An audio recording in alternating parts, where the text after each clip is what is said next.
headlines start with Maersk still sees, Maersk still sees. So they're not trying to change the market's expectations versus where we were a quarter ago, which I think is perhaps interesting, because this is a business that will be benefiting from higher freight rates, but of course not benefiting from disruption in the Gulf and also the higher energy costs that they, as many others, will have to face. That's quite the range, isn't it, in terms of the full-year underlying earnings, from 4.5 to 7 billion at the top end. But to your point, is this conflict a net positive for Maersk in terms of shipping rates versus that cost of fuel, of course? And we're going to be speaking to Maersk later in the programme. Shell coming through with some very strong numbers, Anna. Yes, so the adjusted profit, 6.9 billion against an estimate of about 6 billion, announcing a share buyback programme of $3 billion. They're saying that their profits surged in the first quarter as the Iran war drove oil and gas prices higher. Of course, we could have expected that, and it caused considerable volatility that boosted its big trading business. So we knew that the trading business was going to be strong, and here we have a little bit of visibility, perhaps, on some of that strength. We want to talk about what's happening in the tech space as well. I mean, AMD was remarkable yesterday. We know the earnings were strong, and they saw, what, an 18% rally in that stock price. I think that's the record jump that you saw for AMD yesterday. So that ties back to your point, Guy, about what we're seeing in terms of these two separate narratives, or at least the AI story continues to drive the gains, and if and when there's going to be a catch-up in terms of the material impacts of what's happening in terms of inflation and the lack of energy. We also got earnings from ARM, the designer, of course, of these frame sets for chips. What was interesting, I think, in the ARM story was they continue to push to the optimism and guide towards the upside that's going to come through from the data center part of the business. They potentially see up to $2 billion of additional revenue through 27-28 as a result of their so-called AGI CPUs. That is a big pivot for this company. But they're seeing some softness in the smartphone business, and that stood out from the numbers, and that seemed to drag. It was quite a choppy session for ARM, but ultimately it ended low. Yeah. Still, they get a majority of their revenue still from the smartphone business. They kind of want to make that yesterday's story and get fully loaded on data centers. They're still on that journey. Is there in terms of the AMD story, what is the lesson that we take away from AMD? What is this story that you get from that? Here is a company that is embedded into the data center story, the CPU, not GPUs, but what happens next in terms of what that narrative for them? Well, GPUs are part of the story for AMD, absolutely, but CPUs as well, across three different key areas for AMD. So it's the GPUs, the CPUs, and then it's the microprocessors that go into the data centers as well. So on all three metrics, they perform positively. I think the key story to take away probably is this is becoming a bigger challenger for NVIDIA. It is starting to take market share, and there had been a major question as to whether or not AMD could take significant market share from NVIDIA. NVIDIA remains the leader in terms of market share ownership in GPUs, but AMD is playing a role there. Vincent Clerc, we just said, is going to be joining us very, very shortly. He is the Maersk CEO. Henrik Andersen, Vestas' CEO, is going to be joining us too. We're going to talk wind power there. Berto de Pablos de Barbier, Pandora's new CEO, will be joining us later on the show, as will be Fabio Bassi, JP Morgan Securities cross-asset strategy head. Here's what else we are watching throughout the day. 9 a.m. UK time, Norges Bank rate decision. And later today, UK local elections, Scottish parliamentary elections, and the Wales Senate elections as well. 1:30 p.m. UK time, it's US initial jobless claims. And on the earnings front, out of the US, McDonald's, that's before the market. A touch on the US consumer. And later, Marco Rubio will be meeting the Pope. OK, what else do you need to know this Thursday morning? Let's run you through some of the details. 2 passengers of a cruise ship at the centre of a deadly hantavirus outbreak have arrived in the Netherlands for treatment. The pair were evacuated from the vessel, which has begun sailing towards Spain's Canary Islands. The Spanish health minister says the ship will likely arrive in Tenerife on Saturday, with foreign nationals set to be repatriated. She confirmed all passengers and crew remaining on the vessel are asymptomatic. The US government has begun to pay refunds for tariffs ruled illegal by the Supreme Court earlier this year. Multiple trade lawyers representing US importers have told Bloomberg that payments have been received and that at least one included interest. Officials are due to update a New York trade court on the refund process next week. And GameStop's CEO says his eBay account has been suspended after a publicity stunt in which he listed a raft of personal items to fund his $56 billion bid for the online marketplace. Ryan Cohen's accounts racked up scores of bids, totaling tens of thousands of dollars for an array of items, which included socks and vintage baseball cards. The fundraising is unlikely, though, to sway skeptics who view the GameStop bid for the company 4 times its size as something of a non-starter. Yes, he's faced a lot of questions about that, hasn't he? Coming up on the programme, we'll stick with these earnings themes this morning. Vestas gets a boost from strong demand for its wind turbines. We'll speak to the CEO of the Danish firm as it navigates ongoing geopolitical and tariff risks.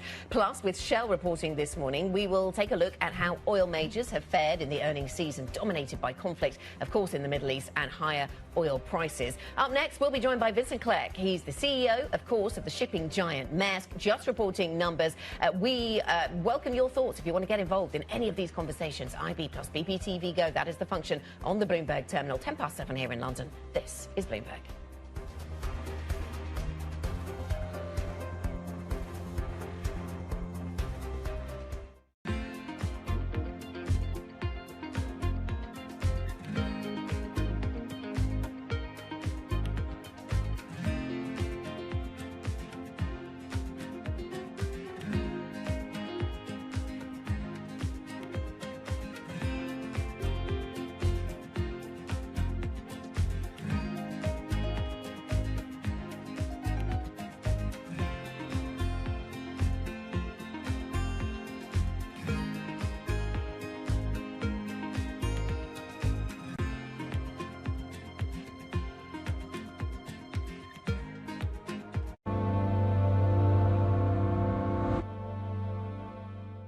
The Middle East and Africa regions are home to some of the biggest deals and fastest growth in the world. Vibrant resources and high-yield investment opportunities abound. I'm Jumana Versace. Join me on Bloomberg Horizon's Middle East and Africa for the stories, newsmakers, and insights shaping the decisions of traders across this exciting region. You had heightened levels of volatility. There's still room to maneuver. We do see opportunities. It allows you to increase significantly your net income. Every trading day, only on Bloomberg.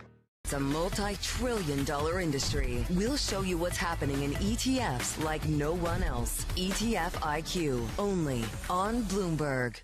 Good morning. This is Bloomberg Surveillance. Welcome back to the opening trade. Watch Bloomberg Tech. This is the Asia trade. This is Wall Street Week. Welcome to Balance of Power. You're watching Bloomberg Deals. Welcome to Bloomberg This Weekend. This is Bloomberg Television. Middle East tensions are high. Both sides willing to go back to the battlefield. The narrative changes moment to moment. Is there a ceasefire? Is there not a ceasefire? Markets are up, markets are down. Count on Bloomberg for up-to-the-minute reporting. Breaking news this morning. Breaking news in the last few minutes. On-the-ground perspective. Talking to you from the bomb shelter. This White House still pushing. And the analysis you need to make informed decisions fast. Clearly, nothing is final until it's well and truly final. The really important question is whether we'll get second-round effects. Nobody covers geopolitics like Bloomberg. The trading day is about to start. And you're already looking for that edge. The opening trade brings you everything you need to know as markets open across Europe. I'm Guy Johnson. I'm Anna Edwards. And I'm Tom McKenzie. This is your opening trade. Only on Bloomberg. Welcome to the world of decentralized finance. Why is it that NFTs have not recovered in the same way that, say, Bitcoin has? Bloomberg is covering all things crypto. It's a pretty spectacular story. The people. This is the future. This is the 21st century economy. The transactions. It snapped up nearly $1 billion of Bitcoin. And the technology. We need to build a digital Fort Knox. That gives people financial freedom, and that's a wonderful thing. That's extraordinary. We ride the wave that is Bitcoin. Bloomberg Crypto, only on Bloomberg.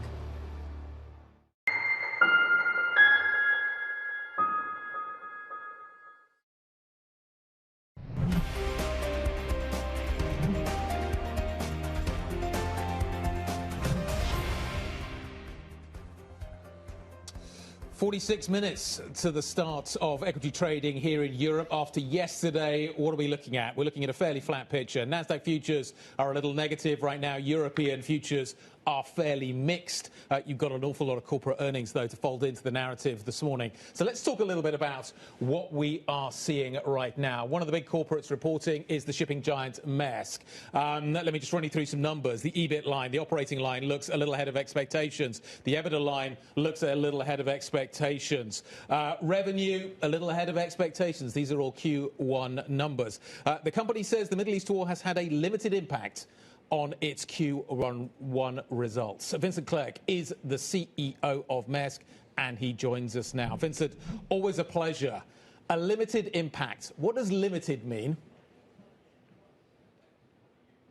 Well, I think limited means that because of how we do revenue and cost recognition, the war that started in February really is gonna have an impact in the second and third quarter, where we're going to see the energy prices going up, and we're going to see also the measures that we have taken in order to mitigate those increases. The first quarter by itself, I think, is a strong quarter, as you mentioned, strong on revenue, strong on cost, which generates a beat on financials. So we're very happy with that, despite the fact that there is an overhang of capacity in the shipping division that does press the pricing environment. But really, I think the efforts over the last 2 months have been on commercial measures to pass the extra cost that we have. It's about $500 million a month of extra costs we're taking since the beginning of the war that we need to pass on to customers. And so far, we're able to maintain our guidance because our experience is that we're able to pass those costs on to our customers. Okay. So as you indicate, maybe the second and third quarters, though, look a little bit tougher, though you believe that you can pass some of this cost on, most of this cost on. So if you would describe the effects of the war as in the first quarter as being limited, can you come up with a word that would describe what you think the effects will be in the second quarter? I think in the second quarter, we're going to see a significant increase in our cost base. I mentioned about $500 million in cost per month that we will see increasing between March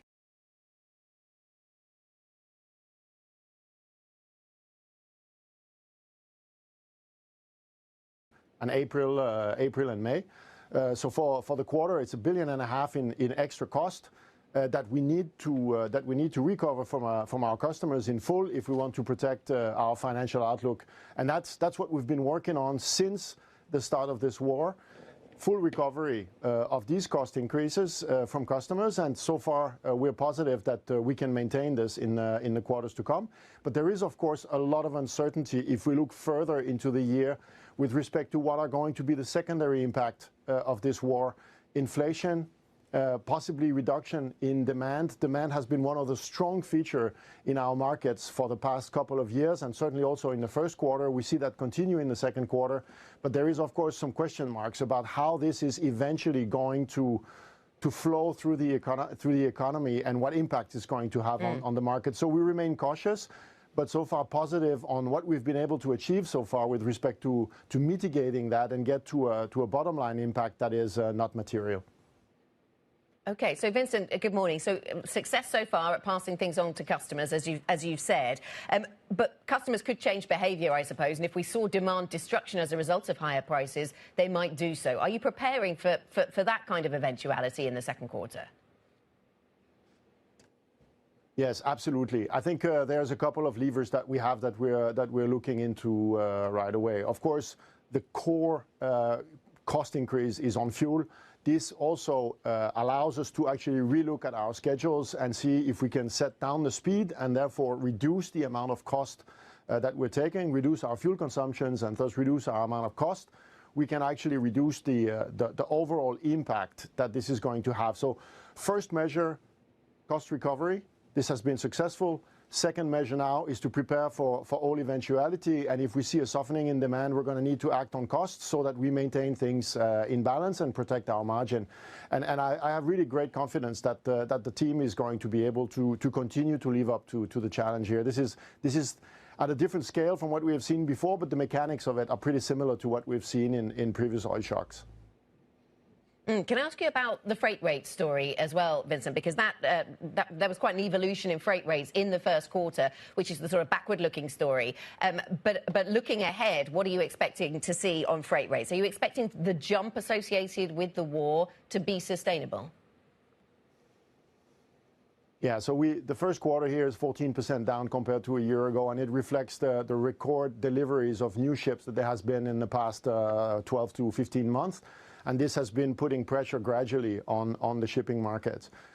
The war has been a bit of a turning point because of the cost increase that I mentioned. So what we will see in the second quarter is actually freight rates going up in line with what the costs are doing. And you can see already, if you look at some of the freight indexes out of Asia, that they have jumped about 40%, which is very much in line actually with what we needed to see in order to do a full cost recovery on the container traffic. Vincent, how quickly do you think those freight rates snap back if we do get a reopening of the Strait of Hormuz? The way we look at it is that the freight rates are not correlated to whether Hormuz is closed or open. There's between 2 and 3% of global trades that go through the Strait of Hormuz. This has been heavily disrupted, but this is not really what is impacting things. What is impacting freight rates is the energy shock that we're going to be, and our belief is that those energy costs are so high that nobody can just shoulder them. And therefore, the prices are more likely to tack closely to what oil prices does, which is probably going to be with us for a longer period than what we have seen, what we will see on Hormuz or in the situation itself, because the more this situation drags on, the more the deficit in oil production increases, and the longer it's going to take for things to normalize from an oil price perspective. And I think that's really what we're looking at right now. How long can that take, and what is the possible demand destruction that will happen as a result of prolonged high energy costs? And that takes me back to your point and your answer around the $500 million monthly additional cost as a result of those higher energy prices and the fact you've been able to pass that on to your customers. When does that become, when do you face pushback? Is it when you get to 700 million, 800 million, $1 billion a month? When do you expect customers to push back and say we can't take this additional cost? Well, I think I think we will feel pushback if this is starting to bite on the demand that there is for the end product. I think we need to realize that an increase of $400 or $500 or $600 on a container is a relatively very small increase on a per unit basis for the sale price of the end product. So from that perspective, as long as there is demand for the product in the consumer market, and you have a broad increase in cost base, those costs should be able to be passed on and should be able to be either absorbed or passed on to the end consumer.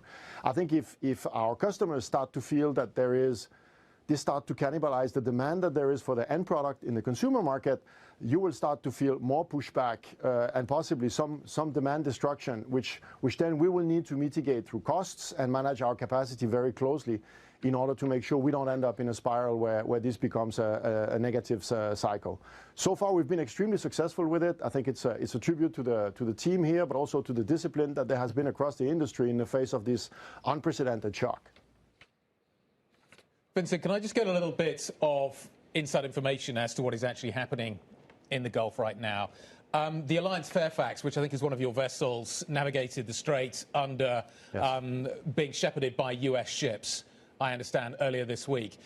What did the captain tell us? What did the captain tell you? What did the captain report as to what that experience was like? What did you learn from it? What is your communication like with the US Navy? Just give us some colour as to what the situation looks like in the Gulf and how that vessel fared. Yeah, I think the first thing that I want to say is we have multiple ships that are stuck in the Gulf, and we've taken a very prudent approach towards what we can do to get those ships out, because the safety of the crew is our really utmost concern.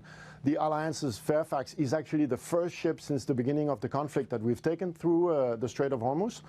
We got approached by the US Navy with a view that they wanted to move some of the US flag ships out under heavy protection. This dialogue has been ongoing for days as the details of the mission became clear, and how the US military intended to protect the crossing for those ships, how this was going to unfold. Once we had the full plan, we took the assessment about whether this was safe enough that we had to ask the crew to get through the Strait of Hormuz. And I think that the means that the US military has deployed to ensure a safe crossing of the Strait of Hormuz for the Alliance Fairfax, they were extremely conscientious with a really, really high regard for operational safety. And on that basis, we agreed to let the ship go through the strait. And this has gone, I would say, without a hiccup. And everybody was safe and sound on the other side. And I think quite relieved to have both the ship and the crew on the other side and now ready to get back to work. Vincent, you say you've got multiple ships still stuck then in the Gulf, wishing perhaps that they could make a similar passage. How long can they stay there? What is the limiting factor? Well, I mean, there is no real limiting factor. They will stay there as long as the situation is unsafe. A large part of the strait is mined today, so it's impossible to cross it. There are two roads, one very close to the coast of Iran and one very close to the coast of Oman, which have been confirmed have no mines. But as long as there is a naval blockade, since you have only these two routes, it's fairly easy to monitor what is going through. As long as there is this, they will have to stay there because we cannot risk the life of our crew. We cannot risk our assets or our customers' cargo also by going through something that is unsafe. OK, Maersk CEO Vincent Clerc, thank you very much indeed for your time. We appreciate it, of course, on the back of the earnings, but giving us some colour and some detail around what exactly happened with that Maersk ship, that US flag ship that was aided by the US military to get through the Straits of Hormuz, and what led up to that and what gave him, Vincent, and the team the confidence to be able to green light that operation. But quite a detailed process. Yeah. A lot of planning clearly went into moving this vessel. To your point, lots of other ships are there. Can you repeat that time after time after time? The flow is going to be incredibly limited. Well, if it was some sort of proof of concept, then maybe there's proof. But yes, what are the other factors you need to consider? The amount of military commitment that is required to do that. If we're back to thinking about it, interesting on the results side that he cast the second quarter as a quarter where you'd see significant impact on costs, whereas the first quarter was limited. So I thought that was interesting, helping us extend our horizon. Clearly worried about inflation, clearly worried about the growth impact longer term as well through the rest of this year. Coming up, a first quarter beat, meanwhile, for Vestas, as that firm sees increased demand for wind turbines. We're going to speak to the CEO of that company up next. This is Bloomberg.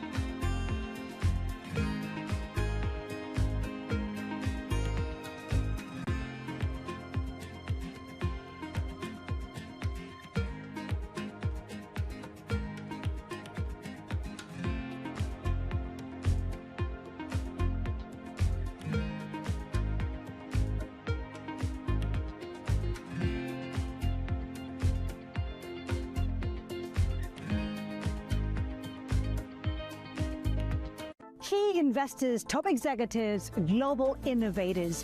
Join me for in-depth conversations with the biggest newsmakers on the day's top stories. The economy has been doing well. That does not tell you what the future is going to be. We are taking a step-by-step approach, a very systematic approach with India. This is a time to put a little more defense into your portfolio. Insight with Haslinda Alim, only on Bloomberg.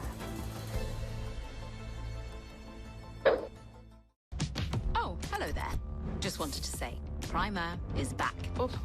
We've been scouring the frontiers of science and technology to help explain the difference between the next gold rush and whatever this thing is. And in season 2, we're upping the stakes. More danger. Now that is some high-grade uranium mineralization. We used to have a stable climate on this Earth. Right now, we do not. More science. We're pushing the envelope of technology in multiple directions. Software, hardware, chemistry, physics. The cable is like very cold. And more CEOs that can nail the photo shoot. Hundreds and hundreds of billions of dollars are at stake. While the problems are economic, the solutions are too. And yes, we will be talking about AI. There is a lot of humanoid hype out there. But our future doesn't run on hype. It runs on innovation. Watch season 2 on all these lovely channels. Welcome to Bloomberg This Weekend. I'm David Burr. I'm Lisa Mateo. And I'm Christina Ruffini. We're tracking breaking news today from Wall Street to Washington. Let's start overseas. The sector is really propelling this deal forward. Yeah, the hope is this will open up new markets and provide some additional liquidity. Of course, now they're going to have competitors. We got a big week coming up in politics. Earnings season is underway. We're going to get some key reports. Everything you need to know before the markets open on Monday. Introducing Bloomberg This Weekend, bringing a little Bloomberg into your weekend routine. Guys, buckle up. Join me each week on Wall Street Week for stories of capitalism from business, markets, economics, tech, and climate. More than what you need to know, it's what you need to think about.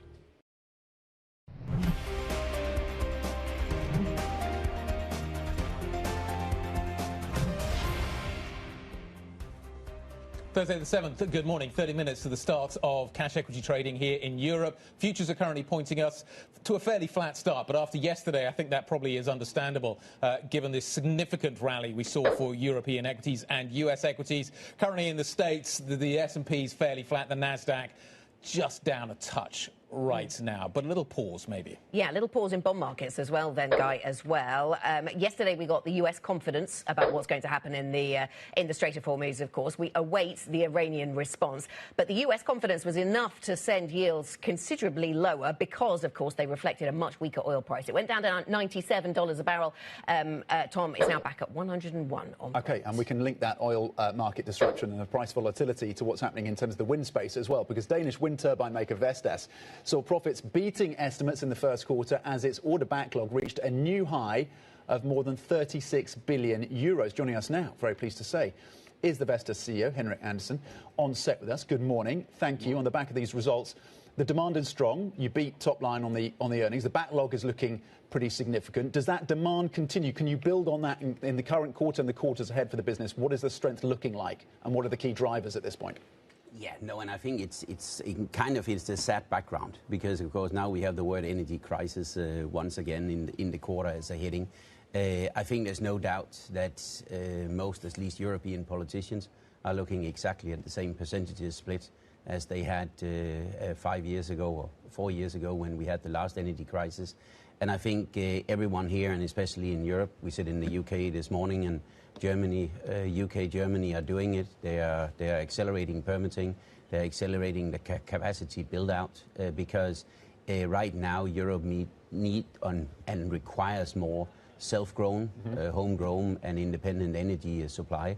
So that, of course, bodes well for us in Europe. It also bodes well for what we have seen on the onshore in the US, and of course on the offshore. We have now turned that corner where we can see our manufacturing ramp up is really well positioned. Well, to your point, Ukraine was meant to be the wake-up moment for Europe. Is this the wake-up moment? Are you seeing a material and significant shift in terms of how European leaders are adjusting to this? Is there a structural change that will benefit your business going forward? As we all know, we have elections every 4th year, so I think somebody probably feels that they're inherited when you're coming new into the office these days. And blaming a little bit, why didn't we do it 4 or 5 years ago? We are building 30 years energy supply assets, and I think sometimes that's 30 years against a 4-year election cycle sometimes brings some of the challenges in a bit of non-decisive. And if we look at EU 27, Germany is literally now putting as much up as the rest of EU 26 is doing right now, and that's probably a telling story. So, full praise to the German government and Katharina Reis, who clearly leads that action right now. OK, so that's the step change perhaps that we're seeing. Is that what it's going to look like then, Henrik? Is it going to be a step change in demand for your products, or is this more gradual? I think the real positive for us, of course, is that on the levelized cost of energy, it is very supportive. You've seen that in the UK when you open auctions, when you see it in Germany, you open auctions. They are coming in at probably 60–70% of what is in the grid, clean grids pricing. So therefore, the solution is fast, it's affordable, and it will give also the European society, it will give us a lower energy price if we build more of it. So, I mean, what's not to like? So I will sort of say here, I have no doubt about that. But of course, end of the day, somebody has to do that decision making, government, municipality, to get the permitting through. And if we are still looking at a 6–7 years red tape process, hey, then we sit here again in 5 or 6 years and saying, well, we moved a few percentages. OK. And do you think consolidation within the wind industry in Europe is something that's going to be talked about more? There's a lot of Chinese competition. Some parts of Europe have stopped the Chinese operating in their markets, but others haven't. Do you think consolidation within the wind space is something we look to? That will at least require that Brussels then change some legislation, because today the competition laws in the EU has very much focused on the EU competition or European competition, rather than necessarily allowing critical space or industries to consolidate. So if we want to have a global champion also within wind, of course that has to come with a requirement of different legislation. Otherwise, I'm not embarking on it, because it will be a no thank you from Brussels in most of our industries. Should Brussels ban Chinese competitors? I don't know, in the sense of, I think we probably are getting much better in saying what's important for us. I think in the category of critical infrastructure, you got defense, you got energy. And I think here, when China 4 or 5 years ago, to some extent says no thank you to turbines from outside China on their grid, I think it's interesting that we have been sold the same version or story back now 5 years later. So if I can sort of say it a little bit with a smile on my face, maybe we should follow the good decision and advice we got from China 5 years ago. So I'm going to decode that. That was a yes. Yes, in the sense of, if we really think here, we're sitting with a grid and we're sitting with a energy supply, being in the hands of somebody else having the code to that, I don't think is right. Okay. And therefore, number two is, when we look at this, whether you are importing energy or you are putting it in other hands, same result, same consequence. So we got to stand up to it. We got the capacity, we got the homegrown industry here. So why not take advantage of it? Vincent Clerk was just talking about inflation. Yeah. What's inflation like for you? Clearly, inflation will be coming some quarters down the line. We spoke about it yesterday. We don't see much right now. I think for us, a lot of it has been about mitigating. It's only a few quarters ago we sat here and discussed Xauusd, and now we are Hormuz the thing. And I think for us, not really a big challenge when it's sort of a momentarily increase in either energy prices or whatever. Otherwise, of course, it will come through the components and supply chain at some point in time. But outside that, I think, at least positively, been able to mitigate the physical delivery. So it's very similar to Xauusd. We're able to run it, we're able to do what we normally do. And then at some point in time, good people like Vincent will come and say, well, actually my underlying cost has gone up. But on the other hand, as Vincent also rightly saying, seems like I got quite a lot of capacity. So I'm sure Vincent will find a good balance of that. I think we've not having the greatest success when we've been on the same line on a crew release here and start discussing. We're going to get you both here together. That's. We should make sure we do that. The US, how challenging is that market right now? Trump famously hates turbines, windmills, as he describes them. And he's taken measures to stop particularly offshore development in the US. What is that market looking like right now? Are you having any constructive conversations with the Trump administration? I think here sometimes you just have to say that you can be so much emotionally on a certain thing that you should let go of it. And as I said, I think he has had a run on the wind for not only a couple of months, but probably for forever. But the truth of it is also in the US, which is probably the home of allocating of capital to what makes sense.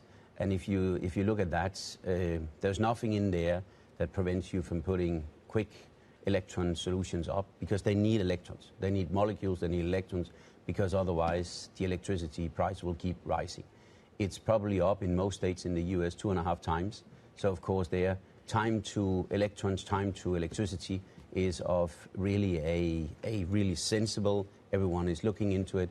So if you have a project and a permitted project there, you will put it up as quickly as you can. And of course, that's what we do. We have and this is also the other thing, which is sort of, wind comes from only one part of the world. We have factories in the US, they're working, we have more than 5,000 colleagues there. So it is US built for US customers and US consumers. And it comes out right now, it comes out as a build price of probably less than 40% of the grid price. So what's not to like? And that's what capital allocation, I think, is doing in the US. So order intake in the previous quarter has been good. We know that even also after a tax-exempt clearance, with the current electricity prices, no problem. Yeah. So that's the story in the States. Here in Europe, I don't know how much you follow the central banking story in and out, but there are going to be lots of central bankers thinking about whether to put up interest rates. Give us a sense of how sensitive your industry is to a higher interest rate. Oh, but you have seen that. Yeah, I mean, you have seen that in terms of both the offshore developers being suddenly caught in a rapid changing from a zero interest rate environment to a much higher interest rate environment. So I will say there is something there, but I also think we learned the lesson. So when you talk about it now, I think central banks will also be worried because, of course, they can also see that consumer confidence is going down. Mm-hmm. So therefore, are we increasing interest rates only to cope with the energy inflation or to battle the energy inflation? And that's probably not a great weapon to use. Thank you for joining us for Denmark Day. It's been a great pleasure having you here. Fantastic. It's nice to see you. Yeah, nice to see you too. The Vestas CEO, Henrik Andersen. OK, we're going to turn to that rate story next. Some Fed policymakers are warning about inflation risks linked to this Iran war. We have risks both on the employment side and on the inflation side. In my understanding, the risks have been shifting towards more risks on the inflation side than the employment side. In terms of monetary policy, which I guess is what you want to hear, my own views are that there are very plausible scenarios under which the economy would require us to keep the policy rate at its current level for some time. St. Louis Fed President Alberto Musalem speaking there. We're going to get the latest on the state of talks between the US and Iran. We will do that next. This is Bloomberg.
A cidade estava sitiada. Nisso ao começo eu tremia, não sabia o que fazer. Foi a mais terrível que eu passei na minha vida. Eu temo, né, que o Brasil se torne, num futuro próximo, um narco-estado. Porque no final, tudo é dinheiro. People back home there, they are suffering. And someone is driving a Range Rover with their money. Where is my money? I think she's a scam up to now. It's some of the world's most desperate people who are getting ripped off. Repeat after me. I am a winner. I didn't know how big it was. I didn't really understand what I was getting myself into.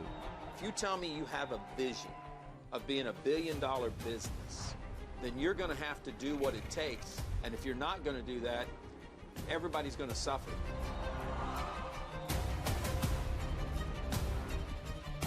Una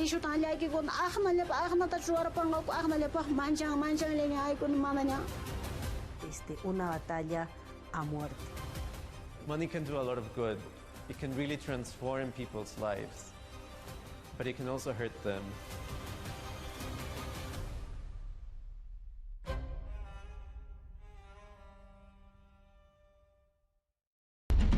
What is going to be the consequence for U.S. markets? We are seeing modest gains across European equity markets. Take a look at how we're faring when it comes to Asian markets.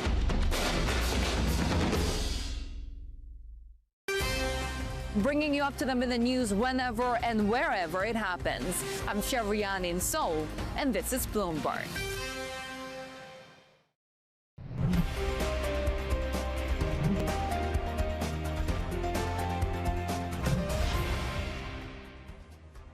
Welcome back. We are about 15 minutes away from the opening trade. European futures are pointing up by 0.3% after a very solid day with gains of more than 2% yesterday. It seems that the risk-on momentum is starting to edge a little higher as we look at these futures, pointing to gains of 0.3% potentially. Oil's just kind of down a little bit. Brent's still north of 100. We've obviously seen a big move over the last session. This time yesterday, as you can see, we were significantly higher. This as we watch to see what happens with these fresh proposals about ending the war in the Middle East. Bloomberg understands that Iran is expected to send a response via Pakistan kind of in the next few hours, days or hours. It is unclear at this point. So what do we know? What do we not know? What do we need to know? Bloomberg's Jumana Basecci joins us from Dubai. How close are we, Jumana, to a deal? Well, Guy, I think you need to draw a distinction between the U.S. presenting a one-page memo to end the war to an actual full resolution to the war. And per our own Bloomberg reporting, the Iranian side still have not officially responded to that 14-point plan that was reported yesterday. Now, what we understand to be in it, though, is a working towards the full end of the war. It would include an immediate end to hostilities and then a 30-day period in which negotiations would begin surrounding the lifting of the mutual blockades around the Straits, reopening of that nuclear file, discussions around the time frame of uranium enrichment, and then also handing over the fate of that highly enriched uranium stockpile. Of course, we know that they're sitting on more than 400 kilos worth of 60% plus highly enriched uranium. So that is a big topic that was even a topic before the war kicked off. And then the final point is Iran and what they are going to be asking for, which is a considerable amount of sanctions relief in exchange to agreeing to all of those terms. So you started off by asking me how close we are to an agreement. We don't actually know, but what we do know for sure is that the situation today is very different from how it was a couple of days ago when we said President Trump was facing a key decision, whether to go down the route of once again amplifying hostilities, going back to kinetic warfare, or making another diplomatic push. What has become apparent in the last 2 days is that they are going down the diplomatic route. It may be coincidental because he's got this Trump-Xi summit to look forward to next week. The Iranian foreign minister was in China as well yesterday. China really pushing for a diplomatic solution and, of course, a reopening of the Straits. But I guess the question is, at what cost is it going to be? Because Iran are maintaining that they want to maintain this new protocol. They've established this new authority for vessels who want to pass through. They will be putting forward a long list of demands to the U.S. in order to give up that point of leverage should these negotiations continue. And so it's difficult to see at this point whether the gap between the two sides can actually bridge, and whether you can bridge that gap in a simple one-page document. But markets seem to be rallying on it. I would just say take it with a pinch of salt, because we have been here before, and President Trump has said many times throughout the course of this war that Iran are willing to do a deal. But again, what the details matter here. Jumana, thank you. Bloomberg's Jumana Basecci, of course. And to that point, oil prices dropping again, down 0.5%. $100 is where we trade on Brent. Let's turn now to today's markets in 3 minutes on the opening trade with Markets Live executive editor Mark Cudmore, who joins us now. We were just hearing from Jumana about the timing of the Xi-Trump meeting next week, Mark, and I wonder if that is starting to loom large on the or in the thinking of market participants right now as they watch the strength that we've seen in equities on the back of limited news flow, really, out of the Middle East. Very much so. I think it is the big event risk, and I say that despite knowing that we've got non-farm payrolls tomorrow, which is normally a big data point. But in reality, you know, we're not going to worry about that job story right now. The big factor is, of course, the AI theme and the tail risk of what might happen at the Iran conflict. So I think Xi-Trump is bigger than the data that's coming out. And then you've also got the conflict itself. Now, the base case from markets is that there's incentives from both sides, both Iran and the US, to keep some kind of ceasefire negotiations going into that Trump-Xi summit. It'll be very hard to have that Trump-Xi summit happening amid a major re-escalation in tensions. So that's why people are assuming it'll be positive into the summit. The one other reason why it looms very large on the radar, not only because obviously there's such key players in global markets, but also because, you know, something we've experienced over the last 18 months or maybe a little bit less is the concept maybe of a Trump call. We used to talk about the Fed put, but quite often when markets are trading most strongly is when we get a curveball. And I think there's a little bit of understanding from markets that if we go into that meeting with kind of confidence around Iran, stock markets at record highs, everything looking good for Trump on the markets and economy point of view, then that may when he might be most aggressive on China demands, and that's when it might really collapse and we suddenly might get some dramatic headlines about trade warfare, etc. happening. So I think the base case is to be pretty positive into that meeting or its cancellation, but it's an extremely hard environment for traders, because even though the base case is for continuing to see this rally, this extraordinary rally, the risk reward it gets increasingly uneasy as we get closer to the summit. Mark, how comfortable are you with the nature of this rally? We saw it broadening out a bit yesterday. About 60% of S&P stocks were in positive territory, about 80% in the Euro Stoxx 600. So a little bit of breadth yesterday, but the nature has been quite narrow in recent days and weeks. Is that a concern? Do you worry about the kind of again this narrative of a lack of breadth with that domination of AI? The short answer is no. Breadth doesn't worry me too much. This is an AI-driven rally, but AI are all the most important names, the most important theme in markets, and it looks like it's got legs to go further. I think we're still in that inflation stage of that bubble, so I think AI will continue to drag the market higher, and actually other parts might play catch up in the short term. How far does it take us? So I think it'll actually be, again, even from here, more powerful than people expect. It's one of those rallies where everyone's going, it's too far, too fast. I get it, but you need a catalyst to change. So even though it seemed extraordinary from here, it's going to get more rocky, it's going to get more volatile. Because we're seeing such a powerful move, it means that the negative headlines, people leap on them, they get very excited. But ultimately, with the core momentum higher, I think we're going to get some really crazy, superlatives over the next week into that meeting, when then we'll see. OK, brace for those crazy superlatives. Bloomberg Markets Live Executive Editor Mark Cudmore. Mark, thank you. Remember, you can get up-to-date analysis, of course, and insight from Mark and the rest of the team. Just go to MLive Go on your terminal. Let's get your stocks to watch this Thursday and bring in Chloe Melly. Chloe. Good morning, Tom. Musk is going to be in focus this morning after saying that the global shipping market had remained quite solid, quite resilient despite the Iran war. And so it maintained its guidance. And it seems that benefits and drawbacks are kind of cancelling each other out for the company. So it is benefiting from those higher container rates, but that is being offset at least partially by those higher fuel costs and higher insurance costs. And so we'll see how the stock reacts to that this morning. We've seen obviously a huge jump in those shares when the war started, and that's been pared back since. So we'll be definitely keeping an eye on Musk this morning. Moving on to UBS, which is also in focus after the CEO said that he cannot rule out an acquisition when it comes to thinking about growth and expansion plans in the US, saying that he doesn't know about any big organizations that can roll out those kinds of acquisitions. And so we'll be keeping an eye on that stock. It has seen actually a lot of ups and downs over the last few months, primarily because of some of the back and forth around capital requirements. But news of potentially some big M&A, that might actually lift the stock this morning. And finally, Siemens Healthineers is also in focus today after cutting its outlook. So it has seen a few challenges, one of them being inflation, and the other one being a new pricing policy in China that's aimed at lowering healthcare costs, and that is creating a bit of weakness for the company. It has been underperforming its closest peer within that medical equipment space, which is Philips, for quite a bit, for quite a long time now. And so that underperformance could continue on the back of that guidance cut this morning. Chloe, thank you. Chloe Melly, with some of the stocks in focus. There have been quite a lot of them, haven't there? It's Thursday, so we have lots of corporate reports. I bring the gloomy news. Campari, that's one of the stories that we're following this morning, and that is a stock that could be weaker at the open.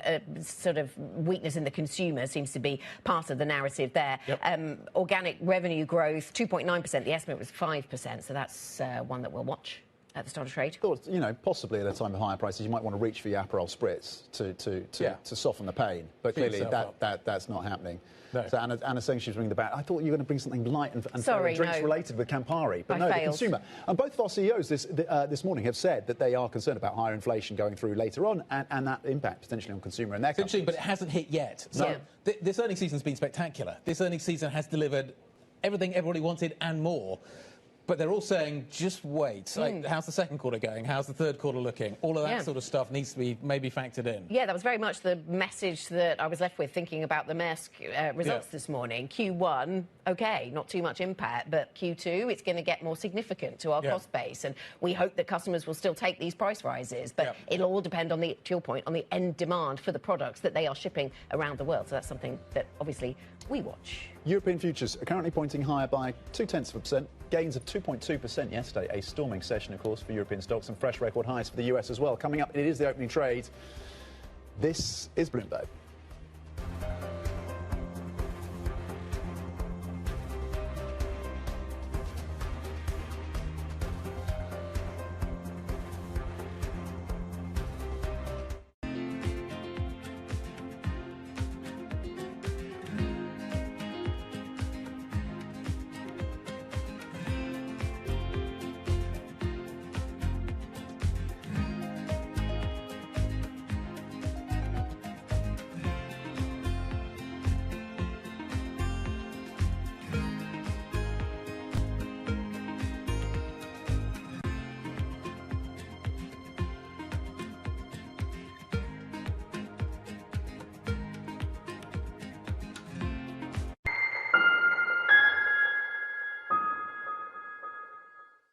Bringing you up-to-the-minute space news whenever and wherever it happens. I'm Ed Ludlow at NASA's Kennedy Space Center in Florida, and this is Bloomberg. We're at the epicenter of a global realignment on a scale not seen for decades. At the intersection between markets, economics and geopolitics, a forum for sophisticated conversation. This is Bloomberg Surveillance. From the beating heart of global finance, economics and politics, and wherever newsmakers are moving markets, Bloomberg brings you conversations that allow for deep discussions and important insights. What do you think the future is for inflation? Is this a new normal? Are markets too optimistic? How do you worry about the things that are outside your control? How does the current fighting completely stop? I'm Francine Lacroix, and this is The Pulse, every weekday only on Bloomberg. Making money isn't about drowning in emotions. It's about understanding what's actually happening. Markets are the best way to glean signal from noise, and that is what we try to do every morning. This is Bloomberg Surveillance. The Middle East and Africa regions are home to some of the biggest deals and fastest growth in the world. Vibrant resources and high-yield investment opportunities abound. I'm Jumana Versace. Join me on Bloomberg Horizon's Middle East and Africa for the stories, newsmakers, and insights shaping the decisions of traders across this exciting region. You had heightened levels of volatility. There's still room to maneuver. Reduce the opportunities. It allows you to increase significantly your net income. Every trading day, only on Bloomberg. Bringing you up-to-the-minute geopolitical news whenever and wherever it's happening. I'm Anne-Marie Hordern in Caracas, Venezuela, and this is Bloomberg. Middle East tensions are high. Both sides willing to go back to the battlefield. The narrative changes moment to moment. Is there a ceasefire? Is there not a ceasefire? Markets are up, markets are down. Count on Bloomberg for up-to-the-minute reporting. Breaking news this morning. Breaking news in the last few minutes. On-the-ground perspective. Talking to you from the bomb shelter. This White House still pushing. And the analysis you need to make informed decisions fast. Clearly, nothing is final until it's well and truly final. The really important question is whether we'll get second-round effects. Nobody covers geopolitics like Bloomberg.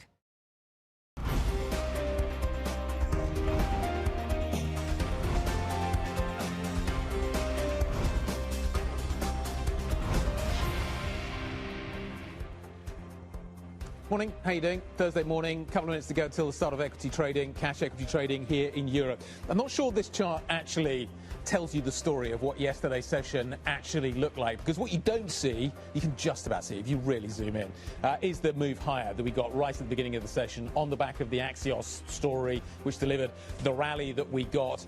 Equity markets were up very strongly, but we started down there and finished all the way up there. So this morning, maybe we are pausing a little bit, Tom, to figure out what happens next. It does feel like the markets are holding their breath to see if there's more detail, more of a response from Iran, from the US to this apparent memo or MOU that the two sides potentially could sign. Any rhetoric, of course, any response from Trump, of course, also important. European futures then looking to gains of 0.2% after a very strong day, to your point yesterday, gains of more than 2%. The US at fresh record highs. FTSE 100 looking to add 18 points. DAX futures pointing low by 22 points. And of course, the earnings story is front and centre as well, Anna.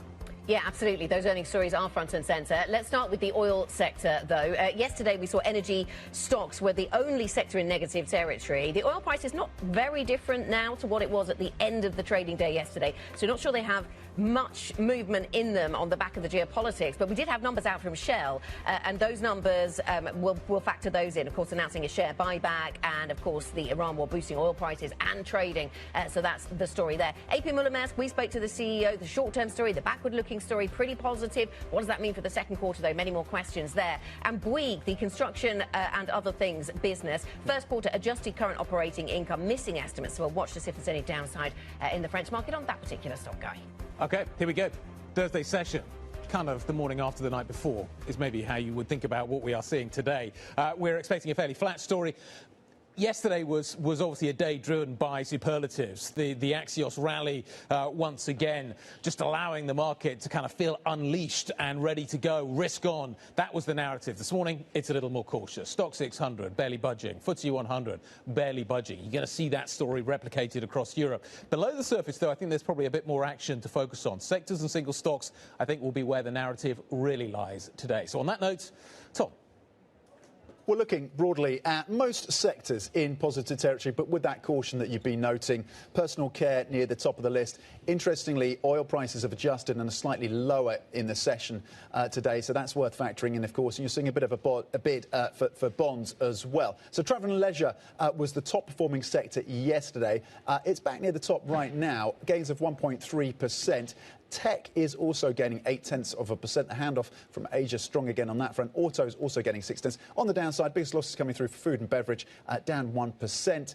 Energy also a little weaker on that sector by 0.7%, Anna. I think we've got an ex-div on Anheuser-Busch, AB InBev, haven't we? Yeah. So we'll keep that in mind. But we also have a halt on Campari. And so if there is some negativity around what they are saying about the consumer, then that might factor into the food, beverage and tobacco sector. But yeah, we're kind of evenly split, aren't we, as you say. Travel and leisure does have another day in the tank, it seems. Not moving to the extent it was yesterday, but we do see the travel and leisure sector as being the best performing. Some of the hotel chains actually dominating the upside this morning. It's interesting. I think Bank of America got a note out on ASML this morning, quite a significant upgrade in terms of where they see that stock going from here. I think it's 17. I don't remember the notes off the top of my head. Don't hold me to this. I think it's sort of circa 1,700. We're at 1,300 this morning. So that stock is up quite nicely. But Infineon is also tracking higher too. So the chip stocks are doing well. In fact, tech generally is up this morning. SAP, Schneider trading strongly. Legrand is also up in the power sector too. So you're definitely seeing that story, that narrative around the AI story, still very well represented to the upper end of this market this morning. Shell, though, down by 1.4% on the back of what it has delivered this morning. Yeah, absolutely. So we keep that in focus. Let's get a perspective now across various asset classes. Fabio Bassi joins us, Head of Cross-Asset Strategy at JP Morgan. Fabio, nice to have you with us. Thank you for being here this Thursday morning.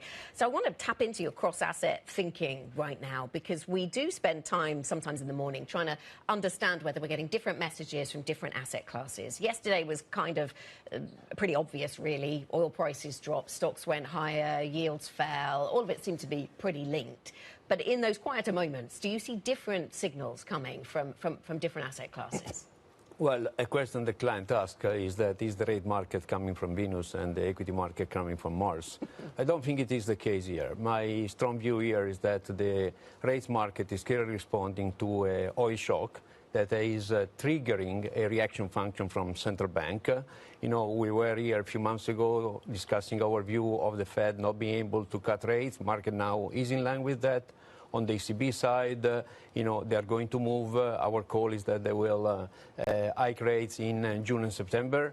And any shock on oil, energy, uncertainty about reopening of the strait require an adjustment in terms of the inflation shock and the bond market, where I also believe that the market will tend to overprice what is eventually delivered because the market wants to be compensated for that upside inflation risk.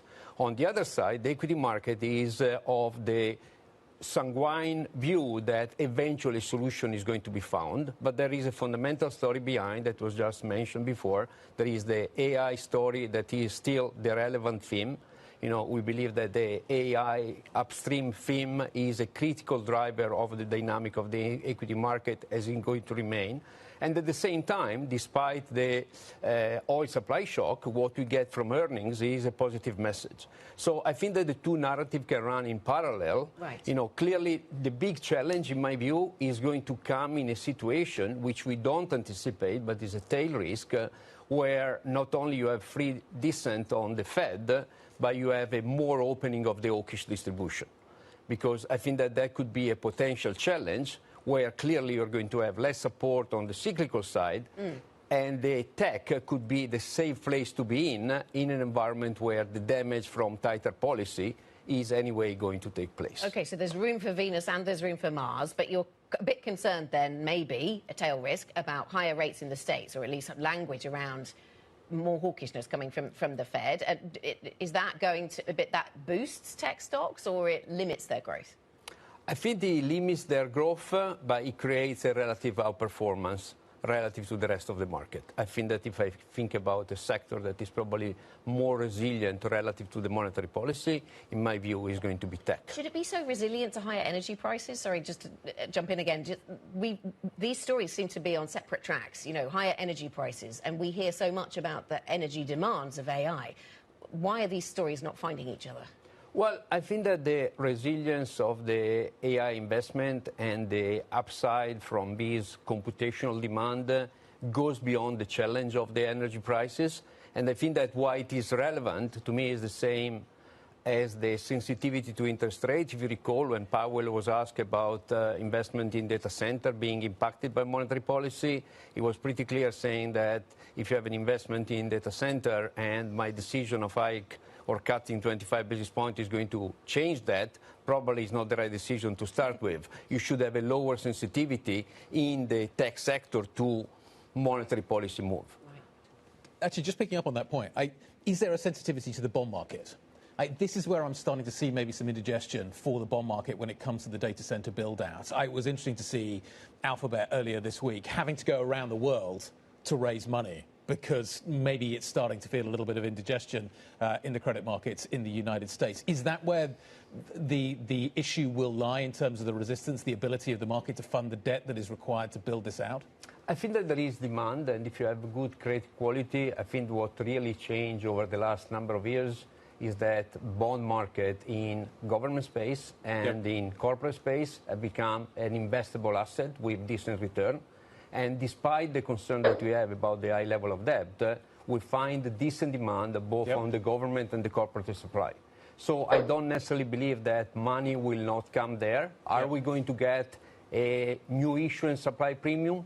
Possibly, but it's going to be quite contained in an environment where these corporates are still able to generate earnings. The US 10 years are what, 440 now? Bit below. Is there a point, I guess 5% a problem for the tech trade? When do these Venn diagrams overlap? Is it when rates start to creep higher? Is it when we start to get to some of those critical points? Do you know what kind of points there would be maybe some resistance and pushback? I mean, we revised our forecast for 10-year at year-end from 445 to 450. It's still in a range where the Fed is not expected to do anything next year, and maybe thinking about, we have one hike pencil in for September next year. So in that world, the market is not going to price an aggressive monetary policy hikes, and at that level, I don't think it's going to be a problem. Clearly, if you're going to have some fiscal concern that is basically going to build up, that it US is running a pretty big deficit right now. But demand at the moment is there. And to me, the big anchor of the higher level of debt is the credibility of central bank, on which I feel quite strongly.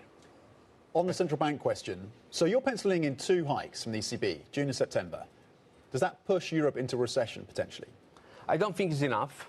I think that the reason why the ECB reacted with a sort of an hawkish stance relative to the oil shock is that we were running above potential. We have the big fiscal expansion in Germany, and that created a bit of resilience that allowed the ECB to focus on the inflation shock.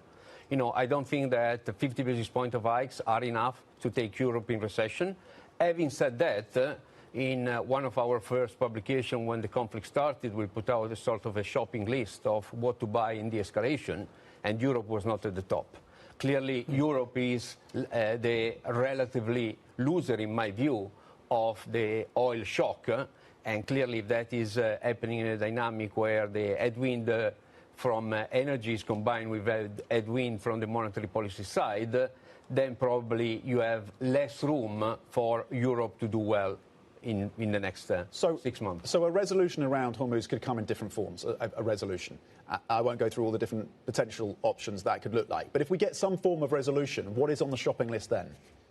Well, I think that, the US tech continues to go. I think that there is still the beta to the US tech, which is basically EM. You're not concerned about how consensus that trade is?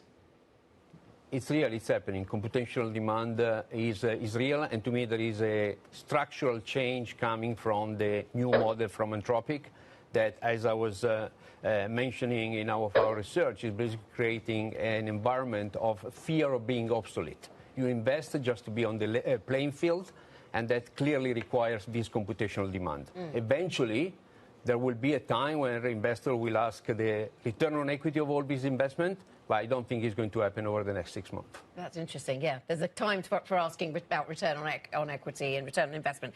Maybe not now. I wonder how you see the benefits of AI spreading, then, Fabio, because, we can talk about the data center players and all of the hyperscalers and all of the chip makers and the like, and the memory chip makers.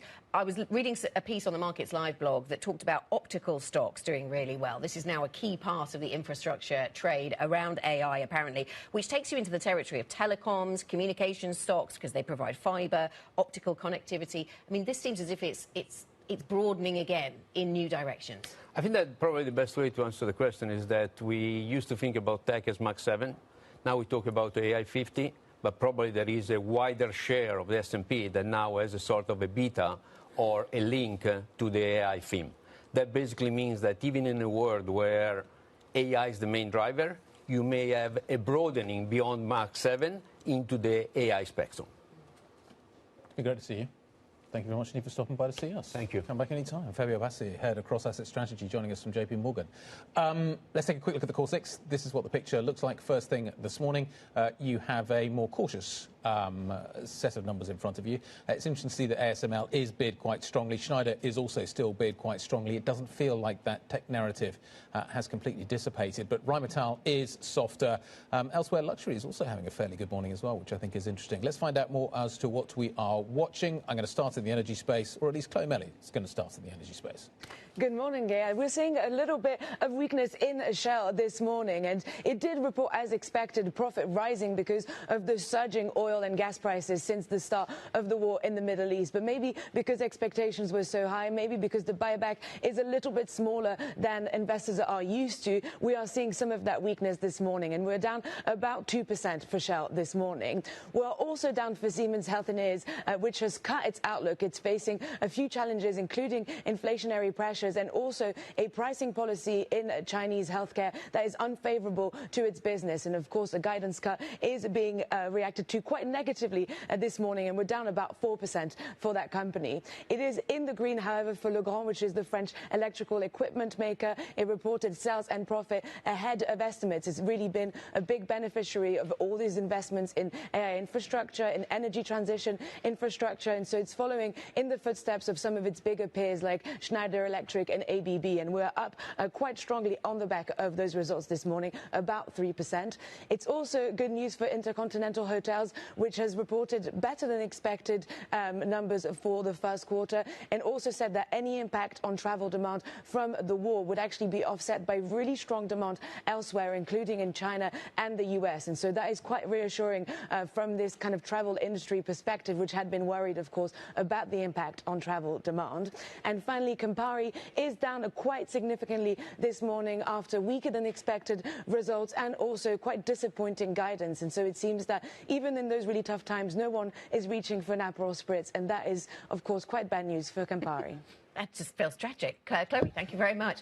Chloe Melly with the latest on those movers. I've got another one to throw into the mix, and that is Zealand Pharma, operating in the obesity space, initiating a share buyback. That is something that is boosting the shares, but also the fact that the numbers are not as bad as had been anticipated is having a positive impact as well. Operating loss, pre-tax loss, all of those are smaller than had been feared, and so that particular Danish business goes higher this morning. OK, well, we'll stay on the Danish story because coming up, Pandora, charming investors. Thank you, producers, for that. Shares currently a little softer, actually, down about 0.6%. But the Danish jeweller's first quarter earnings met estimates, maybe a little bit above. We're going to speak to the CEO of Pandora live. That is coming up. This is Bloomberg.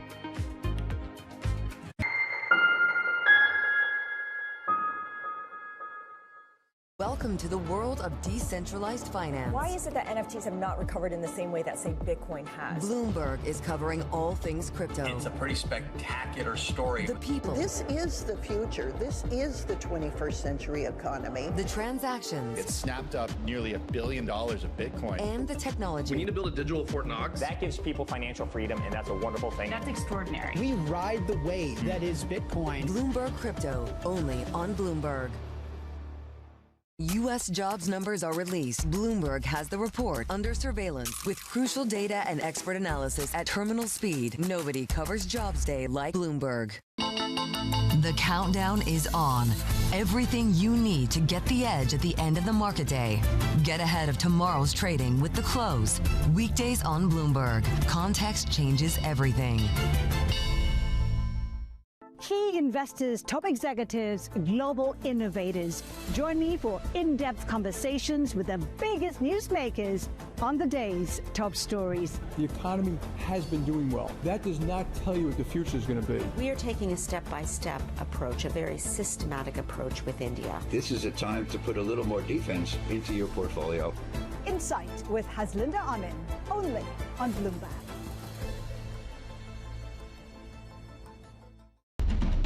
Astonishing day for US technology. Shaping the region's technology ecosystem. Asia's biggest tech news and innovation. Welcome to Bloomberg This Weekend. I'm David Gurray. I'm Lisa Mateo. And I'm Christina Ruffini. We're tracking breaking news today from Wall Street to Washington.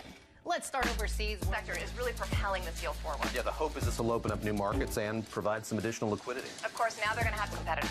We got a big week coming up in politics. Earnings season is underway. We're going to get some key reports. Everything you need to know before the markets open on Monday. Introducing Bloomberg This Weekend, bringing a little Bloomberg into your weekend routine. Guys, buckle up. Sorry. Get your fixed income fix. Watch Bloomberg Real Yield around the world right here on Bloomberg. Context changes everything. It's Jobs Day, and Bloomberg has the report under surveillance. Let's start with the labour market data. This is no longer something that's temporary. What's the tipping point here? This Friday, Jonathan, Lisa, Anne-Marie, and Mike will bring you crucial data and expert analysis at terminal speed. There's a lot of uncertainty about where the economy is going. Has the unemployment rate peaked at 4.5, or are we headed back down? If AI is really that good, it's going to hurt the jobs market over time, at least in the short term. This is a really big deal. The April jobs report, Friday on Bloomberg.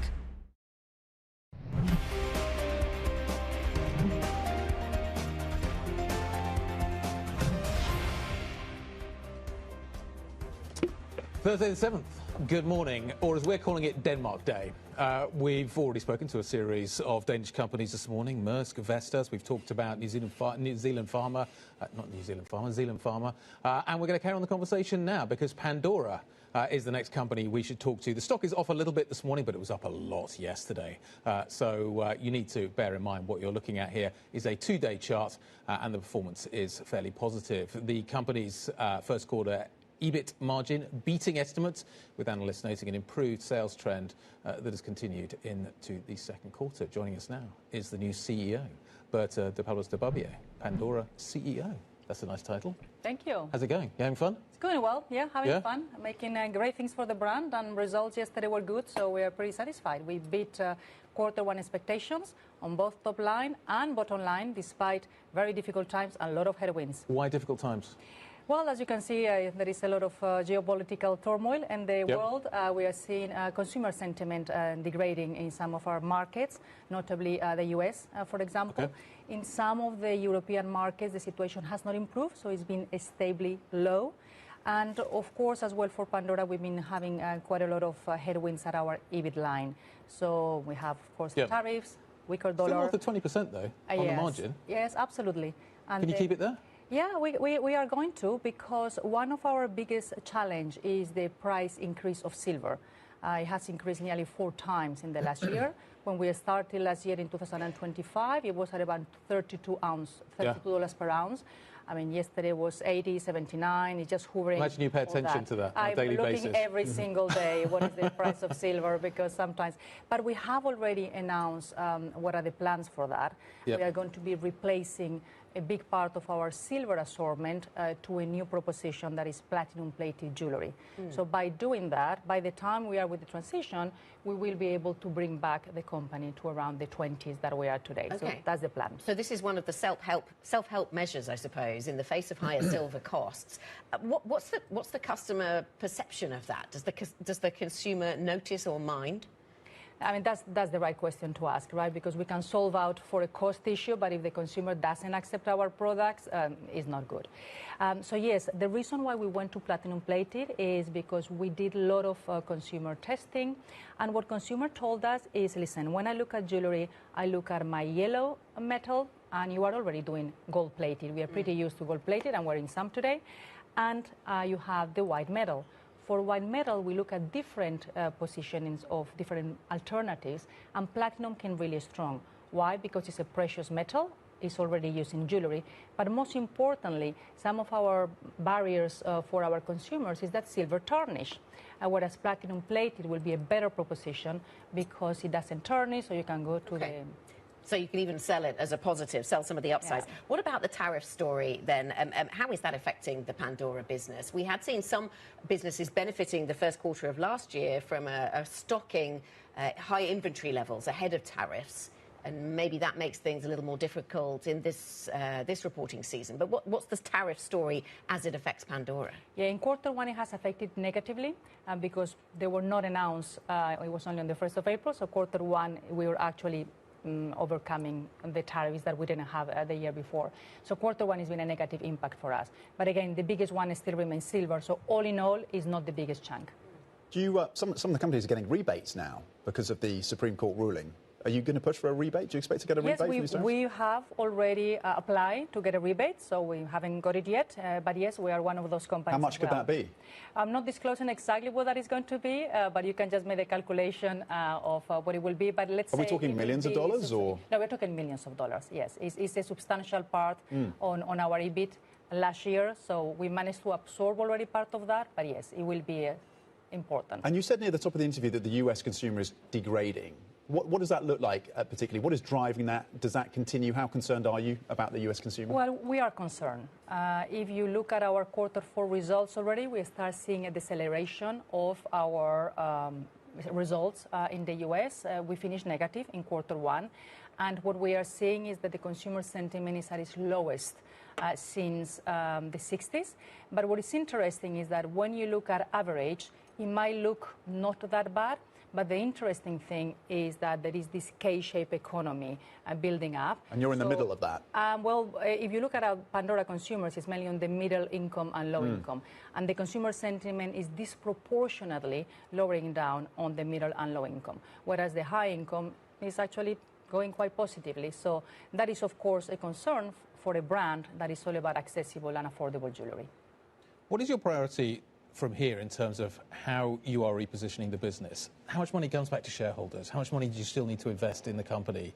Can you deliver beyond kind of this year and next year a shareholder return story that looks compelling? How are you thinking about that side?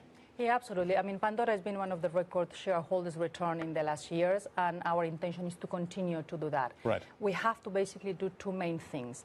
The first one is to make sure that we are protecting our profitability, and the biggest headwind that we have is silver. We are already addressing that with our platinum-plated jewelry. That's number one. The second is that we need to bring back growth, and one of the challenges that we have is that, well, first, we are doing really well in regions where Pandora is less penetrated, so the ownership of the brand is less. So Latin America, we grew 6%. Asia, we grew 12%. There are certain markets in Europe that are growing 10%, etc. The issue that we have is in the markets where Pandora has already existed for many years. There is already an ownership of 40%, 45%. So there, what we are doing is to focusing on two things. We need to bring more exciting newness into our collection. So it's about re-energizing our collections. And we need to adapt as well to be more exciting into the digital channels, social media, what we call the earned media. And does that lead you to question where Pandora is in terms of price points and that K-shaped economy? Do you ask questions about that? I mean, you've had an incredible range of consumer-facing experience. We were discussing in the break how in the past you've been involved in brands such as M&M's and Moët. You know, these are different ends of some kind of spectrum. So are you happy with where Pandora is positioned, given the consumer challenges that it's facing? Yeah, absolutely. I think in any business, you have to look into what was the initial founding myth of the business. And Pandora was always about providing accessible jewelry to the many. So high quality, high design, and accessible prices. This is what we have been for more than 50 years, and we will continue to be. So our challenge now is let's make sure that we keep the brand exciting and with more collections. And top line is already stable. It will continue to grow, and the returns will be there. I'm very confident about that. Berta, thank you very much. Thank you for joining us. Berta de Pablos Barbier, the Pandora CEO. Quick check on some tech news, Tom. Yeah, this is a newly listed company in Stockholm, Silex Microsystems, and the stock is surging 111% right now. So this is a provider of tech hardware equipment to the fabs, and specifically around things like accelerometers, microelectric mechanical systems. Or did I say it? Components that combine mechanical elements and semiconductor-style circuitry. So they ship this stuff into foundries. And there's clearly a lot of enthusiasm. Sure, the shares popping. There are a lot of vowels in there. All of those vowels competing to get out. Yes.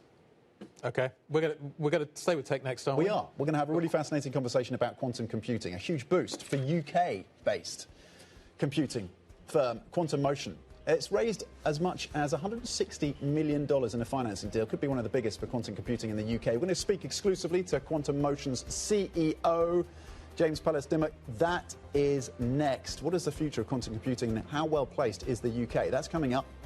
This is Bloomberg.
We should not deny that change is coming. And change is not coming just in data centers and AI. As a world, we are building infrastructure, we're building energy, we're doing energy transmission, we're building next-gen manufacturing, we're ramping defense, and we're doing this thing called AI and data. Yes. We will see the largest need for capital ever.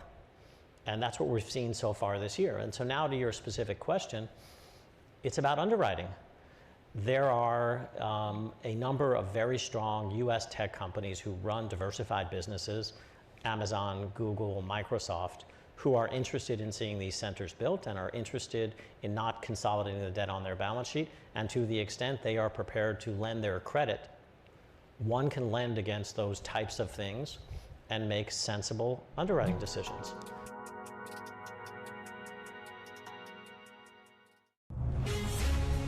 From the beating heart of global finance, economics, and politics, and wherever newsmakers are moving markets, Bloomberg brings you conversations that allow for deep discussions and important insights. What do you think the future is for inflation? Is this a new normal? Are markets too optimistic? How do you worry about the things that are outside your control? How does the current fighting completely stop?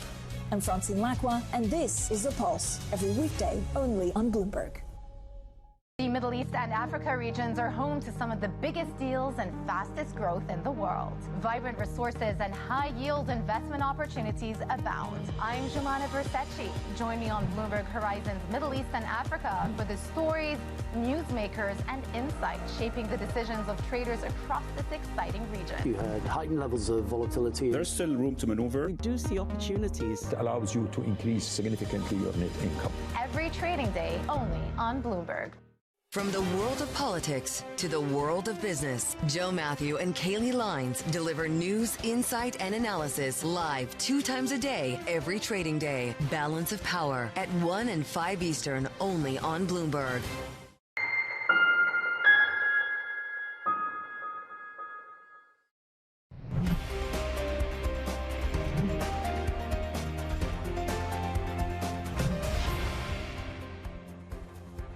This is the opening trade. We're 30 minutes into today's session. It's 8:30 a.m. here in the City of London. It's a Thursday. European stocks across the benchmark up 0.2% after a very strong session yesterday, of course. So building on those gains modestly, but there is a bit of anticipation, a little bit of caution, arguably, as we await more details around a potential deal between Iran and the US. With all those caveats, DAX is gaining 0.3%. On the central banking news, Riksbank over in Sweden leaving its rate on hold at 1.75%. That was bang in line with the estimates. That was fully expected by economists out there. There is a tension in Sweden around concerns about the growth and potential growth slowdown and, of course, the inflation story. That's not unique to Sweden, of course. So this was expected, 175. There's a view from Bloomberg Economics that they will keep rates on hold for some period of time. That's the movement in terms of euro krona. Not a much of a move. The euro just up 0.1%. But again, 175 as expected. Guy, what are you looking at across the markets? At an index level, we're fairly quiet. Below the surface, we are definitely not quiet. Look at what is happening. 364 up, 226 down, but volume is big today.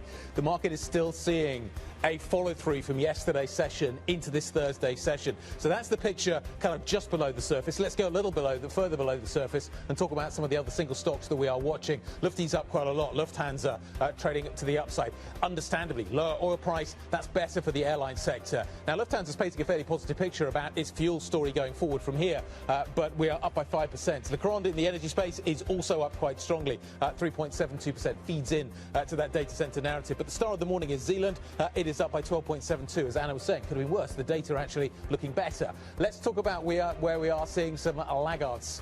Campari down 11.5%. That is a big move. The drink story maybe not looking quite so positive. Maybe we're not all feeling quite so positive. Bouygues is down by 1.74%. What is interesting is that Shell is also off this morning. You've also got the factor to fold into that trade this morning of the lower oil price. So you need to just bear that in mind. Not all related to what we're seeing on the earnings picture. You are also seeing a factor of the lower oil price being priced into that stock, Anna. Let's get up to date on some of the other stories that we are keeping in focus this morning. Voters in Scotland, Wales and much of England head to the polls today in the biggest UK electoral test since the general election almost 2 years ago. Polling stations are open until 10 p.m. in the elections for English local councils and the Scottish and Welsh parliaments.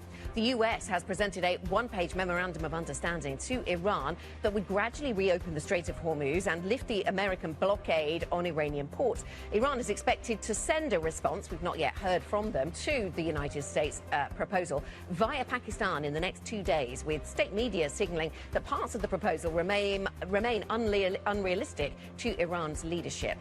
And Bloomberg has learned that China's financial regulator advised the country's largest lenders to temporarily suspend new loans to 5 refineries recently sanctioned by the US over their ties to Iranian oil. The move contrasts with a notice 4 days ago from China's Ministry of Commerce, which instructed companies to disregard US sanctions. All of that beating a path to that US-China meeting next week, Tom. OK, let's get back to the tech story. ARM, which has exposure to China as well, interestingly. ARM shares falling in late trading after disappointing investors with its sales forecast for the current quarter. The firm warning of smartphone market weakness while saying that AI data centre growth would offset the slump. Let's bring in Matt Bloxham from Bloomberg Intelligence. Matt, what stood out to you from the ARM earnings? Yeah, I think obviously that smartphone weakness comment was interesting. I mean, maybe not that surprising because we're seeing all this upward pressure on chip prices, and that's affecting particularly kind of low-end consumer devices, including smartphones. I think the other thing that stood out was the kind of more optimistic outlook they gave on this new AGI CPU. And actually, I was kind of reminding myself of the interview you did with Granny Haas not so long ago about the launch of that. You know, I think at the time they talked about $1 billion of kind of supply-based outlook revenue, and now they're kind of talking about $2 billion. So there's clearly kind of strong appetite for that. And I know there's been a lot of questions about whether entering into the kind of chip manufacturing and product market would maybe kind of compromise their neutrality, but it seems that there's demand out there and they're very optimistic about it. Can I talk about this Anthropic deal with SpaceX? Yeah. So when I first read the story, it made me kind of think about the SpaceX IPO that's coming up, and this sounded like a very good wheeze to get maybe some of the numbers to look a little bit more positive. Am I being too cynical there? Is there a kind of realistic narrative backdrop to this deal? Healthy cynicism, maybe. Guy. Yeah, I mean, look, you know, any company that's coming for IPO wants to demonstrate they've got a good forward pipeline of revenue. Having a big anchor customer like Anthropic in your massive data center in Memphis is a great way to kind of underpin confidence in the revenue outlook. I mean, it also speaks to the reality that there is a real challenge with finding enough capacity to fund and operate all of these big AI models. Obviously, Anthropic's been a runaway success, probably a much bigger success than even they thought it would be in such a short space of time. So they probably are having to kind of think of alternative avenues to kind of deliver on that capacity and maintain the performance of their product. And it is quite a contrast because, you know, it's not so long ago that Elon Musk was being quite critical publicly of Anthropic. So it is a bit of a 180-degree turn. And maybe both of them had to kind of swallow a bit of their ego just to kind of get this deal over the line. Yeah, two things can be true at the same time, can't they? Matt, thank you very much indeed. Matt Bloxham wrapping the Anthropic numbers and ARM as well. Let's stay on the tech story. And interestingly, energy is a piece of this as well, because Quantum Motion has closed a $160 million Series C funding round led by EU-backed tech growth fund Kimbara. The financing positions the British startup to deliver quantum computers made with the same silicon chip technology used in laptops and phones. Joining us in the studio for an exclusive conversation is James Pelistimic, Quantum Motion's CEO. James, good morning. Thanks for joining us in the studio. Explain to us then what it is that you do at Quantum Motion that differentiates you from others in the quantum space, to which a lot of funding is now flowing, it seems. Yes, indeed. We make quantum computers, but we do so using standard CMOS chips. So we make the full stack system. This is something that's available to users now. We've deployed a machine at the NQCC.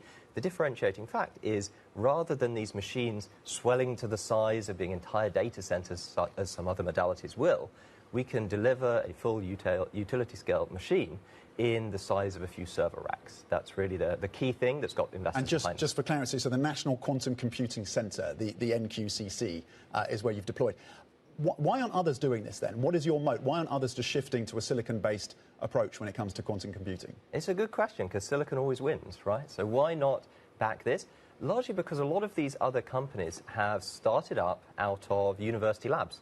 So superconducting, ion traps, these have largely been, you know, labs that have been bought out by the likes of Google, and then that's grown their own internal effort.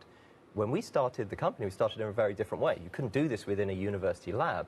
We had to build a company to work with some of these mega foundries, the likes of global foundries that we work with, and that's the way. We started out knowing that a useful quantum computer needed millions of qubits, and the only way to get there was to leverage the multi-trillion-dollar CMOS industry to have our fabrication. And you mentioned, good morning to you, you mentioned the partnership with global foundries. So I wonder what that entails. You know, what kind of access to chips are you going to get? There's a lot of competition for chips at the moment. This is true. The good thing with our approach is that it's relatively standard. So we make this using their standard 22FDX platform. And indeed, our chips can sit next to washing machine chips or others that you might use in your everyday life. So it's what's called a multi-project wafer. We can sit our chip right next to that and go through standard runs rather than needing any sort of line changes to their tooling.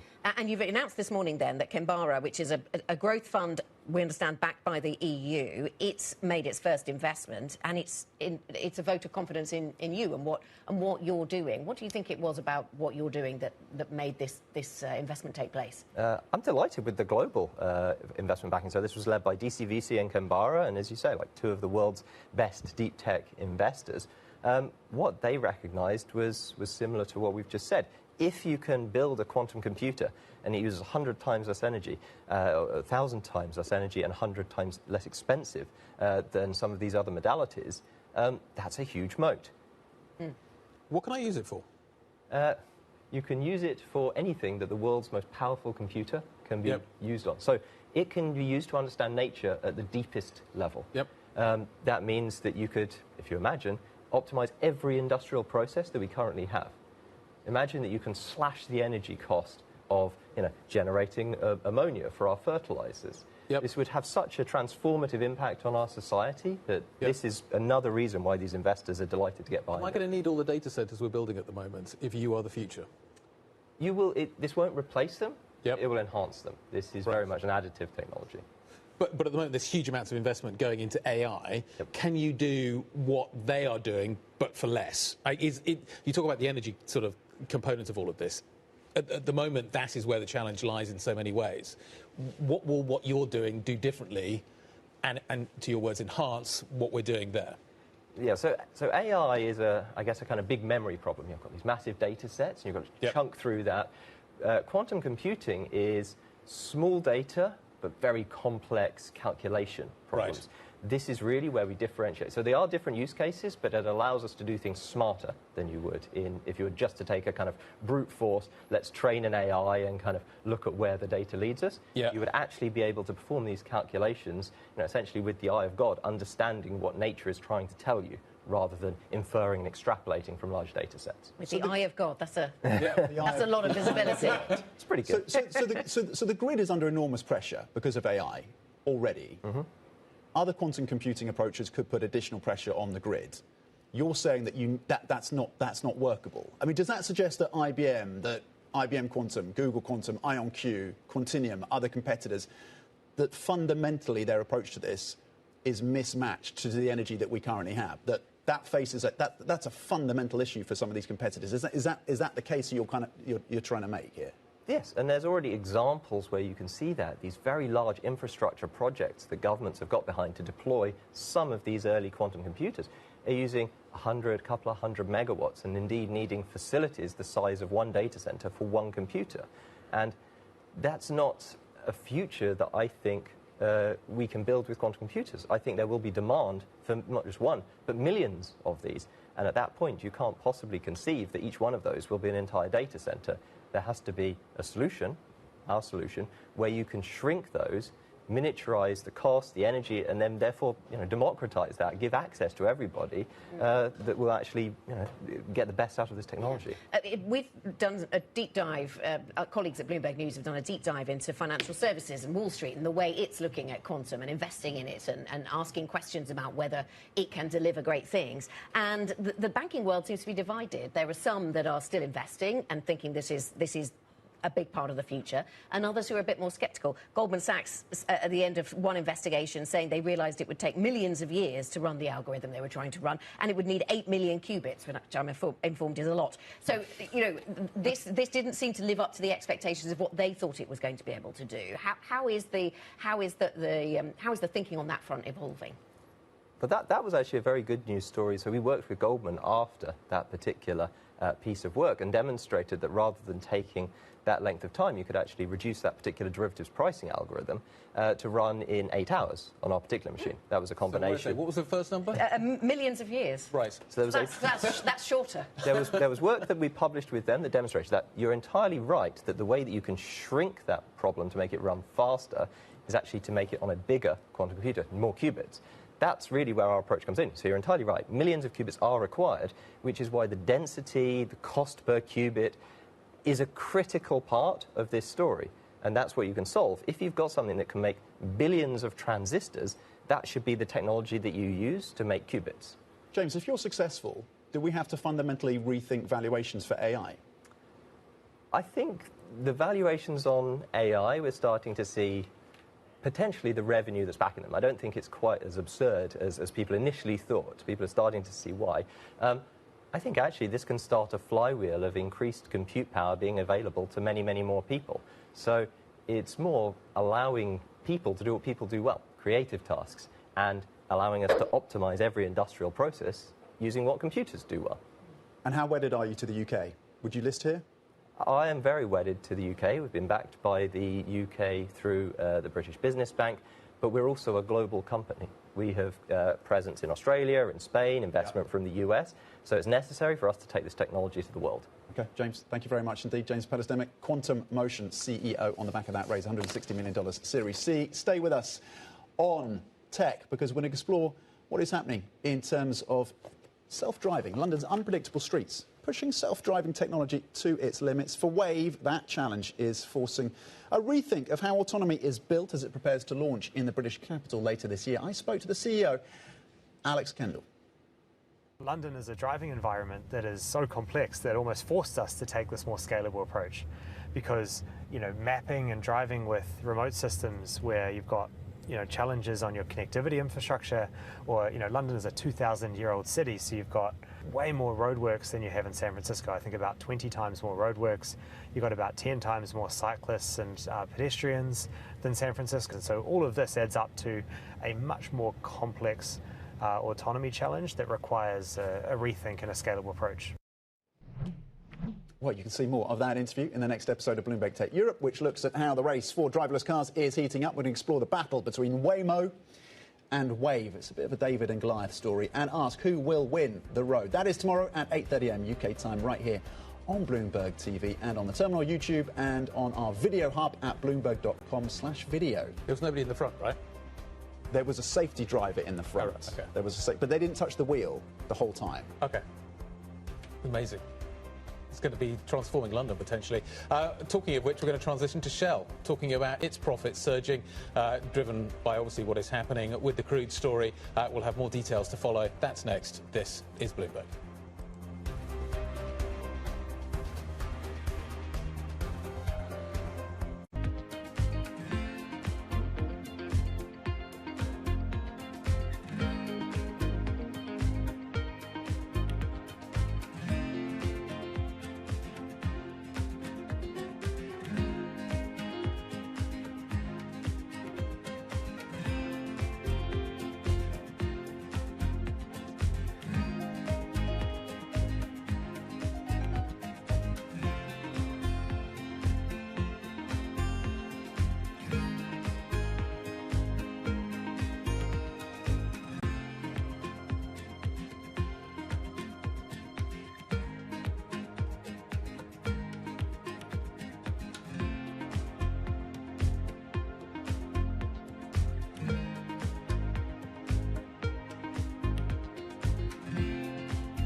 Everybody has a moment where they put into action all they've practiced, where they step up to a challenge and either succeed or fail.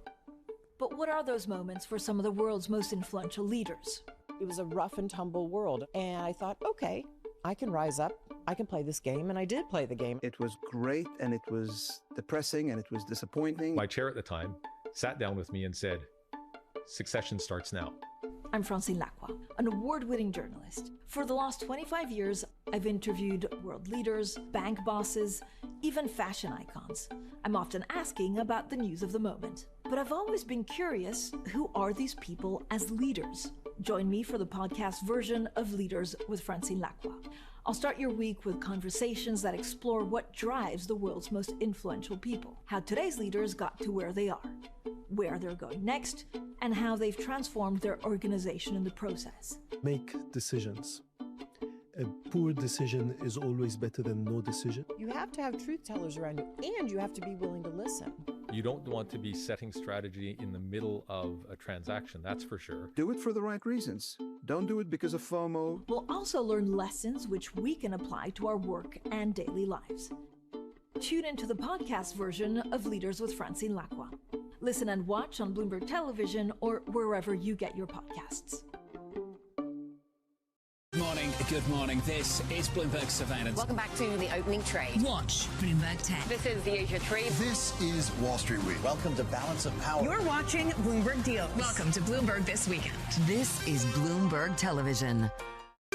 Bringing you up-to-the-minute political news whenever and wherever it happens. I'm Tyler Kendall in Washington, and this is Bloomberg.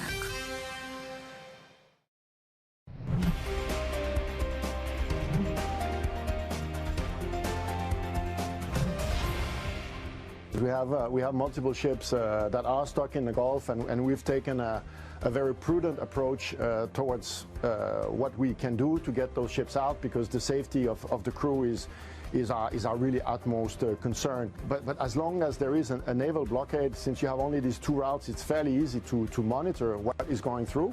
As long as there is this, they will have to stay there, because we cannot risk the life of our crew, we cannot risk our assets or our customers' cargo also by going through something that is unsafe.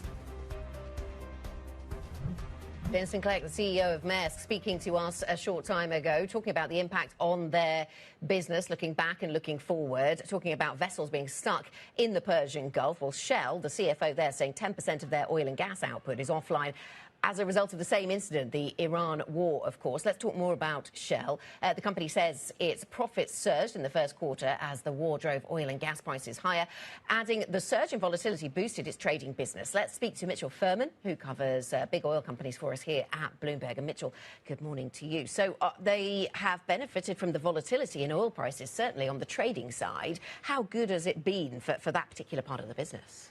Yeah, Shell characterized it as a strong quarter for its oil traders, and it has a large, sprawling in-house trading division. And, as a result of these higher oil prices, its traders were able to capitalize on these market dislocations. Do we see that? I mean, to what extent can that be sustained? And is the reason we're seeing downside pressure on Shell stock today is because of the CapEx spends came in higher than expected? And where is that CapEx spend going? Yeah, the CapEx spend is in part due to its recently announced acquisition of ARC Resources, the Canadian oil and gas producer, which Shell is looking to increase its upstream reserves. Shell's shares are falling in line with peers as oil is down, as you guys mentioned. It's more of a soft oil story. The macro questioning the earnings. Yeah, well, and the macro oil Brent is down as the U.S. and Iran appear to be kind of potentially nearing a diplomatic breakthrough. They kept their outlook. How much visibility does a company like Shell have right now, given the turbulence that we've got? Yeah, Shell is, like other companies, a lot of this depends on the ceasefire and the war ending. Yeah. That's when they will ultimately feel comfortable to send their ships through the Strait of Hormuz.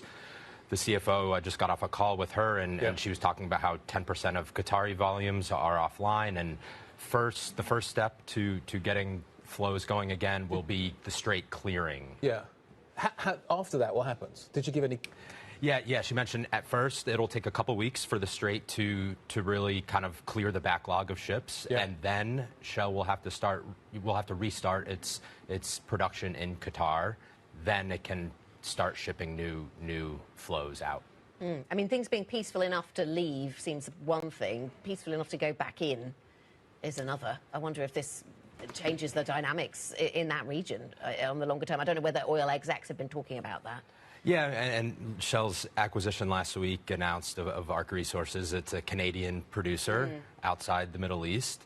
Yeah. Shell has an LNG export facility on Canada's west coast, which is geographically located toward Asia, which has been feeling the impacts of the Middle East disruption. So, while Shell kind of maybe downplayed some of the geopolitical relevance to that deal, that they're seems to be indeed some connection to some degree. Okay, Mitchell, thank you very much indeed. Mitchell Furman on the oil story, with Shell down 2.2%, but to Mitchell's point, that's largely down and more likely down to oil, and Brent down below $100 a barrel, falling 1.6% in the session after a pretty decent set of numbers from that company. Let's look ahead to what else we are watching throughout this Thursday, 9 a.m. So closing in on this is the UK Norges, in fact, that's UK time. It's the Norges Bank rate decision. That's after the Riksbank kept rates on hold at 175. So we'll break that for you. And it's UK local elections here in the UK, 1:30 p.m. UK time, US initial jobless claims. And on the earnings front, we've got McDonald's in the US, and then Marco Rubio will be meeting the Pope. Could be interesting. Yeah. Let's talk about these markets and what is going on. What is emerging is that this Chinese visit by President Trump to meet his counterpart is now emerging as a major factor when it comes to market thinking. President Trump said he's looking forward to going. Does this trip happen? Does it not happen? If it does happen, what does it deliver? That appears to be a big factor now. So let's talk about kind of how we price that in. Scullin Montgomery Koenig joining us around the table. Is it risk on until then? What happens if Trump doesn't go? What happens if this trip doesn't happen? If it doesn't go well, what does it look like? There seems to be a lot of imponderables around this.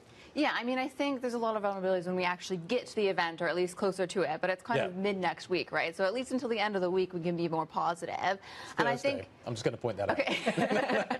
I think right now we've had some more positive news in terms of de-escalation. I mean, I'm not sure it's actually de-escalation, but more positive soundings from both sides in terms of a deal coming to fruition. Yep. And markets are looking to that point and saying, well, they're not going to want to escalate before then. And we've seen from equity markets that, they can be very much cheered by oil prices coming down, but the beta to oil prices rising has decreased significantly. And I think what we need to remember is that equities are biased to rally most of the time. In years when you have peaks in the MSCI world, on average, you get 19 highs that year. And, the most highs we ever had in a year was 77.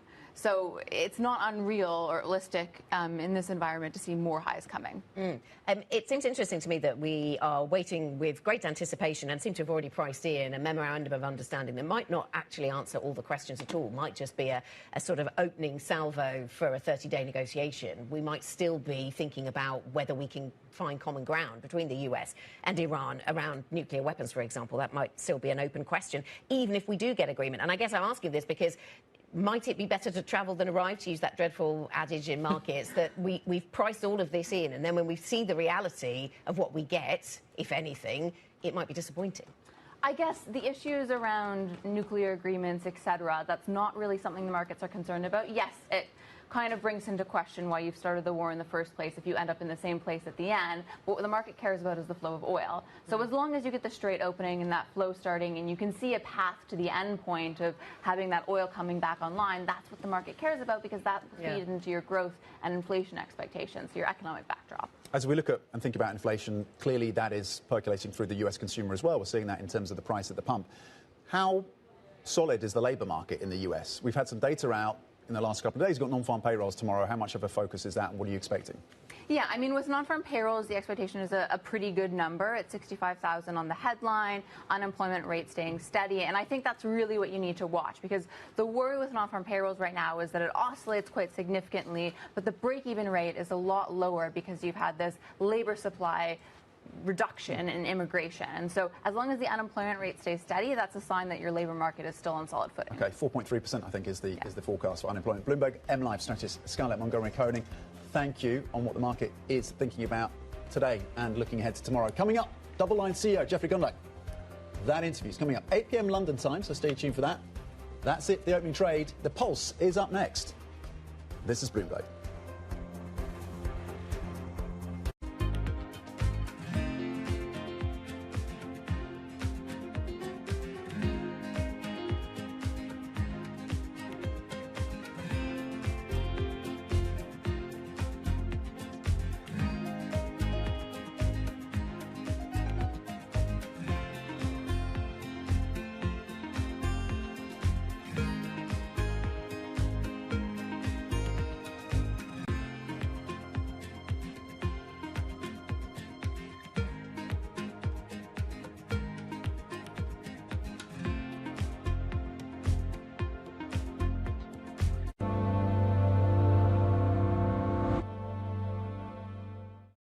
case tensions are high. Both sides willing to go back to the battlefield. The narrative changes moment to moment. Is there a ceasefire? Is there not a ceasefire? Markets are up, markets are down. Count on Bloomberg for up-to-the-minute reporting. Breaking news this morning. Breaking news in the last few minutes. On-the-ground perspective. Talking to you from the bomb shelter. This White House still pushing. And the analysis you need to make informed decisions fast. Clearly, nothing is final until it's well and truly final. The really important question is whether we'll get second-round effects. Nobody covers geopolitics like Bloomberg. It's a multi-trillion-dollar industry. We'll show you what's happening in ETFs like no one else. ETF IQ, only on Bloomberg. Trading day is about to start. And you're already looking for that edge. The opening trade brings you everything you need to know as markets open across Europe. I'm Guy Johnson. I'm Anna Edwards. And I'm Tom McKenzie. This is your opening trade. Only on Bloomberg. Welcome to the world of decentralized finance. Why is it that NFTs have not recovered in the same way that, say, Bitcoin has? Bloomberg is covering all things crypto. It's a pretty spectacular story. The people. This is the future. This is the 21st century economy. The transactions. It snapped up nearly $1 billion of Bitcoin. And the technology. We need to build a digital Fort Knox. That gives people financial freedom, and that's a wonderful thing. That's extraordinary. We ride the wave that is Bitcoin. Bloomberg Crypto, only on Bloomberg. What is going to be the consequence for U.S. markets? We are seeing modest gains across European equity markets. Take a look at how we're faring when it comes to Asian markets.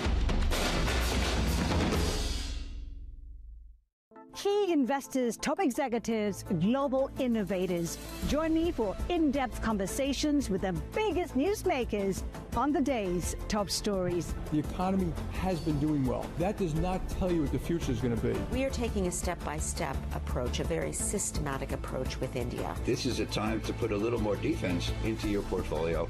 Insight with Haslinda Amin, only on Bloomberg.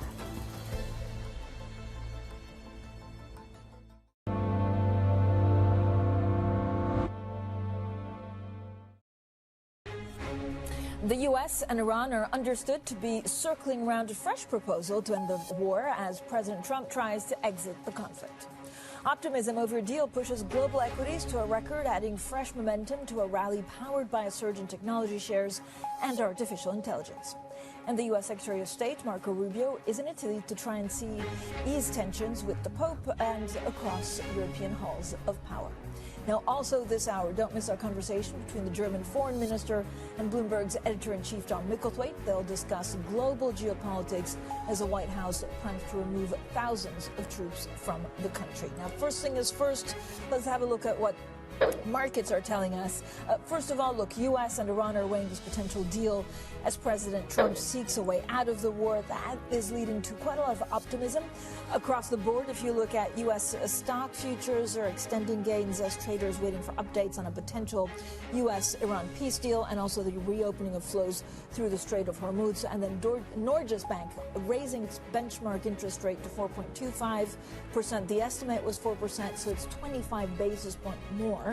Again, that goes back to the pressure on inflation, and actually it's a conundrum that most central banks will have to grapple with. Let's also take a look at the European maps. Just a reminder, there are a lot of local elections in the UK. We cannot talk about them because we're in a blackout period, so we won't talk about that too much. But you can see there's a little bit of a difference between what the FTSE is doing and other countries such as the DAX or the CAC in France. So for the conversations that matter and the insights you need, let's get started.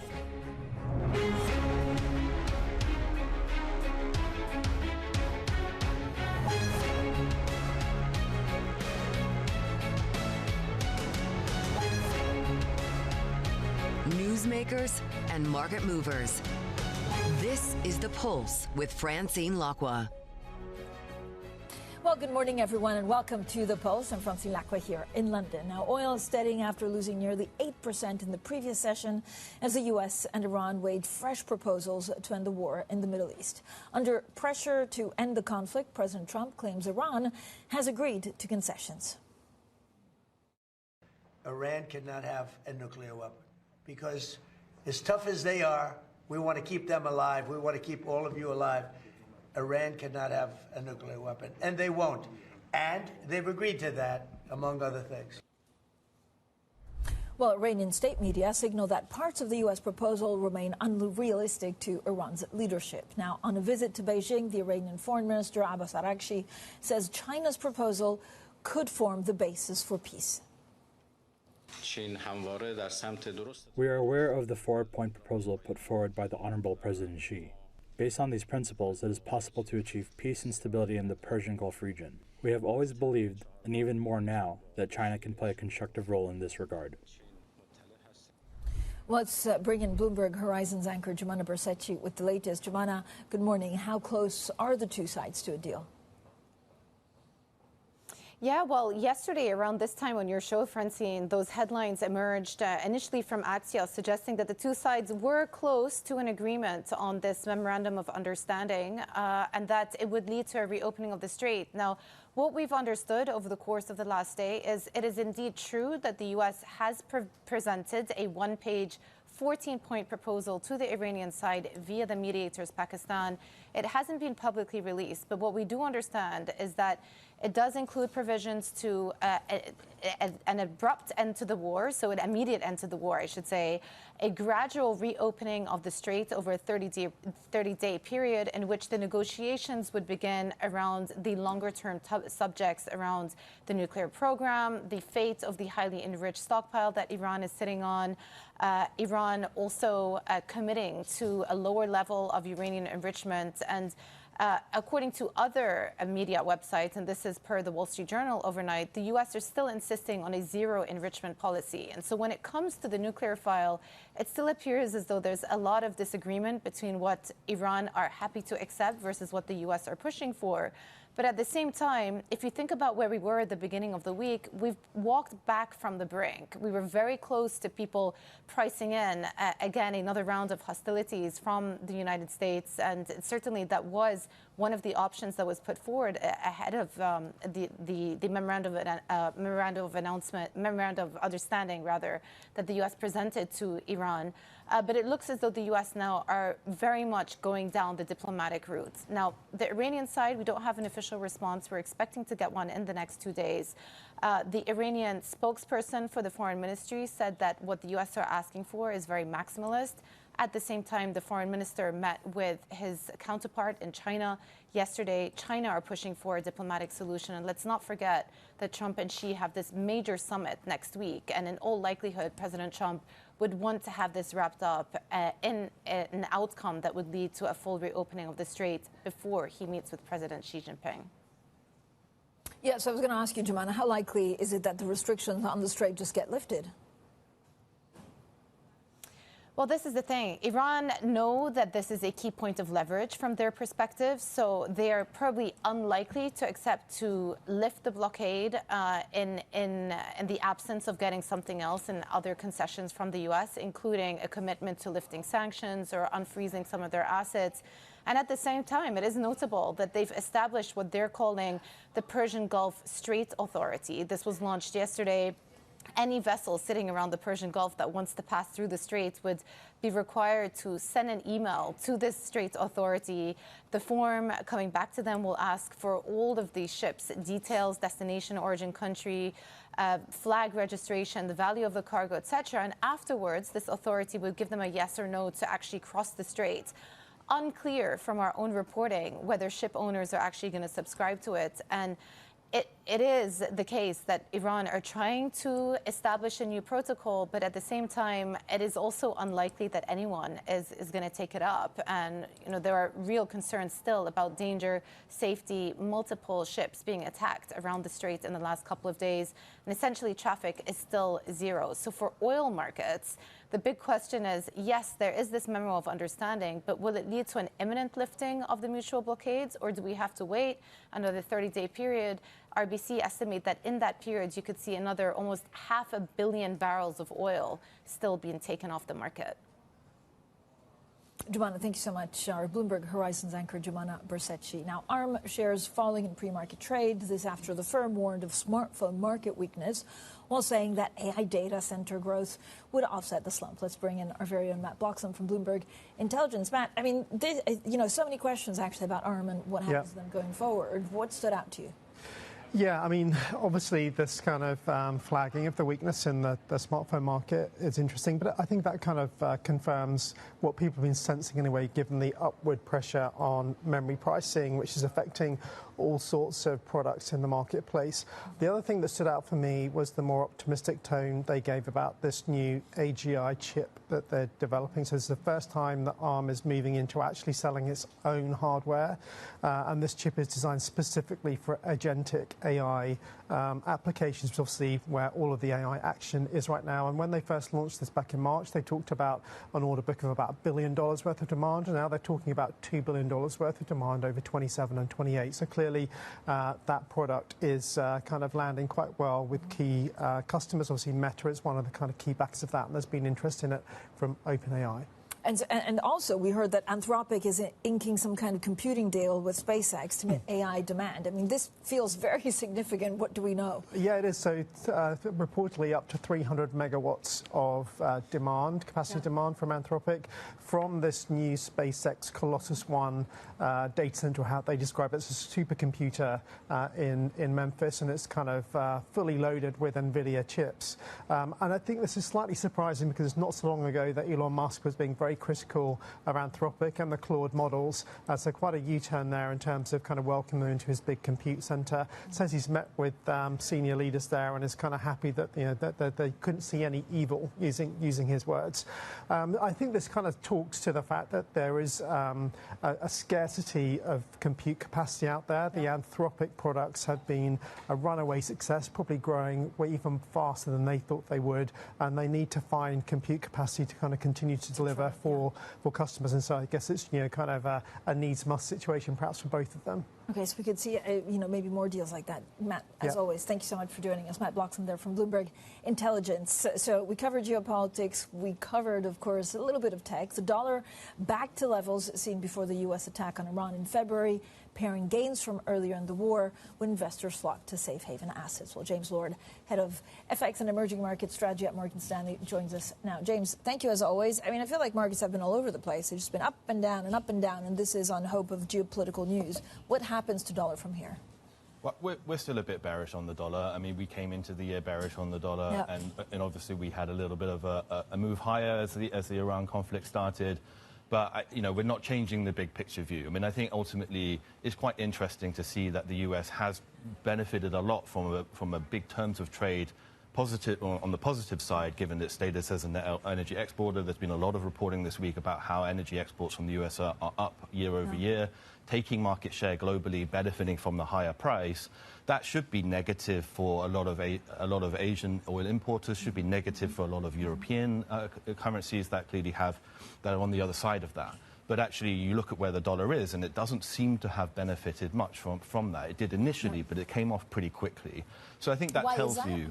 Yeah. So I think the main reason is really just like the strength of risk appetite in general. I mean, when you look at how well equities have traded, you look at how well credit spreads have behaved, usually when you see strong risk appetite, the dollar goes down. I mean, that correlation has been a little bit all over the place in the last couple of years, but more recently it has been pretty clear that strong risk appetite, the dollar weakens. And so I think the strength of some of the themes that you were just talking about just now with the AI theme, corporate earnings clearly in the US very, very strong, that has bolstered the kind of risk sentiment and put some downward pressure on the dollar. That's probably the main reason.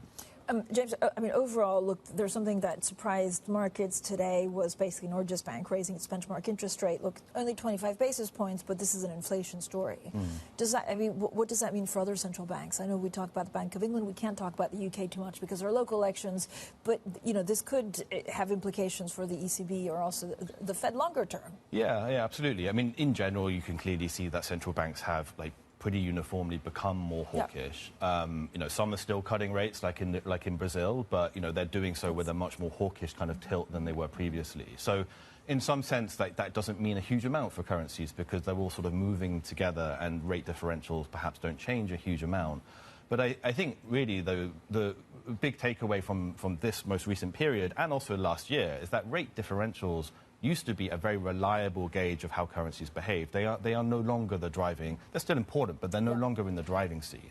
risk appetite, terms of trade, how commodity prices move. These things have all become much more relevant. I mean, you can see that particularly in the case of the yen now, where, you know, the last BOJ meeting, they were clearly more hawkish. You saw, you know, upward revisions to the inflation profile and the risks around inflation. And, you know, that rate differential between Japan and the US has compressed notably at the front end, and yet the yen has not really benefited. James, when you look at, you know, EM currency carry trades, actually, EM carry trades have been pretty strong. I mean, is there still room? Do you see any carry trades that have room to run given the current macro environment? Yeah, I mean, I think the last time I was on this program, we were talking about, you know, the benefits of EM and like the increased resilience of that asset class. And, you know, there was clearly a wobble during that initial period where the Iran conflicts took off and the oil price spiked. By and large. But, you know, most EM currencies are very, you know, many have gone well through the levels that we were at pre-war.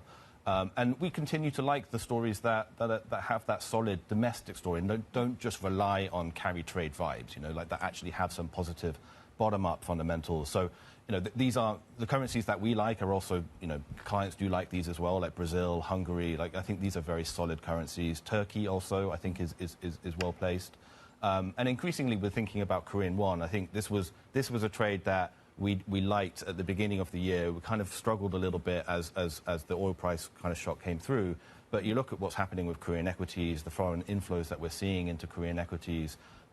Korean won is a very cheap currency, and I think it's remarkable that even as the oil price has increased and Korea has suffered, you know, a terms of trade impact from that, actually their current account surplus and their trade balance continues to grow as memory prices and the export cycle is pretty strong. James, we're also expecting a review of USMCA, right, which is coming up. What's your base case for that, and what does that mean, for example, for Mexican peso? Yeah, I mean, I think the main risk that I see for the Mexican peso is that the Banxico has been cutting rates, you know, quite notably. The rate differential with the US has compressed, you know, significantly. It's at kind of historic lows now. I mean, we have a Banxico decision today, and we are expecting them to cut rates again. And, you know, that rate differential with the US is if something happened and there was a negative shock, you know, if something went wrong with the USMCA negotiations, for example, it would leave the Mexican peso a little bit vulnerable to, you know, investors that wanted to express a negative view on the Mexico complex via the currency. It's a very easy and cheap currency to short because of that. And similarly, you know, if we had a global growth shock, if something happened with oil prices and we went substantially higher, investors will look for the EM currencies that have a strong kind of beta to global growth that are, you know, cheap currencies to short. And such I think as? Mexican peso is another one of those. Anything else? Probably South African rand would come up as one that investors would look to hedge themselves against the global growth downturn. Things like BRL are, you know, more fundamentally supported because they benefit from higher oil, but also the yield just makes it that much more challenging for investors to try and short it. I mean, do you look? I know there's been a lot of talk about, you know, the Peruvian sol. I mean, this is not one of the currencies that we look on a daily basis, but there's been election chaos. There's been such a long losing streak so far. I mean, can you do anything with a currency like that, or how do you trade it? Yeah, I mean, it's part of the index, and you know, investors do look at it. It's a relatively smaller market, so it's a bit more liquid. But you know, we've seen some opportunities in the bond market because of, you know, the spikes in oil prices, like leading to a sell-off in duration, and I think, you know, investors will tend to look at that as a buy on dip opportunity, I think. James, yen, we haven't, you know, talked. I mean, there was maybe possibly one intervention for sure, possibly two. I mean, do they try and continue supporting it? Well, we're not really making a call on intervention per se. Like, I think it's clear that 160 level has been discussed, and investors are increasingly looking at that level as a level at which they may intervene and try to defend.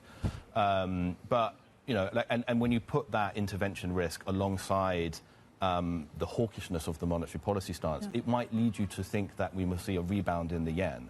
But I just, you know, first of all, as I was mentioning before, like the rate differential component has really lost its influence on dollar yen. So I'm not sure that's going to be the thing that drives it. And the intervention risk, you know, like I think the lesson of FX intervention, generally speaking, not just in the Japanese case, but is that you need to see a sustained campaign for it to have meaningful impacts on trends. And, you know, I don't think that that's something that anybody's really expecting. So if the fundamentals suggest that dollar yen should go back up again, then that's probably where it will go. James, thank you so much. Always interesting to speak to you. James Lord, their head of FX and emerging market strategy at Morgan Stanley. Coming up, we'll be joined by Tracy Alloway and Joe Weisenthal, the hosts of Bloomberg's Odd Lots podcast. Yes, they're here in London. We're also with a great live event this evening. We discuss what they're up to in Europe. That's next, and this is Bloomberg.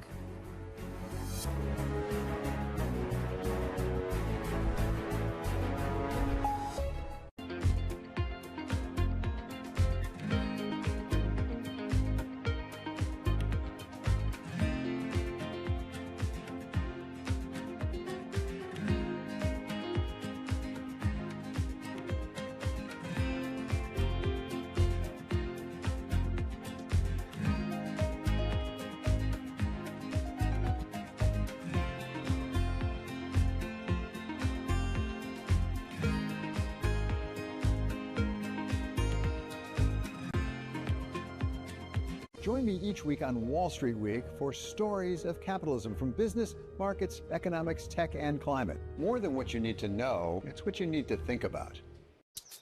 Welcome to Bloomberg This Weekend. I'm David Gura. I'm Lisa Mateo. And I'm Christina Raffini. We're tracking breaking news today from Wall Street to Washington. Let's start overseas. The sector is really propelling this deal forward. Yeah, the hope is this will open up new markets and provide some additional liquidity. Of course, now they're going to have competitors. We got a big week coming up in politics. Earnings season is underway. We're going to get some key reports. Everything you need to know before the markets open on Monday.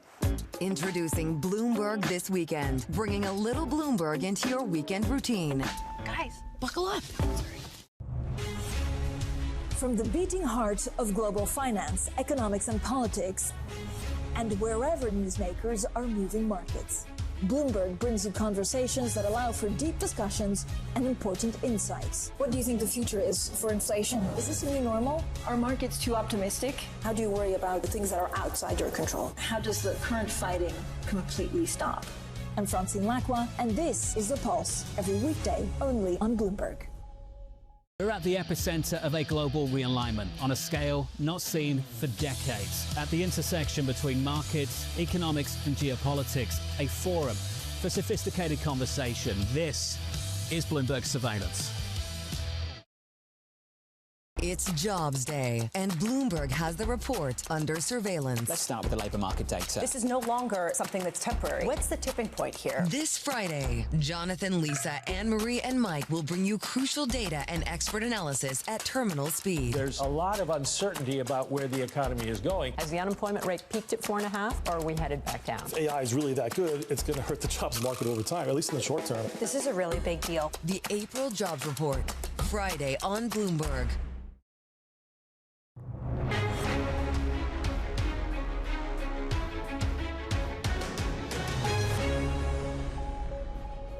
Welcome back, everyone. Now, Joe Weisenthal and Tracy Alloway have been hosting Bloomberg's Odd Lots podcast for more than 10 years. It's a show that has become essential listening for anyone eager to understand the quirks, complexities, and big ideas shaping markets and the economy. Above all, they promise it will always be interesting. And we listen to it, we know it is, and Tracy and Joe, join us now. I'm so excited to, have you in London. You have a live event this evening. Yeah. But also, you've been recording some fantastic podcasts. Has it been different being in Europe because investors worry about different things?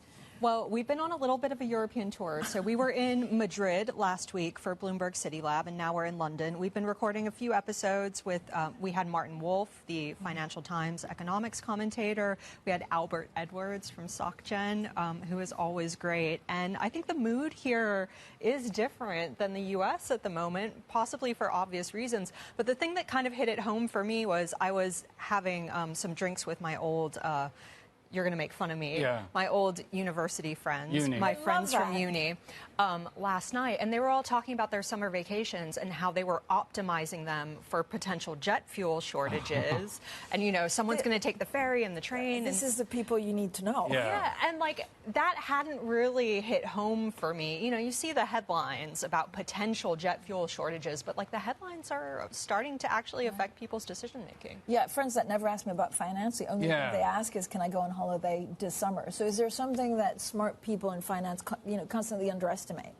You know, I'm sure there are. I think the interesting thing, and I know this is going to sound very bleak, and I'm not trying to bring people down, but what I feel is that every conversation we have now is essentially, some version of why are you depressed? And it's like, you can like pick your poison, right? You can talk about the jet fuel prices, but also just will there be outright shortages? Or you could talk about, you know, even more seriously, you could talk about just the war itself and the fact that it's still going on despite how many times, the war is almost over, etc. And then you talk to another person and they're gloomy about AI. And then you talk to another person and they're gloomy about perceived government dysfunction in, you know, half the developed countries in the world right now. So I just think, like, I don't know, wherever it is, that is the constant theme. It's just pick your reason for finding some reason for anxiety. And then, of course, grievance. Choose your grievance. And then how do you contrast that with the fact that stock markets everywhere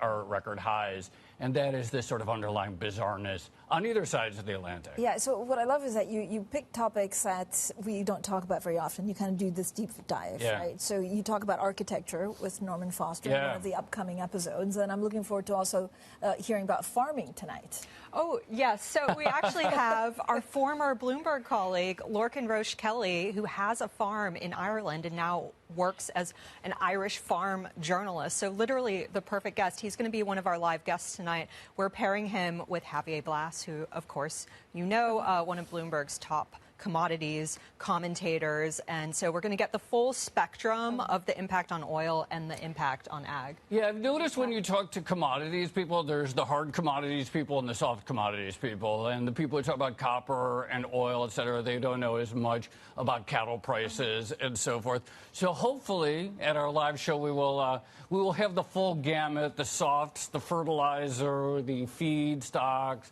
the feed, and also, of course, oil and everything like that. So, yeah, it should be a pretty fun conversation, all things commodities. Lorcan's always fun. I mean, he's always fun, and also he understands the market, so I'm really looking forward to that. He really does. People forget he used to work for a hedge fund as well as a commodities advisor, so like he has a great perspective on this. The other thing we're trying to do is, so right after our commodities panel with Javier and Lorcan, we have the vice chairman of global macro at Deutsche Bank and one of Deutsche Bank's top bond traders to talk about the markets. So we're going to try to figure out why all the commodities people, you know, their hair is currently on fire. This is the worst case scenario, the thing that people studied for years and years, the closure of the Strait of Hormuz. And then we'll have the macro people explaining why the market doesn't really seem to care that much about it. And then right after that, we're going to be speaking with the chef at the Devonshire pub, because if we're here in London, of course, we have to do a pub conversation. And so he's the one on the receiving end having to figure out how to design a menu given the rising input cost for probably every single thing on that menu. Yeah, so the only thing, so I've always been told to actually always go for the second bottle of wine because it's good, but it's not the most expensive. I mean, this was a rule. I thought it was the opposite. I thought it was the opposite. You shouldn't, because they know that you're going to do that. Oh, yeah. I mean, I've been had all of my life. Okay, well, this will be our first question. This will be our first question. What's the truth about wine pricing? Norman Foster, I need to know. Norman Foster, what did you talk to him about? So we asked him about the economics of architecture, the real-world constraints that he operates under, whether it's financial budgets or, you know, regulation, just the physical world as well.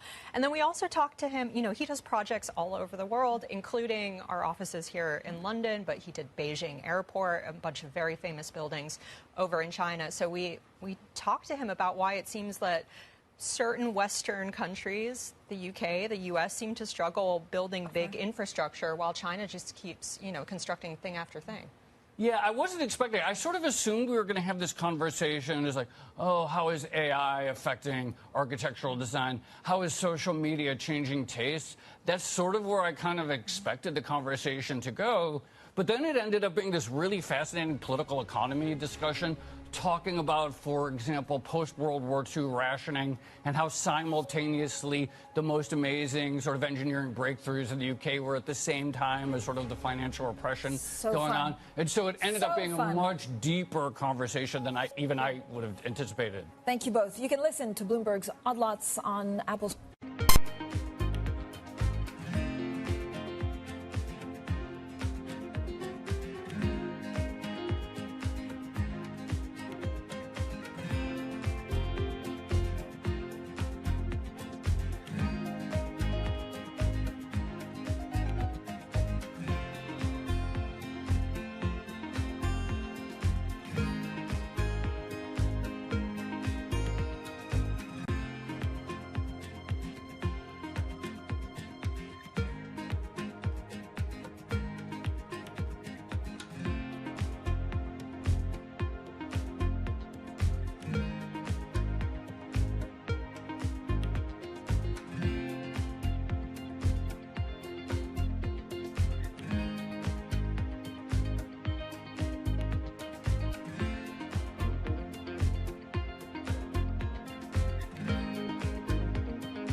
about 80% of projects will find it difficult to secure financing. And this is really all because of the level of readiness or preparation.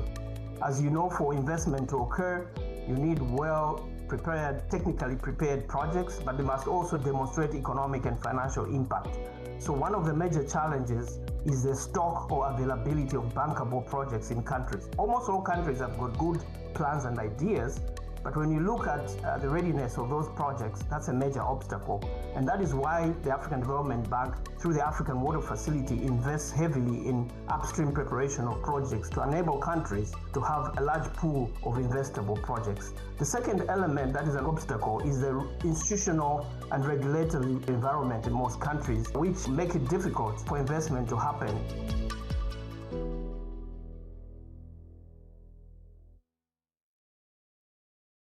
The Middle East and Africa regions are home to some of the biggest deals and fastest growth in the world. Vibrant resources and high-yield investment opportunities abound. I'm Jumana Versace. Join me on Bloomberg Horizon's Middle East and Africa for the stories, newsmakers, and insights shaping the decisions of traders across this exciting region. You had heightened levels of volatility. There's still room to maneuver. We do see opportunities. It allows you to increase significantly your net income. Every trading day, only on Bloomberg. Making money isn't about drowning in emotions. It's about understanding what's actually happening. Markets are the best way to glean signal from noise, and that is what we try to do every morning. This is Bloomberg Surveillance. Bringing you up to the minute news whenever and wherever it happens. I'm Sherian in Seoul, and this is Bloomberg.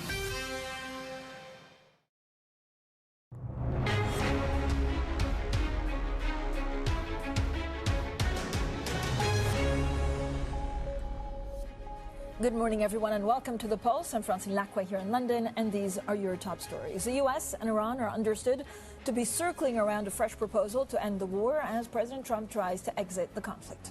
Optimism over deal pushes global equities to a record, adding fresh momentum to a rally powered by a surge in technology shares and artificial intelligence. And the U.S. Secretary of State, Marco Rubio, is in Italy to try and ease tensions with the Pope and across European halls of powers. Now, a couple of things that we need to watch out for. Norway, the Norwegian central bank, raising borrowing costs to stem stubbornly high inflation in, of course, the country that is Europe's largest energy exporter. Now, they took the market a little bit by surprise. They actually increased the key deposit rate to 4.25%, its first tightening step since 2023. Now, onto corporate news, and Shell says its profits surged in the first quarter as the war drove oil and gas prices higher. The spike in volatility also proved a tailwind for its trading business. Well, joining us now is Mitchell Furman, who covers oil, big oil for us. Mitchell, as always, thanks so much for being here. Look, Shell is the final Western oil major to report earnings. So how's it comparing with other competitors? Yeah, across the sector, we're seeing the big oil companies take in higher earnings as a result of these higher oil and gas prices, even though, at the same time, they are seeing disruptions from the Middle East. But, especially the European companies, Shell, BP, TotalEnergies, they're seeing boosts from their trading businesses. So what has been the impact, for example, on the Iran war in its Qatari operations? Yeah, 10% of Shell's oil and gas production is offline due to Qatar. Shell has a big business in Qatar. It has a gas to liquids plant, the world's biggest, which it operates. Also is involved in LNG, and all of that is offline. I got off a call with the chief financial officer this morning who talked about, the steps to reopen the strait. First, the strait needs to be cleared of the backlog of ships, and that will take a couple weeks. And then Shell's able to kind of restart its facilities that are able to be restarted. And then, Mitchell, there's been some disappointment about the side of its share buyback, but I guess it's difficult because at the moment there's just so much uncertainty out there. Yeah, and it's a complicated picture for Shell because Shell also did a deal recently, announced a big acquisition last week of Arc Resources. Shell did cut it by to $3 billion per quarter. It also raised its dividend by 5%, so it's maintaining its 40 to 50% of cash flow from operations returning to shareholders. Mitchell, thank you so much for joining us. Bloomberg's Mitchell Furman there covering all of our big oil majors at Bloomberg. Now, we're also looking ahead to President Trump's meeting with China's Xi Jinping next week. One major flashpoint remains U.S. restrictions on Chinese firms tied to national security concerns. Well, since 2020, the Pentagon's blacklist of companies linked to the Chinese military has expanded sharply. Earlier this year, although Alibaba, BYD and Baidu were briefly added, then removed. So that's the focus of our big take today. Jerry Doyle is our global defense editor, and he joins us now. Jerry, good morning. So, what is this list and why does it really matter? Well, the list, 1260H, sort of identifies companies with Chinese military ties that are operating within the United States. They update it annually, and it can be used as sort of a means of blocking contracts or research funding. And it can also signal that there's going to be tougher steps ahead, including sanctions. And there are some major Chinese companies on that list. We have Tencent, Huawei, big Chinese technology companies, even DJI, which is a major manufacturer of drones. So this list is sort of designed to make sure that companies with Chinese military ties are not able to operate inside the United States without transparency. What happened with those Chinese tech firms earlier this year? So it's kind of a complicated picture. As you mentioned, Alibaba, BYD, and Baidu were on that list briefly as it was published just for a few minutes, and then it was unpublished. Behind the scenes, there were two other companies that YMTC and CXMT, which were major Chinese chip makers, that were going to be removed from the list. Now, the White House was not happy with that Pentagon decision. There was a lot of wrangling behind the scenes. But then when the list was published, those two companies were removed from it anyway, sort of against the wishes of the White House. And as a result, there was quickly some back and forth again behind the scenes, and the list was unpublished. And the Alibaba, BYD, and Baidu sort of ended up being caught in that crossfire. So what does it tell us about the U.S.-China ties ahead of next week's summit? Well, both countries are trying to navigate this. It's a very fine line they're walking. Something like $414 billion of trade between the two countries last year. They want those trade relations because they're mutually beneficial, but also the U.S. is trying to navigate things in a way where it can look tough on China, try to protect American businesses, try to protect U.S. national security while also maintaining these ties. So it is a tough balance to walk. There's something like 187 companies on the 1260H list right now. And whether that list expands, whether it contracts, I mean, these things will sort of help dictate the terms of how the U.S. and China relate to each other going forward.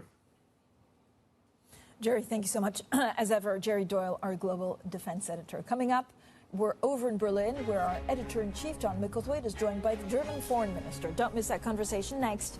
And this is Bloomberg.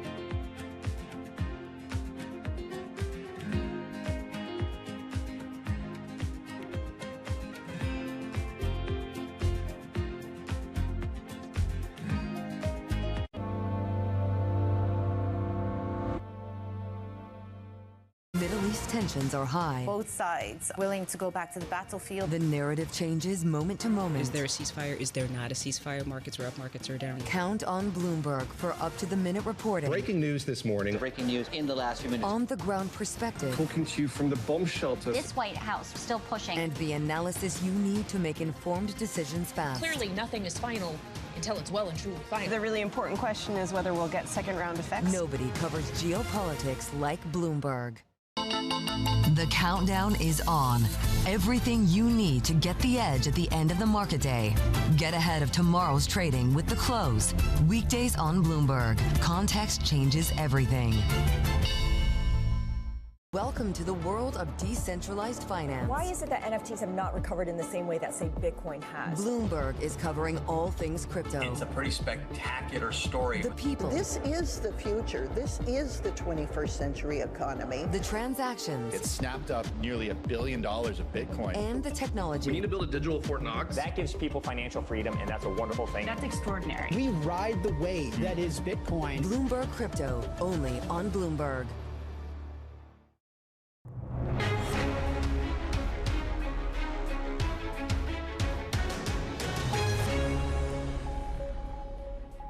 Well, one of the big corporates reporting is, of course, the shipping giant Maersk. The company says the Middle East war has had a limited impact on its first quarter results. Well, we asked the chief executive, Vincent Clerc, exactly what limited means. The war that started in February really is gonna have an impact in the second and third quarter, where we're going to see the energy prices going up, and we're going to see also the measures that we have taken in order to mitigate those increases. The first quarter by itself, I think, is a strong quarter, as you mentioned, strong on revenue, strong on cost, which generates a beat on financials. So we're very happy with that, despite the fact that there is an overhang of capacity in the shipping division that does press the pricing environment. But really, I think the efforts over the last 2 months have been on commercial measures to pass the extra cost that we have. It's about $500 million a month of extra costs we're taking since the beginning of the war that we need to pass on to customers. And so far, we're able to maintain our guidance because our experience is that we're able to pass those costs on to our customers. Okay. So as you indicate, maybe the second and third quarters, though, look a little bit tougher, though you believe that you can pass some of this cost on, most of this cost on. So if you would describe the effects of the war as in the first quarter as being limited, can you come up with a word that would describe what you think the effects will be in the second quarter? I think in the second quarter, we're going to see a significant increase in our cost base. I mentioned about $500 million in cost per month that we will see increasing between March and April and May. So for the quarter, it's $1.5 billion in extra cost that we need to recover from our customers in full if we want to protect our financial outlook.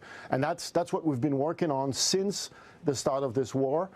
Full recovery of these cost increases from customers, and so far we're positive that we can maintain this in the quarters to come. But there is, of course, a lot of uncertainty if we look further into the year with respect to what are going to be the secondary impact of this war. Inflation, possibly reduction in demand. Demand has been one of the strong features in our markets for the past couple of years, and certainly also in the first quarter. We see that continue in the second quarter. But there is, of course, some question marks about how this is eventually going to flow through the economy and what impact it's going to have on the market. So we remain cautious, but so far positive on what we've been able to achieve so far with respect to mitigating that and get to a bottom line impact that is not material. Well, that was Vincent Clerc, the chief executive of Maersk, speaking to Bloomberg's Guy Johnson. Now, 1 year after entering office, Germany's Chancellor Friedrich Merz is facing questions on how long his coalition can last as his public standing plummets. Well, it comes amid a high-profile feud with the U.S. president over his war in Iran, who's threatened further auto tariffs and troop withdrawals from Germany. So let's go straight to Berlin, where John Micklethwaite, our Bloomberg editor-in-chief, is standing by for an exclusive interview with the German Foreign Minister, Johann Wadephul. Over to you, John. Francine, thank you very much. Johann Wadephul, thank you very much for talking to Bloomberg. Moin, I think is the correct way to say to you. Good morning. Good morning. Can you, first of all, give us an update on what's happening on the US-Iran peace deal as far as you can see? I do see that the negotiations, fortunately, are going on. We have been asking the Iranian side to be serious. I had a call with my colleague Abbas Araghchi on Sunday. I made clear to him that he should really be clear to the US and also to the international community that the nuclear issue is crucial for all of us. So we absolutely share the American approach on this issue. The end of this conflict, at the end of this conflict, it has to be clear that Iran will never have a nuclear weapon. So this, and also the missile question and the behavior in the neighborhood of Iran, these are core issues, and we are urging Iran to be serious on this. Do you think Trump is prepared to give way on all the sanctions in exchange for that? Perhaps not all of the sanctions, because the UN is still needed and the EU as well. So we have at some stage to be part of the negotiations. But of course, lifting the sanctions is, of course, a leverage the US side has. And if Trump managed to stop them having a nuclear bomb or stop developing that, do you think that would sort of justify the war at all? I mean, you look at it, sort of Israel may have achieved some of its war aims, but so far America doesn't seem to have achieved any. No, of course, I would already say that the result we have seen per now is that there's no opportunity for or possibility for Iran to develop a nuclear bomb in a short time. This is good. That the missile program more or less is destroyed, which is also an issue of security for Europe. So these are already good results. And of course, the biggest goal is to achieve for all of us. And that is, for that very reason, we are supporting the US side with all what we diplomatically can do, is really to guarantee for the future that this very regime will not have in his hands a nuclear weapon. What about the Straits of Hormuz, which they were open before this conflict? Now they are not open. That presumably is something that you'd want to guarantee too. Of course. This is a substantial part of the negotiations, and this is there. The international community is united behind the United States, united behind Israel.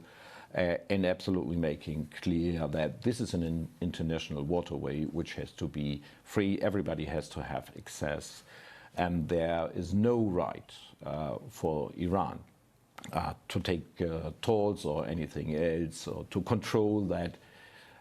So this is, of course, of highest importance for all of us. I know it's a little weird to worry about somebody insulting Donald Trump, given the number of insults that come the other way. But looking back, do you think the Chancellor's talk about Iran being a humiliation for America, do you think that was a mistake?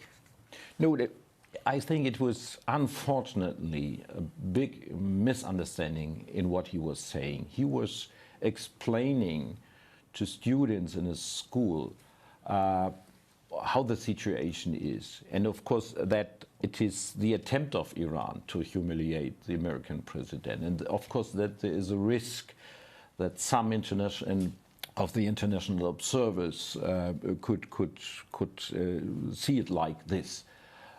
So this was unfortunately really a misunderstanding. In the very idea and the intention of the Chancellor was to make to Iran absolutely clear that they should not try to go this way, and that they should not even try to humiliate the American president, because though it was not our advice to begin this very war, we are absolutely behind the United States in all what they are doing to prevent Iran to become a nuclear weaponized power. But isn't there a problem in that Trump has read it in that way? So you've ended up with troop withdrawal from Germany, though not giving you the medium-term missiles, and now car tariffs. Are you negotiating on any of those things? On all of these, and we are in a very close contact. I especially with my dear colleague, and I would call him friend, Marco Rubio. We're in a close contact. Our defense ministries are, the foreign ministers are, and of course we will find a solution together. We know that there will be a burden shifting from the United States to Europe. This was the intention of NATO, especially since the last year, since a very successful summit of The Hague, where we made clear that we are ready to take the 5% of defense spending. And the very purpose of that is, of course, to then carry more of what is needed to defend Europe. And of course, This will be now negotiated. This will be formulated out. We want to prepare a very successful summit for NATO in Ankara for this early summer. The alliance is stronger than it ever was before. We are united. We have new members with Finland and Sweden. We are the most successful defense alliance of the world, and we're going to defend it with all means. But you were on that particular thing, it's the missiles, the medium-range missiles, that seems to be the most important thing from Germany's side on the security side. We need them here.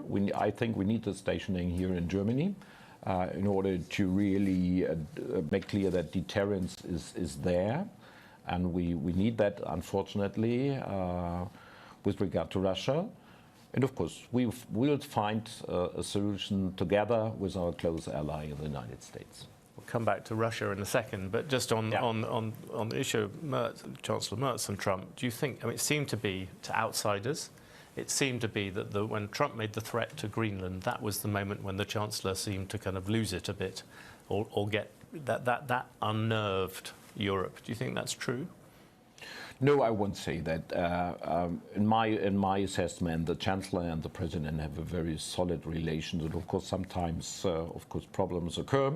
They have to be discussed, and they will. I hope very much meet in a foreseeable time and speak and talk to each other. All the meetings they had were very successful, and they are frequently on a phone call. So I would really say we have long-standing, very good relations to the United States of America. They are, of course, of highest importance for Germany. And, of course, unfortunately, there were these irritations, but not more than that. Just another one you've been pushing very hard at the moment is you're trying to get, you're in New York, you're trying to get a non-permanent seat on the United Nations Security Council. And your main problem there seems to be Germany has a very unflinching support for Israel. That doesn't seem to help you in terms of persuading the developing countries to back you, given what's happened in Gaza and so on. Do you think you'll get that seat? Yes, I'm optimistic. We have a lot of challenges in the summer, the football championship as well. But I think we're making a good campaign. But okay, this is a democratic voting on Germany's offer to be engaged on the UN level.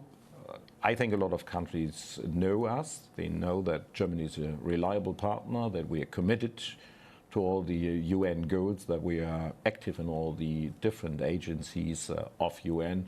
So they know they can count on Germany. And of course, we have some discussions about critical issues.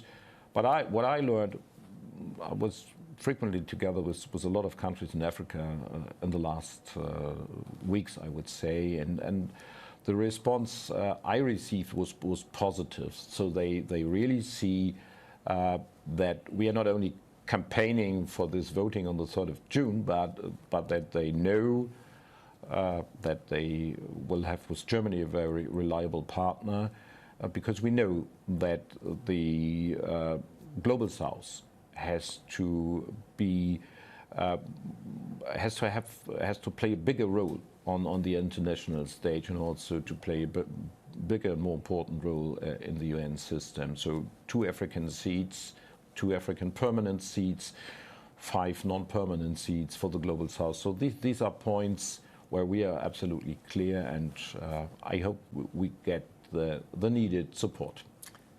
Can I ask you a bit about, you talked about foreign policy a lot, and we'll come back to Russia, but just one thing on the domestic side at the moment. Chancellor Merz, you've just celebrated your 1 year in office.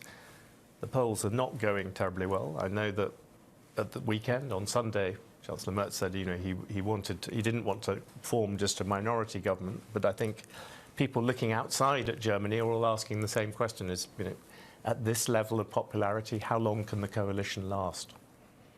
Another 3 years, because this is this is our tenure. Why should we cut that?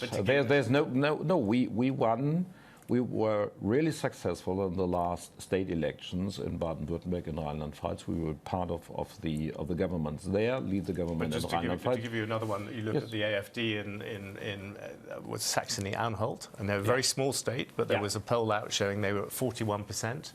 They might be able to form a government there. How would that change politics in Germany? This is a poll and not the result. So we are, of course, fighting for a better result, and I personally will be engaged, others as well, of course. So we just make the people clear that it is not a good choice to vote for the AfD because it's against German and European interests. They are more. I'm of course. Yes, in foreign affairs, I can only tell the people they are working more for China and for Russia than for Germany, Europe, or the United States. So to make this absolutely clear where the AfD is.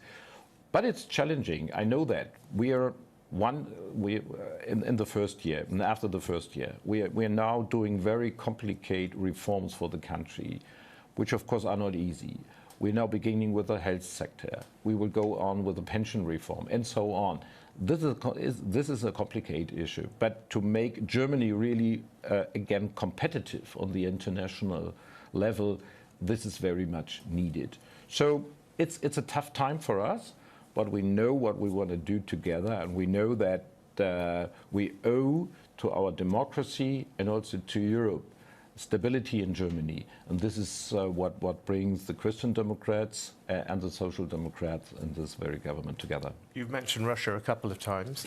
Overnight, we've had this threat from Putin asking people to take their embassies out of Kiev. Are you going to do that? No, of course not. We're in close contact with other embassies. We won't be intimidated by this. We know Russians, and this is the means they take. They are not only unraveling this war against Ukraine, but also, of course, a war of informations and communication against us, as we are strong and reliable supporters of Ukraine. One very last question on that. There's always been talk of one day having a Chancellor Merz Putin phone call. That hasn't happened so far. Do you think that will happen? This may happen at some time.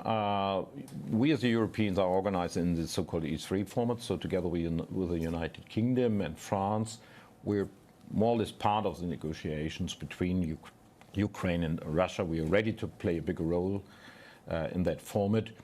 And if at some time such a call is necessary and sensible, if there's really a readiness on the Russian side to substantial come to the negotiation table, the Chancellor, of course, could be ready for that. Jan Waterfall, thank you very much for talking to Bloomberg. Back to you, Francine. John, thank you so much. Fantastic interview from our editor-in-chief with the German foreign minister. Of course, we learned that he's expecting the German coalition to serve out its full term. He also says it was a big misunderstanding what the Chancellor Merz said about Trump, that both men have a very solid relationship. He also believes, and he really explained why he thinks NATO is probably stronger than ever before. A couple of other things. Look, Germany has also said they will push for some pretty speedy decisions to compete with the U.S. and China, given the fact that they want to reform the EU to just have a lot more agility to compete with those two blocs. You can hear more from that interview up next. Bloomberg Brief. This is Bloomberg.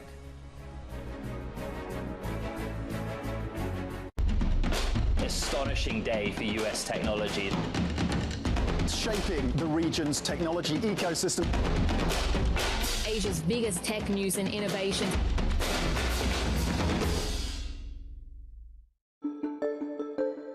You don't think the court was hurt by the perception that it was a political decision? The court's always hurt, it seems to me, if we look political.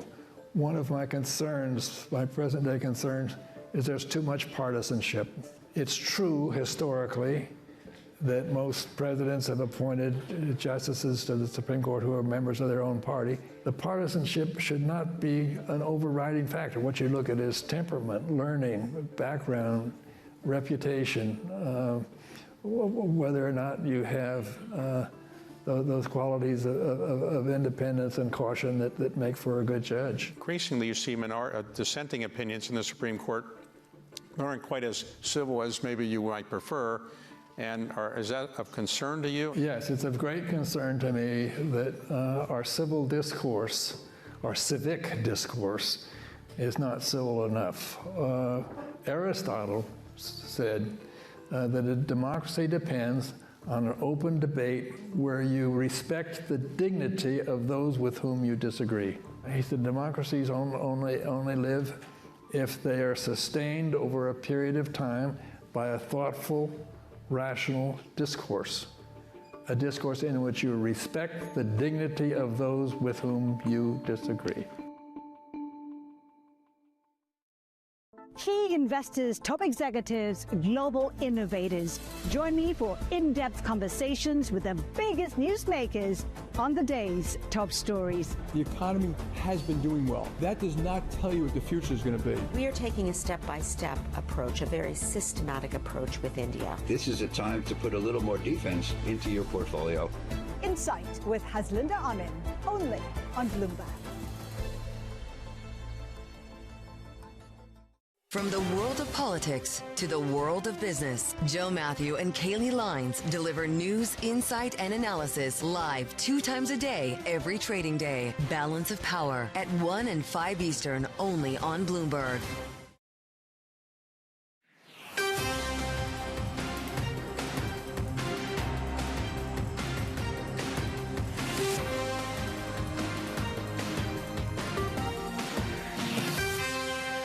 It's 5 a.m. in New York City, 10 a.m. in London. Good morning, I'm Bonnie Quinn with your Bloomberg Brief. Let's get you set up for the day. A deal potentially in the works. The U.S. waiting on a response from Iran to the proposed plan that would gradually reopen the Strait of Hormuz. Optimism lifting stocks again today after back-to-back records. Brent crude also falling for a third day. And China's balancing act ahead of the Trump-Xi summit has regulators backtracking, telling banks now to pause new loans to U.S.-sanctioned firms. All right, big evening around the markets. Let's get a check on what's been happening in the last few hours. Let's get to Alice French for the latest from Asia. Alice. Morning. Yes, a nice up day here in Asia, mostly driven by Japan, which has had an explosive re-entry from its 3-day Golden Week holiday. The Nikkei up again at another new high, mostly lifted by tech. Of course, Japan really factoring in those gains that we've seen in chips over the holiday. The offshore yuan as well having a good day, up at its strongest against the dollar since 2023. And if we look back at equities more closely, you know, like I say, that tech trend has really been driving the gains. SoftBank in Japan having a fantastic day, actually its biggest gain since 2020. Of course, we saw ARM overnight giving a pretty bullish AI outlook that's been helping sentiment. We do have earnings from SoftBank coming next week, and it'll be interesting to see how those investor worries about the kind of financial strain of its open AI bet play out. Alice, thank you so much. That's Alice French there in Asia. Now to London for a look at what's been happening in Europe. Louise Moon is there for us. Louise? Morning, Bonnie. So starting off with the stocks 600 for Europe, opening pretty flat this morning. There's obviously the focus is on geopolitics. A lot of caution there, whether or not that deal might come through. But one sector that is doing well is luxury. You can see this up higher. So that's the likes of Kering, LVMH, all those big luxury names, partly on the back of that potential deal, but also some strong Chinese consumer data coming through overnight, which is boosting that. And then a brief look at the euro, US dollar, very slightly higher. Again, it's geopolitics, focusing on that potential deal. But analysts saying, you know, there's room for that to move higher if that came through. But one other currency to really focus on is the Norwegian krone, the biggest macro story of the day. Norway hiking rates unexpectedly on the back of this inflation rise. Central banks certainly reacting around the world. Louise, thank you so much. That's Louise Moon. It looks for now like we're headed for another day of oil declines and equity gains. We'll see if that tracks throughout the day. I liked what Paul Donovan of UBS said this morning. He said that it's blind faith that's driving pricing right now, and essentially the outcome of the war is in Iran's hands. Certainly the oil market, though, has priced in a decent reaction to that one-page memo that the US sent, with Brent crude still trading below $100 a barrel and WTI all the way down to 93. Fractional gains for S&P futures as well. It's been 7 days now that stocks and bonds have been moving in the same direction, and it looks like we might be in for another day of the same thing. The 10-year yield still down at 433.50 right now. I would point to the VIX, though. We're back at a 17 handle for what that's worth, and the dollar index seeing a little more weight to it once again. All right, it is time now to get some individual movers, and for that we'll go back over to London and Chloe Melly. Good morning, Bonnie. ARM is a downer this morning after warning of weakness in the smartphone industry, which is really a key source of revenue for the company. And at the same time, it did say that really strong demand from AI data centers would help offset some of that slump. But we've seen shares essentially move up and down as investors try and decide what to focus on. But it seems that at the moment, they are very much focusing on the negatives, and we're down about 6% this morning. Moving on to DoorDash, which is up this morning. It is in the green after giving an order forecast that came in ahead of estimates. And so this shows really strong momentum in food delivery across those key markets for DoorDash, and we're up more than 10% this morning. And finally, Snap is down this morning in pre-market trading after saying that its advertising business had been really badly impacted by the war in the Middle East. It also has announced that it has officially ended its partnership with Perplexity, and so this is now raising questions about how that company is going to be able to compete within that AI space. And so we are down also more than 10% this morning for Snap. All right, Chloe, thank you so much. Chloe Melly there in London. And coming up in this hour, we're going to catch up with Sitara Sundar of JP Morgan Private Bank. But first, the US waiting on Iran to respond to its proposal to potentially end the war eventually. They want to make a deal badly, and we'll see if we get there. If we get there, they can't have nuclear weapons. You know, it's very simple. But what's not to submit? So they had a Navy with 159 ships, and now every ship is blown to pieces. Their leaders are all dead. So I think we won. Joining us now from Dubai is Jumana Bersachi. Jumana, the oil market certainly seems to have decided that there is a path to reopening Hormuz. Are diplomatic channels wide open? Well, that certainly appears to be the case.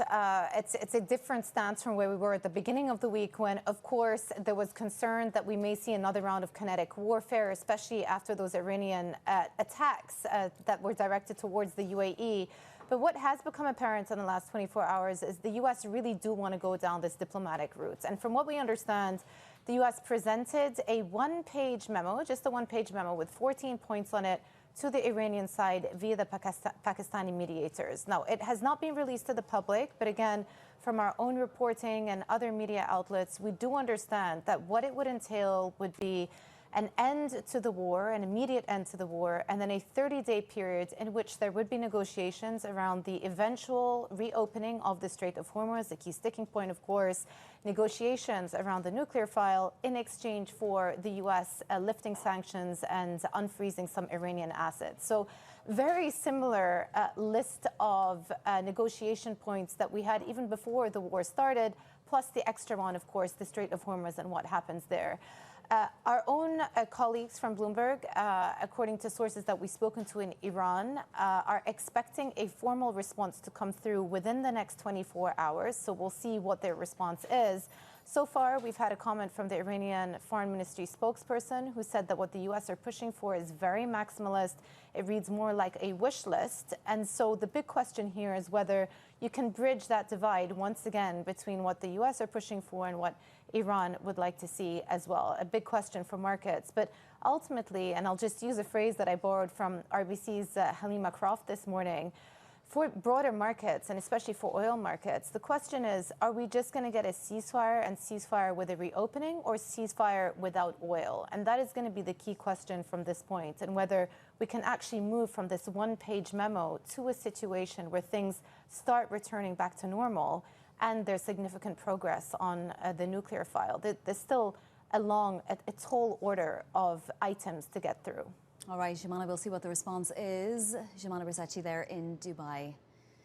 Global companies caught in the middle with conflicting signals from Washington and Beijing. Bloomberg learning that Chinese regulators have asked its banks to hit pause on the new loans to refiners that had been sanctioned by the U.S. over their ties to Iranian oil. This backtracking coming just ahead of the Trump-Xi summit scheduled for next week. Joining us now is Bloomberg's Denise Wee in Hong Kong. So, Denise, what is the latest guidance from China's financial regulators? It does seem to be a little bit of a backtracking, no? Yeah, I mean, definitely it's a bit confusing here. We're seeing the financial regulators saying that the banks should pause new loans to these sanctioned companies. They should review their holdings and, not call existing loans, but also not make new loans to them. So this is like quite contradictory to what we had a few days ago from the Ministry of Commerce, basically invoking the anti-sanctions blocking measure for the first time since 2021.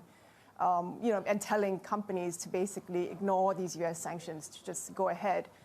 It's not quite clear why there's this, confusing signals. But what's very clear is like tension has been ratcheting up between the U.S. and China ahead of the meeting. There's a lot of posturing. U.S. has been turning up the heat on Iranian oil shipments and warning the Chinese banks it could face secondary sanctions. And at the same time, China, invoking this blocking measure is clearly showing a signal they're not going to take things lying down. There will be consequences. Now, Denise, China entities are getting involved legally with some American banks. So one particular oil trader suing JP Morgan and Citi. Give us the backstory here. So basically this happened in February and March, so not so recently, but earlier this year, where a fuel trader has sued both the U.S. banks in Chinese courts in Beijing and Shanghai over quite small amounts, but they're suing the banks basically for freezing payment transfers to a company that was later sanctioned by OFAC. They're sort of, the company is basically arguing that they shouldn't have been frozen. This is discriminatory. This was done before the company was added to the OFAC list. I mean, it's kind of interesting because it's a rare move. We don't really see this too much, and it just goes to show the quandary that global banks face. They can't really, or even Chinese banks, they can't really flout OFAC's laws, but at the same time, they could face repercussions onshore. Yes, and it's not just the banks, right? There are obvious challenges now facing global companies operating in China if you have competing regulations from the US and China that don't jibe. Yeah, I mean, it's definitely become like so much more complex and harder to navigate the environment between these two superpowers that are having increasingly competing and conflicting laws. On the one hand, you've got Wall Street banks, which have billions at stake onshore. They've invested money, onshore, building businesses. On the other hand, you've got the Chinese banks that have dollar clearing licenses. They don't want to lose their access to dollars. So it's become very, very hard for banks to stay compliant, for financial firms to stay compliant in this difficult environment. Changing by the day. Denise, thank you so much. That is Bloomberg's Denise Wee in Hong Kong. Now to other top stories trending on the terminal this morning. According to sources, Bank of England officials are privately concerned that positive UK economic data may be sending false signals, complicating their job of setting interest rates. Data since the pandemic show healthy economic growth in the first and second quarters before stalling or contracting in the third and fourth. The UK's National Statistics Agency will start publishing non-seasonally adjusted GDP figures to help provide additional context. The European Union failing to finalise a US trade deal. Negotiators from the European Parliament and EU countries met Wednesday to discuss potential amendments to the transatlantic deal initially struck in July. The EU is under pressure from the US to ratify the trade pact after President Trump threatened higher tariffs on autos. Bank of America analysts predict that France will win the FIFA World Cup this summer. Analysts believe France will face Spain in the final and will be led to victory by top scorer Kylian Mbappe. ARM Holdings out with a warning of weakness ahead in the smartphone industry. We'll talk about that next. This is Bloomberg.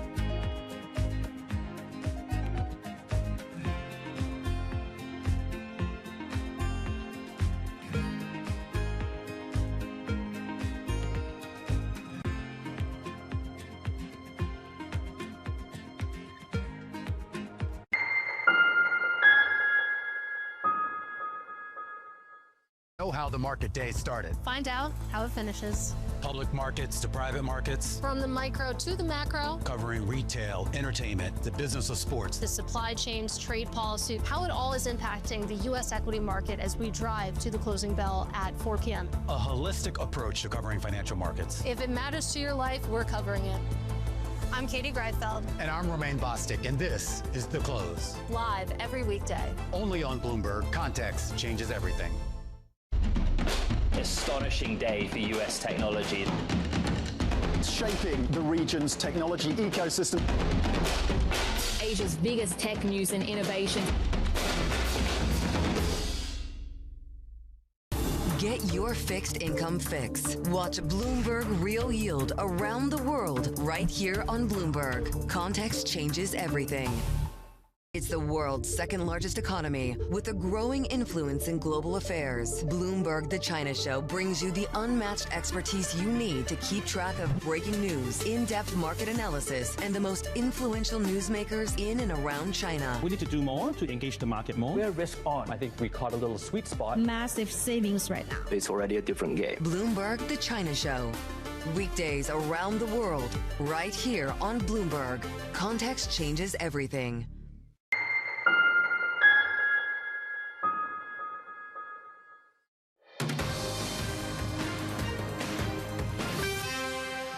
This is Bloomberg Brief. I'm Vonnie Quinn in New York. Strong AI demand continuing to supplement income for tech firms. ARM Holdings falling in pre-market trading. It said that while they've seen a, quote, flip to negative in unit growth for smartphones, AI data center growth will more than offset the slump.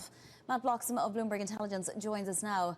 Thank God for AI, right, Matt? I mean, is it fair to say that ARM is going to do just fine now that it's producing its own chips as well?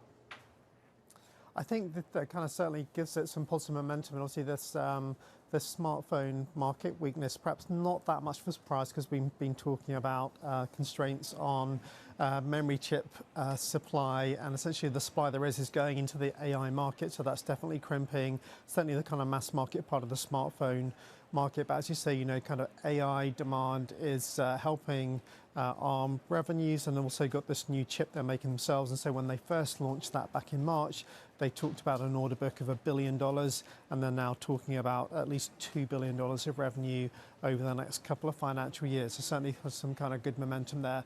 And I think you also see some share price weakness today, but you have to put that in the context of the massive ramp in the share price in 2026. I think it's pretty much doubled over the last few months. So I think, just perhaps a bit of profit taking there on the lack of an incremental positive surprise. Yeah, not reading too much into this drop pre-market. Renee Haas saying, though, that the drop in the smartphone sales was primarily in the lower end of, the consumer rankings. I mean, should we be concerned? Is there something to be worried about there? Or is it just that consumers don't really need to upgrade and these phones are not that exciting, these new phones? I think it's more probably about the inability of the market to actually manufacture enough of these low-end phones to put in people's hands. I think probably the underlying consumer demand is still there. I don't think there's been any big changes in the replacement cycle. It's just that the chips you need to put into these devices are going to other parts of the market, particularly AI and data centers, and where there is capacity and supply available for the smartphone market, it's going into the kind of more premium devices, and very much a kind of shift from volume to value amongst the big smartphone producers. Matt, we have to leave it there. Thank you so much. Matt Bloxham of Bloomberg Intelligence. Another earnings mover we're keeping an eye on, Shell. Shares falling in Amsterdam despite a profit beat supported by higher oil prices. For more, let's bring in Bloomberg's Mitchell Furman. So, Mitch, what happened with Shell in the quarter? Obviously, the war would have helped in some areas. Yeah, Shell, like many big oil and gas companies this quarter, saw higher profits on the back of higher oil and gas prices that were by the conflict. Shell has a large in-house trading operation, and its oil traders had a positive quarter. Shell did lose some volumes from the Middle East. It has a key Qatar business, and Qatar's volumes are offline as a result of missile strikes, and so Shell is going to need to get some volumes back. It's overall it lost 4% of oil and gas production compared to the fourth quarter. All right, Mitch, thank you so much. We'll keep an eye on shares today. That's Mitchell Furman. Coming up, our conversation with BlackRock's Rick Reeder from the Milken Global Conference. That's next. This is Bloomberg.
My old mentor, Roger Staubach, who told me when I transitioned, football will never leave you, but you need to leave it. Wow.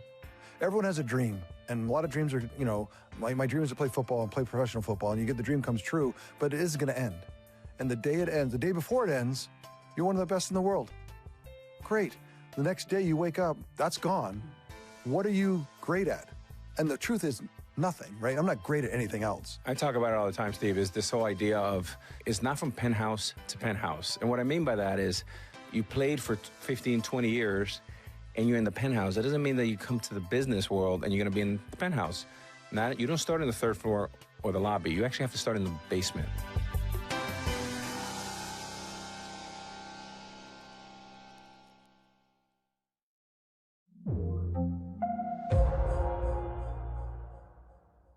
When news breaks, a redhead across the Bloomberg terminal. Bloomberg has you covered. Trump's global tariffs are struck down by the U.S. Supreme Court. For all the context and clarity you need. There's going to be now tons of tariff headlines until midterm elections. Hear it first on Bloomberg. Welcome to Bloomberg This Weekend. I'm David Gura. I'm Lisa Mateo. And I'm Christina Ruffini. We're tracking breaking news today from Wall Street to Washington. Let's start overseas. The sector is really propelling this deal forward. Yeah, the hope is this will open up new markets and provide some additional liquidity. Of course, now they're going to have competitors. We got a big week coming up in politics. Earnings season is underway. We're going to get some key reports. Everything you need to know before the markets open on Monday. Introducing Bloomberg This Weekend, bringing a little Bloomberg into your weekend routine. Guys, buckle up.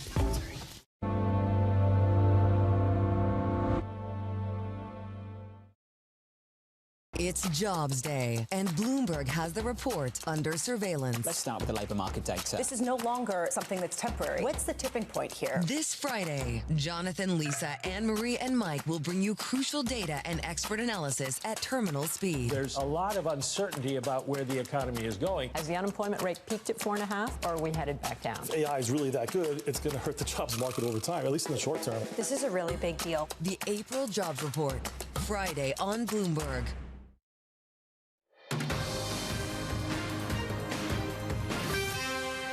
This is Bloomberg Brief. I'm Bonnie Quinn in New York. As the Milken Global Conference drew to a close, BlackRock's Rick Reeder spoke to Bloomberg's Katie Greifeld and Romaine Bostick about the continued geopolitical risk in asset management. Have a listen. The difference in the technicals in the equity market and the bond market are as diverse as you can imagine. In that, we don't create enough stocks. We're, the buyback relative to the issuance of equities. People talk about the IPO market. It's tiny relative to the buyback market. We don't create enough equities, and there's a huge amount of cash out there. So you just get this continued buying, and then there's no stock. Now, if you have a bad piece of news, it can trend down for a day, a week. In bonds, we're getting $520 billion a week of gross supply of treasuries. There's no dearth of supply, so you have that. That is distinctly different. The other is we're witnessing a growth paradigm that is unbelievable. That is, I think this year you can grow 6% nominal GDP after a number of years of significantly positive nominal growth. And then you see this in the earnings numbers that are coming out. I've been pretty blown away by not just that you have top-line revenue that's impressive, but you have pricing power. Pricing power is the worst thing you can have for the bond market because obviously what it means from inflation side. So I think it can persist. You know, when we think about portfolio allocation, and I know we've gone through this, you still have a lot of danger out there in terms of geopolitical risk. But if you said, what's my convexity of upside, downside, if you know you're going to have either good news or bad news, and they're going to correlate together oftentimes, right? Like equities have a whole lot more upside than quite frankly, interest rates do today. Yeah. We'll bring this conversation to the corporate credit market because, you know, the point has been made that spreads, you've seen a little bit of widening, but, you know, pessimists might say that looks complacent. But when it comes to the strength that we're still seeing through in corporate earnings, when it comes to equities, I mean, I have to imagine that translates to the performance of the credits as well. So, I mean, it's pretty hard, and people say, you know, I don't like these spreads at these levels. That being said, the yield fits portfolios, not just our portfolios, but with your pension fund, life insurance company, any insurance company, et cetera. The yields are very attractive because the risk-free rate is high because the central banks are keeping it there for inflation. So those yields are interesting. It keeps demand at a pretty at a great pace. The other thing that I think is significant is when you have, you know, people talk about could you have defaults? People talk about private credit. There's stress in private credit. When the economy's growing at 6% nominal, or let's say I'm wrong and it grows at low to mid fives, it's pretty hard to have a default cycle of any significance. I've learned over my career, cash flow makes up for a lot of mistakes. And as long as you have that sort of backbone of cash flow growth, you're not going to have any significant default cycle. BlackRock's Rick Reeder speaking there with Katie Greifeld and Romaine Bostick. Time now for your front page news. First up, the Wall Street Journal reporting jet fuel prices are spiking and President Trump's advisors are worried. The Journal says advisors are eager to end the war in the hopes that prices will begin moderating before November's midterms. Next up, the Financial Times reporting hedge funds are seeing their best monthly performance since 2020. This as managers profited from the rally in tech stocks. The FT cites data from HFR showing tech-focused funds saw gains of 14% over the month. Goldman Sachs research shows net leverage increased in April as managers bought more stocks than they sold. And finally, the New York Times on local elections in England today, a major test for Keir Starmer. His governing Labour Party expected to do very badly.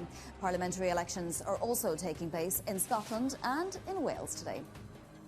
Let's take a look at your markets as we head into the Thursday session, and after days of gains for the S&P 500, hitting records 2 straight days. Futures pointed higher once again today as that narrative continues. The dollar index a little weaker once again. Yields also lower, though not by as much as yesterday, but we're still down another 1.5 basis points or so on the 10-year to 433.30. Needless to say, oil continues its decline. Brent is still below $100 a barrel. Coming up, Sitara Sundar of JP Morgan Private Bank, sticking with defense, industrials, and semiconductors.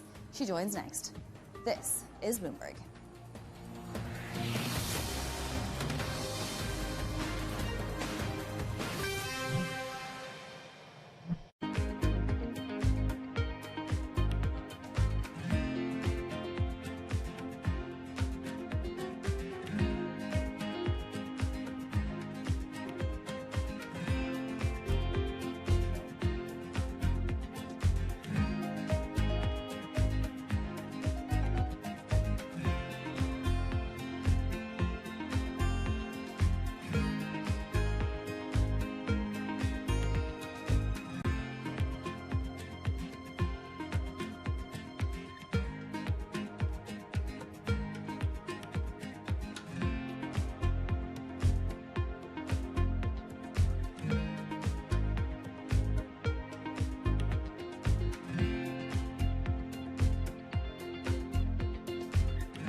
AI, some people would say that there's maybe a little bit of a bubble in AI. When you have companies with market caps of $5 trillion, you don't see any bubble there at all? Whenever we have an acceleration in technology and people get excited about it, you have significant capital formation around new companies that are trying to capitalize on that opportunity. And, you know, we've seen this before through history. and you're seeing it. You're seeing it now. It won't be a straight line. The opportunity set with AI is enormous. There will be winners and losers, and it's hard to pick the winners and losers now. And certainly, a lot of the capital that's being deployed will not produce adequate returns, and a bunch of the capital that's being deployed will actually not produce any returns. But it's hard, it's hard to call the timing on these things. And the thing I'd point to, just from a historical lens, is in the fall of 1996, Alan Greenspan talked about irrational exuberance in stock markets, and the NASDAQ was at 1,300. And the NASDAQ peaked 3.5 years later at over 5,000. So, these things can go on for a long time, but ultimately, there are adjustments, there will be drawdowns, there'll be rebalancing, and just, it's hard to call it because the technology trend and the investment is real.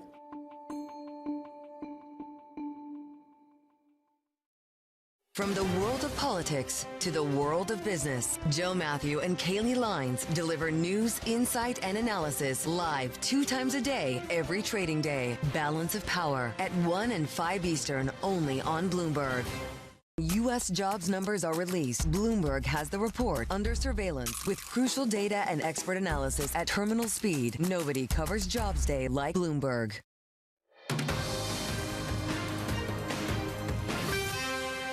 It's 5:30 a.m. in New York City, 10:30 a.m. in London. Good morning, I'm Bonnie Quinn with your Bloomberg Brief. Let's get you set up for the day. A deal potentially in the works. The U.S. waiting on a response from Iran to its proposed plan that could gradually open the Strait of Hormuz. Optimism lifting stocks again today after back-to-back records. Brent also falling for a third day.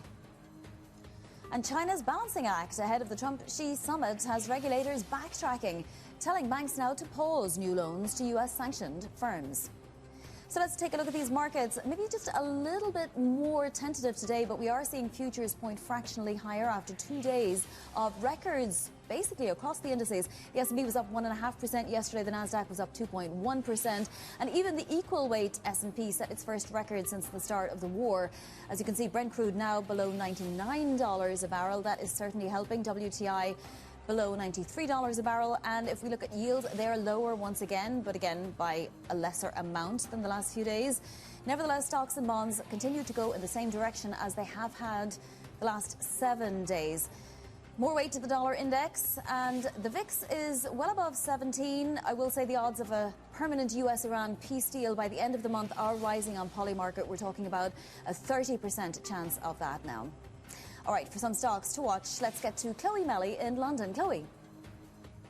Good morning, Bonnie. ARM is in the red today after warning of sluggishness in the smartphone industry, which is a really important market for that company. It did say that some of that slump could be offset by very strong demand from AI data centers. But it seems that investors this morning are really focusing on that weakness in the smartphone market, and therefore we're down more than 6% in pre-market trading. Moving on to Whirlpool, which is also in the red this morning after cutting its revenue guidance. That really points to weak sales of household appliances, and that comes as the market is facing a very weak consumer sentiment, but also a subdued housing market in the US as well, and therefore we are down more than 16% on the back of that guidance cut.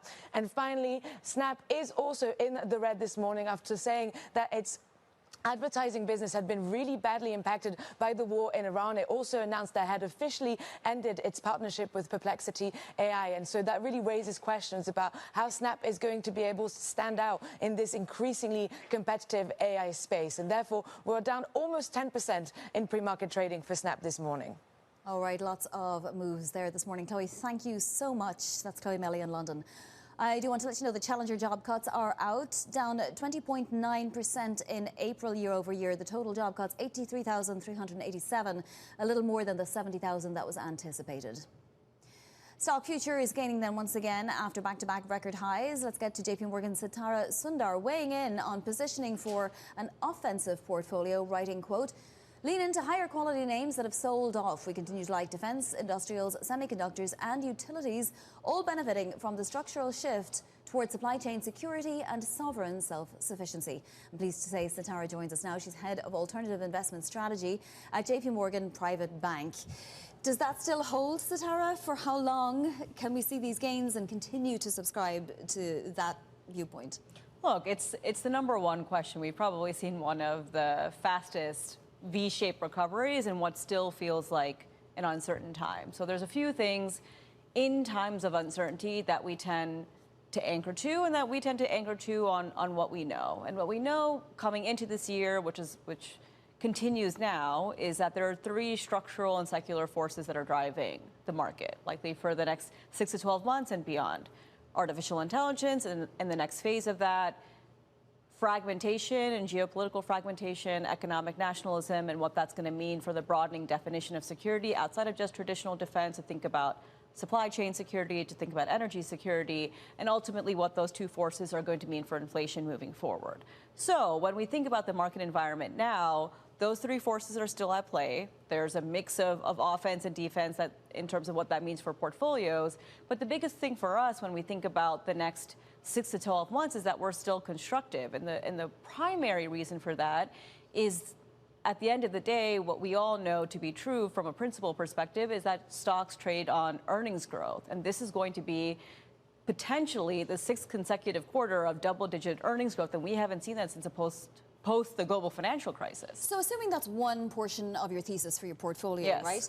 Then you're looking to do something else, something a little different. What is an uncorrelated asset these days? Oh, it's the number one question, and I'm very happy that you asked that, because when we talk about artificial intelligence is buoying pretty much multiple parts of the equity market, both public and private. So when we think about areas of the market that can provide less correlated return streams, hedge funds is a big part of that conversation. When you think about, especially within the relative value and macro space, which, depending on which manager you've been doing, have been doing their job so far this year on posting positive returns in periods of time, especially in March when stocks and bonds were down. And then two, finding areas of returns that are going to give you inflation resilient income. So real assets, when you think about infrastructure, when you think about core real estate that has had a pretty big valuation reset over the past couple of years, and we think that we're in the early stages of recovery, those pockets of the private markets and alternative assets is something that we're advising clients on outside of just gold in the commodity complex. When it comes to the economy, how are you thinking about productivity going forward? I want to play a soundbite from Austin Goolsbee. Just let's have a listen to this, because I want to ask you about productivity. The productivity growth miracle is happening in an unexpected way, then it will mean lower inflation, and I think it means rates could go down. So we know that Kevin Warsh thinks this as well, right? But the question is timing. Correct. Does it happen first, or do we see a bout of major inflation before we get to the productivity gains? Look, I think that central banks, including the Fed, have a balancing act to play, and particularly within the Fed, on what's going to happen, on whether or not the potential disinflationary impact of artificial intelligence and what that means for productivity, at what time is that going to happen versus the potentially temporary, or if not temporary, impacts that higher oil prices and higher commodity prices are going to be. What we do know to be true is most likely we're going to enter an environment in which inflation is going to be structurally higher over the next 10 years than it has been over the past 10 years. And while we are constructive on the adoption rates within artificial intelligence and the potential productivity boosts, we are most likely going to see inflation structurally higher for the next, call it like 6 to 12 months. And then any kind of offset that we see to that would be longer term in nature. So how are you seeing what the Fed is going to do next? Because that has implications across the board, across the curve, and particularly for private credit, which is obviously a very important space for you as well. Right. So I think, in our opinion, the Fed is going to stay on hold for the foreseeable future. In terms of what that means for private credit, I think there's a couple of things. Right now, what we're seeing within the private credit market, I would venture to say that it's a normalization in the market. We're seeing a normalization from a flows perspective, and we're seeing a normalization from a returns perspective as well. We've been in an environment where over the past 3 years, direct lending specifically has outperformed high yield, it's outperformed lev loans, and a lot of that reason is because they're floating rate instruments, and when the Fed was hiking, the yields on many of those deals and ultimately securities went up alongside that. Now we're in a period of time where rates have normalized. The premium that we've seen within direct lending has been cut more or less in half versus other parts of extended credit. But the ultimate thing for us is that you need to be selective within this space. We have already started to see within the publicly traded BDC market, and we're starting to see it in the non-traded BDC market as well, dispersion in an ecosystem, because we're moving from a benign credit environment to a maturation in the credit environment, and that just means that manager selection is ultimately the name of the game here. Sure. Satara, given that that's your base case across the board, let's say, where are you looking for any potential reckoning? So, you know, probably not going to happen, but could happen in this particular space. Look, I think that the number one thing that we're focused on is thinking about where there are cracks underneath the surface.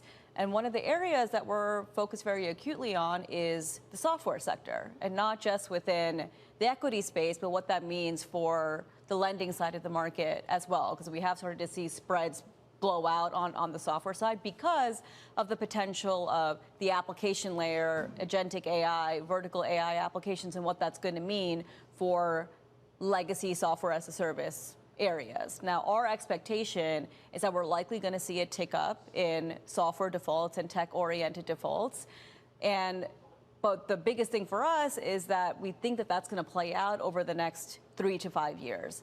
That being said, if there's anything that comes to fruition, that we start to see models get better, hallucination rates go down, we start to see adoption rates tick up, it's an area that we're watching really closely at this point, both on the equity side and on the credit side as well. All right, Satara, wonderful to have you in studio today. Thank you so much. That is Satara Sundar of JP Morgan Private Bank.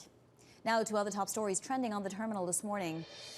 Germany's foreign minister says Chancellor Friedrich Merz and President Trump have solid relations and that Berlin supports the U.S. aim to ensure Iran cannot obtain a nuclear weapon. Johann Wadephul spoke with Bloomberg editor-in-chief John Micklethwaite in Berlin in an exclusive interview. He was explaining to students in a school how the situation is, and of course that it is the attempt of Iran to humiliate the American president, and of course that there is a risk that some international observers could see it like this. So this was unfortunately really a misunderstanding. According to federal prosecutors, lawyers from top M&A firms provided tips on some of their largest deals to an insider trading ring. 30 people were charged in federal court in Boston. Prosecutors did not identify the firms, but detailed descriptions of the deals indicate they included Wachtell Lipton, Rosecrans and Katz, Latham Watkins and Goodwin Procter. Bank of America analysts predict that France will win the FIFA World Cup this summer. Analysts believe France will face Spain in the final and will be led to victory by top scorer Kylian Mbappe. Coming up, Washington awaiting Tehran's response to its proposal to end the 10-week war. The latest on Iran next. This is Bloomberg.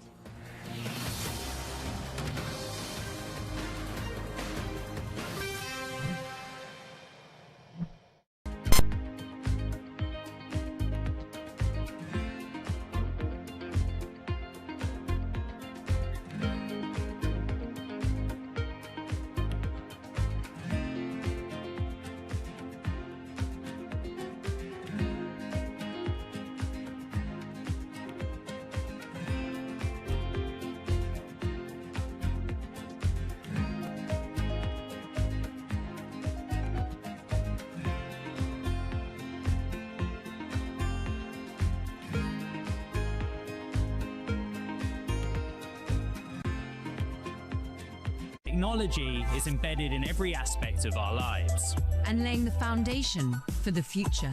From finance to defense, AI to entertainment. And from the road to the stars. Bloomberg brings you the latest stories of the people and companies pushing the tech sector to new frontiers. And the politics that shape global tech markets. I'm Caroline Hyde in New York. And I'm Ed Ludlow in San Francisco. Watch Bloomberg Tech every weekday. Only on Bloomberg Television. Power Players is back to take a look under the hood of the business of Formula One. Hi, I'm here to see Pierre Gasly. Welcome to my workplace. Do you feel pressure? Massive pressure. is the best example that we can be very proud of the past to look after the future. From the iconic brand setting the standard. Oh boy. Can you imagine Ferrari without racing? No, and I say no, no, no. To the newcomers forging ahead. I grew up my whole life racing against the boys. This global phenomenon continues to chart new territory. This was a tennis court 8 days ago. I can't even believe that. And the speed of the business has never moved faster. My career might stop, but I'll still be driving some. Yeah. Probably very fast. Yeah. This is so exciting! This season, we're along for the ride. Good morning. This is Bloomberg Daybreak Europe. I'm Lizzie Burden in London, and these are the stories that set your agenda. Taking you from the U.S. market's close to the overnight session in Asia, we'll walk you through what you need to know to kickstart Europe's trading day. Live from our European headquarters, we bring you the day's top market-moving stories, unmatched expert analysis, and on-the-ground reporting from across the continent. Tune in to Daybreak Europe, only on Bloomberg Television. Context changes everything.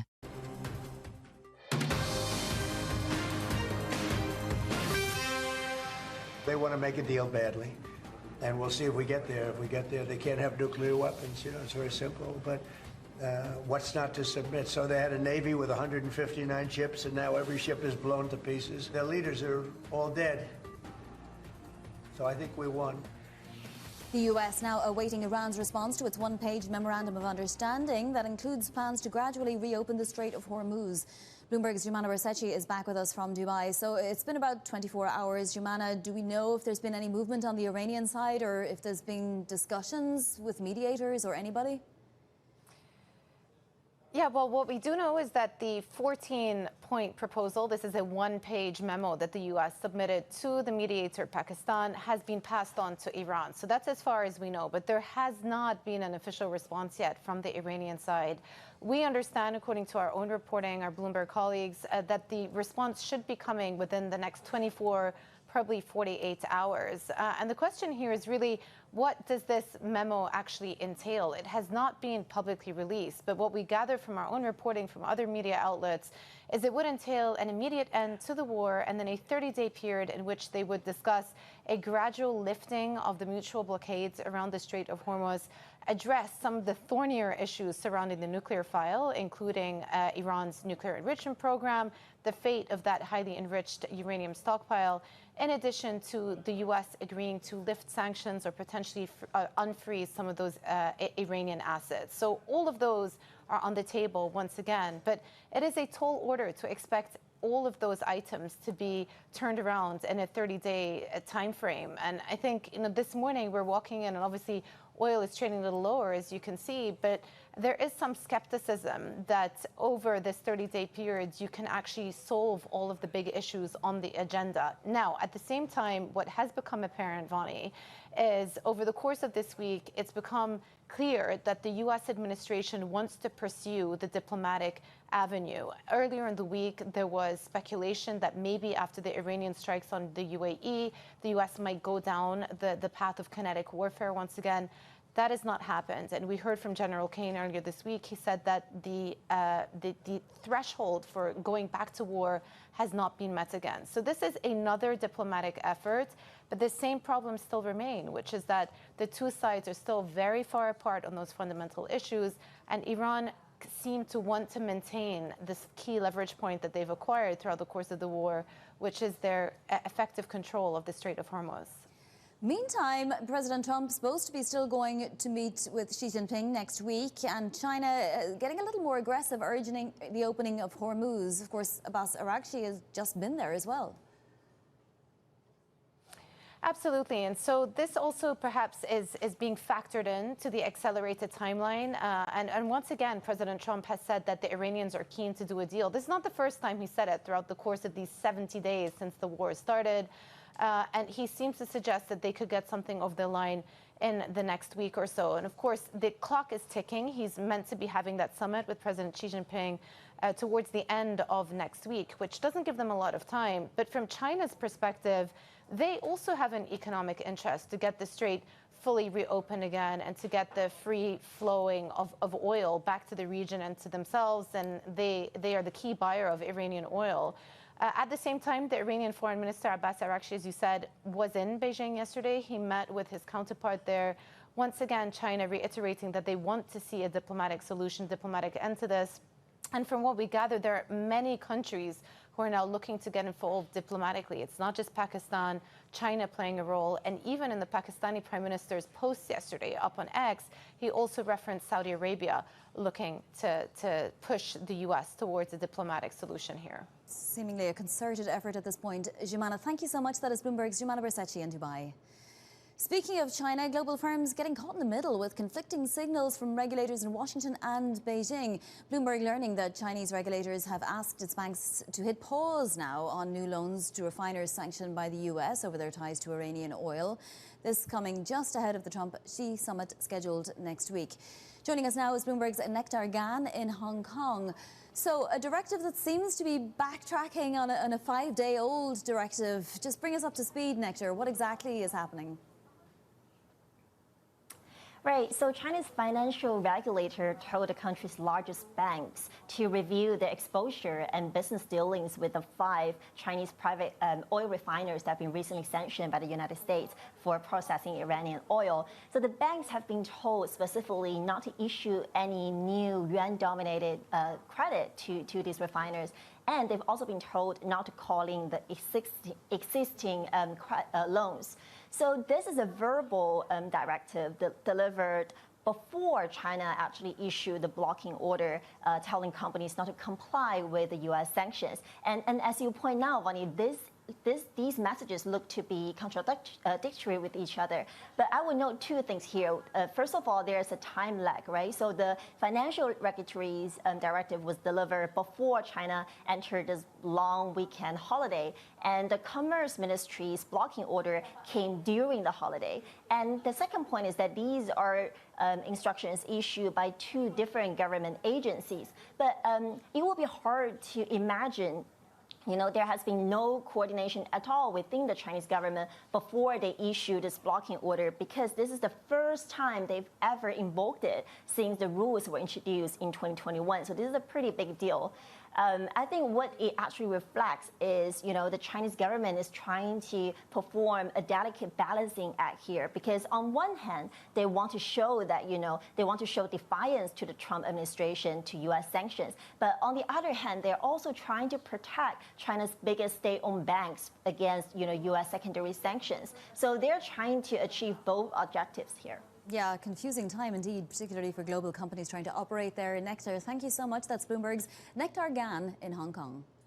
Let's turn back to earnings now. A slew of consumer and travel names set to report. Let's bring in Bloomberg consumer reporter Maddie Parker for more. So everything from McDonald's to Expedia, Maddie, what will we hear about the US and international consumer? Well, yes, so McDonald's obviously being the big one coming up. They're reporting first quarter results today, and obviously we'll keep in mind that DoorDash reported yesterday. They saw better than expected results. They saw their stock rally and topped analyst estimates.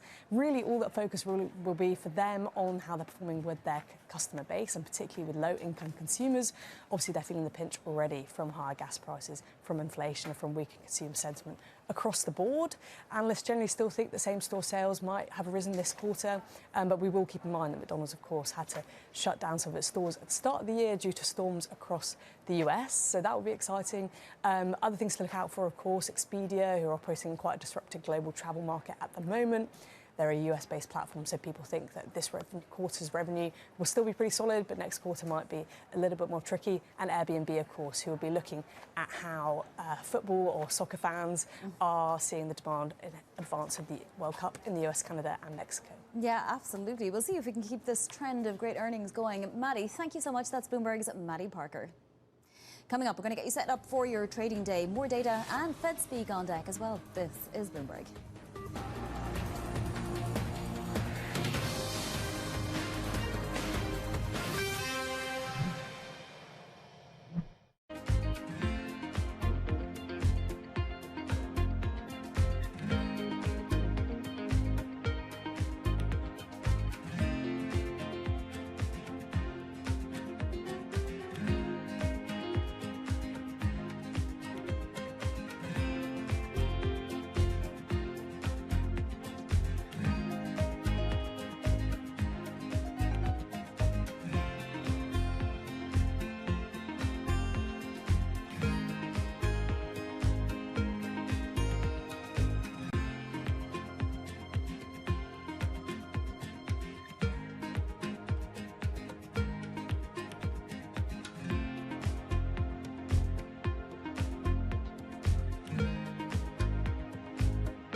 Welcome to the world of decentralized finance. Why is it that NFTs have not recovered in the same way that, say, Bitcoin has? Bloomberg is covering all things crypto. It's a pretty spectacular story. The people. This is the future. This is the 21st century economy. The transactions. It snapped up nearly $1 billion of Bitcoin. And the technology. We need to build a digital Fort Knox. That gives people financial freedom, and that's a wonderful thing. That's extraordinary. We ride the wave that is Bitcoin. Bloomberg Crypto, only on Bloomberg. Join me each week on Wall Street Week for stories of capitalism from business, markets, economics, tech, and climate. More than what you need to know, it's what you need to think about. Key investors, top executives, global innovators. Join me for in-depth conversations with the biggest newsmakers on the day's top stories.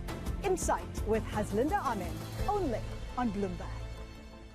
Middle East tensions are high. Both sides willing to go back to the battlefield. The narrative changes moment to moment. Is there a ceasefire? Is there not a ceasefire? Markets are up, markets are down. Count on Bloomberg for up-to-the-minute reporting. Breaking news this morning. Breaking news in the last few minutes. On-the-ground perspective. Talking to you from the bomb shelter. This White House still pushing. And the analysis you need to make informed decisions fast. Clearly, nothing is final until it's well and truly final. The really important question is whether we'll get second-round effects. Nobody covers geopolitics like Bloomberg. Bringing you up-to-the-minute political news whenever and wherever it happens. I'm Tyler Kendall in Washington, and this is Bloomberg.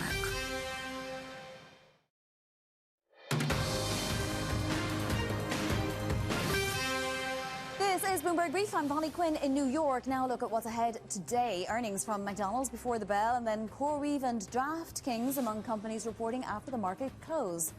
We get another round of initial jobless claims at 8:30 Eastern before Friday's non-farm payrolls. And don't miss our own Michael McKee's exclusive interview with San Francisco Fed President Mary Daly. That takes place at 12:30 Eastern. Couple of movers before the bell. Coherent, its revenue forecast beat estimates. Gross margins, though, underwhelming, and it's down about 3.5% in the pre-market. Fortinet jumping nearly 13% on an outlook hike following a billings expansion, the largest in 3 years. And DoorDash up 10%, extending gains after its order forecast topped estimates. This is your macro picture going into your Thursday session. We have crude continuing to fall, with Brent now below $99 a barrel. I want to point to the dollar index because it looks like it's a great picture in the last couple of days with stocks at records, but Bank Indonesia just out saying it's been all out trying to fight weakness in the rupiah, which has basically been weakening for months now. Fractionally higher on your S&P. That's it for Bloomberg Brief.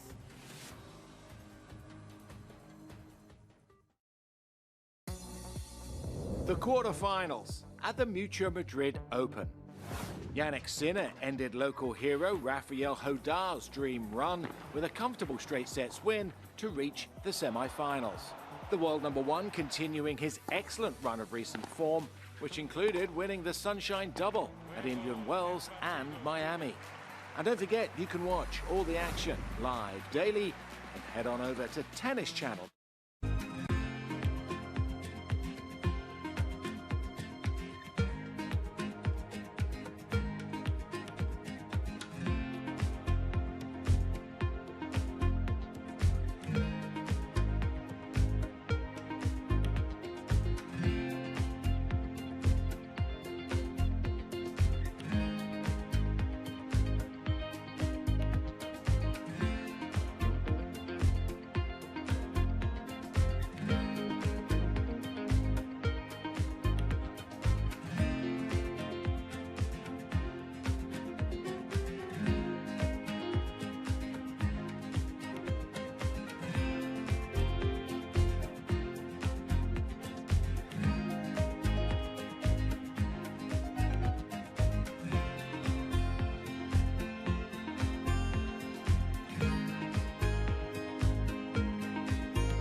A cidade estava sitiada.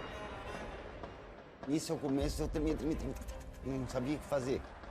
Foi a mais terrível que eu passei na minha vida. Eu temo, né, que o Brasil se torne, num futuro próximo, um narco-estado. Porque no final, tudo é dinheiro. People back home, they are suffering. and someone is driving a Range Rover with their money. Where is my money? I think she's a scam up to now. It's some of the world's most desperate people who are getting ripped off. Repeat after me. I am a winner. I didn't know how big it was. I didn't really understand what I was getting myself into. If you tell me you have a vision of being $1 billion business, then you're going to have to do what it takes. And if you're not going to do that, everybody's going to suffer.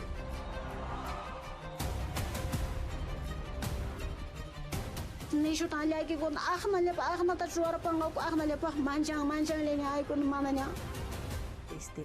batalla a muerte. Money can do a lot of good. It can really transform people's lives, but it can also hurt them.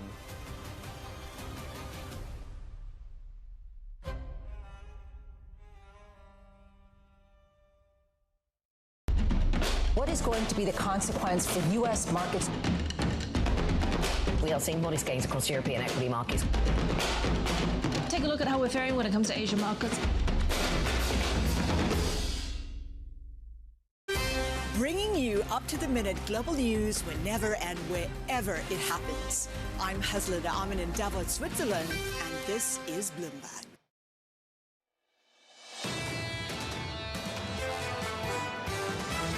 It's been a spectacular earnings season so far. The equity market is being driven by corporate earnings. You've still got a little bit of upside. We're still maximum overweight in equities. Short term, it's a bit more consolidation. We like the market longer term. This is Bloomberg Surveillance with Jonathan Farrow, Lisa Abramowitz, and Anne-Marie Hordern. Live from New York City this morning. Good morning, good morning. For our audience worldwide, Bloomberg Surveillance starts right now. Coming into Thursday with oil inching lower, the diplomatic push happy to drive crude below triple digits. As powerful earnings are sending stocks to fresh record highs, the data is keeping Federal Reserve officials firmly on the sidelines. More data coming up later. Look, this is a solid market. Yesterday we got the ADP print, came in at the hottest level, the greatest number of jobs going back to January of 2025. At 8:30 a.m. Eastern, we get jobless claims. Does it give that same read? Do we get another record low in terms of people who are filing to get benefits for not having a job? Or do we see some tick up? And this all, of course, comes ahead of tomorrow's payrolls report. What do we do with it? If it's really strong, is that going to be a good thing? Is that going to be a bad thing? Most people seem to say that will just keep this equity market ripping. I think it's really impressive the Fed's just about holding on to an easing bias. Other central banks are hiking. Saw it in Australia earlier this week. Saw it in Norway earlier on this morning. Europe seems to be heading in the same direction, maybe as soon as June.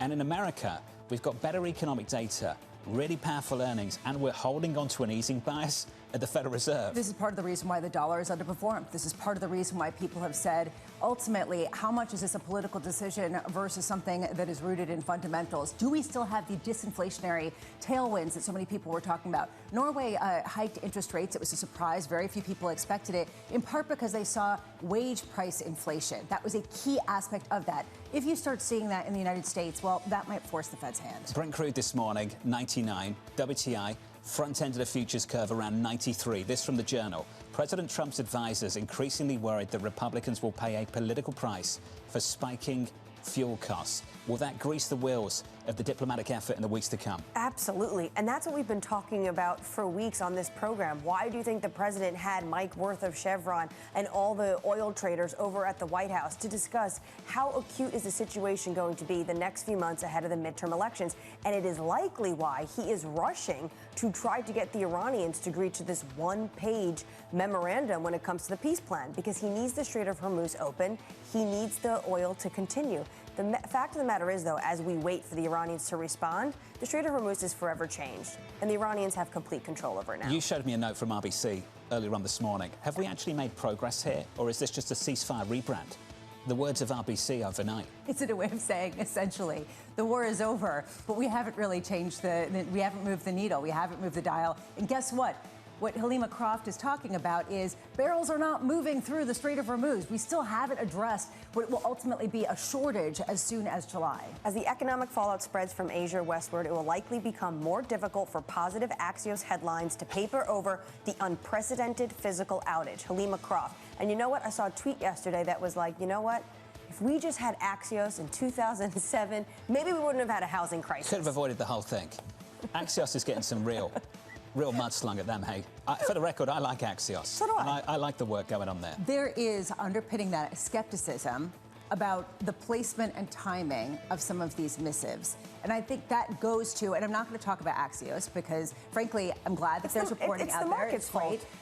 Ultimately, this is a market that feels subject to all of the manipulation of different officials from different sides of the world who are trying to come in and jawbone them. And people are getting sick of it. So that is the frustration being channeled at one Axios reporter. We can spend 30 to 45 seconds more on this, so bear with us. Whenever I see reports like this, I've always looked at them the same way. That is an effort to signal from whoever is behind the messaging. That is an effort to signal. And that's always how I've read between the lines. I don't look at the reporting and say, oh, this must happen now because so-and-so said this. I look at it as saying, you know what, someone in the administration wants to signal that this is where things are heading. Why might they do that? And then give it thought from that kind of perspective. And the difficult aspect here, you're absolutely right. And for the most part, the market treats it as such. At the same time, this isn't President Trump's to signal alone. And that's part of the problem, because ultimately this is a quagmire where you've got to get ships going through there. It's one thing to say it's open. It's another thing to convince a ship operator that they're not going to get shot at as they go through the Strait of Hormuz. Brent at 99, WTI at around 93. Coming up this hour, we'll catch up with Darius Dale of 42 Macro, with stocks on a record-breaking rally. Ishwar Prasad of Cornell as trade tensions rise between the US and Europe, and Earl Davis of BMO on why the Fed could end up hiking interest rates next year. We begin this hour with stocks holding at record highs as optimism grows over an end to the war. Darius Dale of 42 Macro writing the 12-month outlook is bullish. The next few months, however, may prove volatile. Darius joins us now for more. Darius, good morning. Good to see you. Oh, great to see you, John. Thanks Hey, for welcome to the program as well. What's going to be the source of that volatility? Well, I think we're not out of the woods yet as it relates to the Strait of Hormuz dynamic. And we also have the return of crowded bullish positioning across global financial markets. So if we get another Axios headline that, is leaking in the wrong direction, then you can have a little bit more volatility. But when you take a medium-term view on the markets and on the economy, things are about as good as they've been in a really long time, I'd say since early 2021. Let's just stay on that. Look at the economic data. Look at the earnings. How impressive is it that we've got a central bank that's still holding on to an easing bias? Well, that's a totally separate conversation. But the thing I'd say about the Fed is the biggest mistake the Fed can make this year is doing anything. This is an economy that has accelerating inflation. When you look at the inflation components that they care about, this is an economy that has accelerating bank credit growth. At the same time, we have a productivity boom, and in our view, we think we're heading into a jobless recovery. So on the push-pull dynamic there should say the Fed should stay on hold. I think the markets would probably not like the Fed doing anything in any one direction because it would create tension on the other side of the mandate. It's not totally unrelated, though. The whole point is when you have such robust growth, to John's point, the strongest, as you were saying, since 2021, and then you have a Fed with an easing bias, how much does that increase the risk of an inflationary kind of impulse that it creates a headwind that people aren't really pricing in? Yeah, well, I think we're already seeing the inflationary impulse. If you look at, for instance, core PCE inflation on a 3-month annualized basis, we're at 4.4%. Supercore PC inflation, we're at 4.5%. So we already have the inflationary impulse. And so the best thing the Fed can do right now is to jawbone that away to the extent possible. In our view, we think it's going to go away because if you look at the relationship between productivity growth, we think we're in a 150 to 200 basis point acceleration in trend productivity growth. That should knock off about 40 to 50 basis points from trend inflation, while at the same time you have some very depressing components in the labor market that are weighing on wage inflation from a cyclical and structural standpoint. The real inflation dynamic in the economy, when we get past this inflation shock, should be much lower in our opinion. You said that there was this depressive factor coming from the labor market. How would this market treat a very hot labor market report tomorrow? Let's say the number of jobs created much above what people had expected. Let's say wage increases much more than people expected. Yeah, I think what's going to happen is the market's going to price in more tightening in the short rates curve. And so that's, in my opinion, I think that would be an appropriate response from the market. But the reality is we don't think that dynamic is sustainable. When you look at, for instance, core private services payrolls, which lops off healthcare, social services, education, and government, basically everything that the government is the main consumer or the employer of, that peaked 2 years ago. 2 years ago. And so in our view, we think this AI dynamic is real. I mean, it's hard to statistically test it, but we think it's real. We think we've never seen a trend like this with the booming economy. You think when it comes to AI that actually it's going to help international stocks over U.S. stocks? Yeah, I think it's going to help all the stocks that have been left behind by the mega cap tech companies. And the reason we say that is not because we're bearish on the mega cap tech companies, is that we think that the transfer of that technology will create a convergence in productivity, create a convergence in margins, create a convergence and ultimately in valuations with the stocks that have been left behind from a capital allocation standpoint. When will we see that? I think it's already ongoing. I mean, the trade started a year and a half ago. So I think that trade, I mean, we obviously took a pause in the context of this, Strait of Hormuz dynamic because that's a cyclical headwind in the economy. Once we open the Strait of Hormuz and those barrels of petroleum products are flowing, I think the market's going to start to look around and say, hey, we have a lot of crowded bullish positioning here. We don't have any crowded bullish positioning here, but we're going to see a convergence in the operating metrics. Just sit on that just for a moment. The biggest risk to the tech rally might be a reopening of the Strait. Yeah, well, on a relative basis. I don't think you're going to sell tech stocks on that, but I think on a relative basis, yeah. Can we just finish on the CapEx boom from big tech? Do you think that is a bubble? How do you think about the CapEx intentions from a handful of companies? Well, look, I'm not smart enough to determine if it is or is not a bubble, but I will say much better investors than I have said when something doubles in 3 years, and we're obviously seeing it double in AI CapEx in 1 year, it's a bubble. And so the key takeaway is that whenever you have these historical CapEx bubbles, you go back to the railroad bubble, the consumer durable goods bubble, and the IT CapEx bubble, they tend to end in secular bear markets. So I think that's where we're headed longer term, but I don't think that's a medium-term risk. What do you do with chips in the meantime? Seems to be a question I get a lot. We've seen this massive rally. Something that stuck out for me this week was a comment from Barclays. We caught up with Mr. Altman over there, and he said, we need to focus on where we are, not how we got here. How we got here was super fast, vicious rally. Where are we now? The valuation, what is the price we're paying up for some of these chip stories? Yeah, I mean, it's a Looney Tunes price, but again, twice as silly price is not twice as silly, right? I think our friend David Einhorn said that a while back in the meeting. So the thing I'd just say on the chip stocks is that you have to take profits and start to look at businesses that are going to have a faster convergence in their profitability. These are lower comparative-based businesses from the perspective of margins, from the perspective of earnings. So you transfer that technology, we're going to have a faster rate of change in their growth rates. And in our opinion, that's a durable catalyst. So just pick them out. What sectors are you focused on right now? I mean, financials are the obvious component. The banks. The banks, yeah, the banks. I mean, there's so much more. I mean, it's very dark, but the banks have a lot of, employee compensation as a percentage of their total revenue. You're expecting job cuts? It's the underperforming banks will cut jobs, underperforming companies will cut jobs, but the best performing companies will just stop hiring. And we've seen that in the labor market, a little hire, a little fire. Attrition. Darius, it's good to see you. Thank you, sir. Great to Thank see you you very much. Thanks for being here. Darius Dale there, 42 Macro. Not a great start to the morning if you're at a bank listening to this program. This has been an ongoing fear, and we've actually seen the industry shrink. If you take a look, the number of jobs have been contracting over some time. But right now, that to me is the key question, how quickly this goes. Let's give an update on stories elsewhere this morning with your Bloomberg Brief. Yahara Anand has more. Hey, Yahara. Hi, John. The U.S. is waiting on Iran to respond to its proposal to end the war. The Trump administration presenting a one-page memorandum of understanding to Iran that would reopen the Strait of Hormuz and lift the American blockade on Iranian ports. Negotiations over Iran's nuclear program will come at a later date.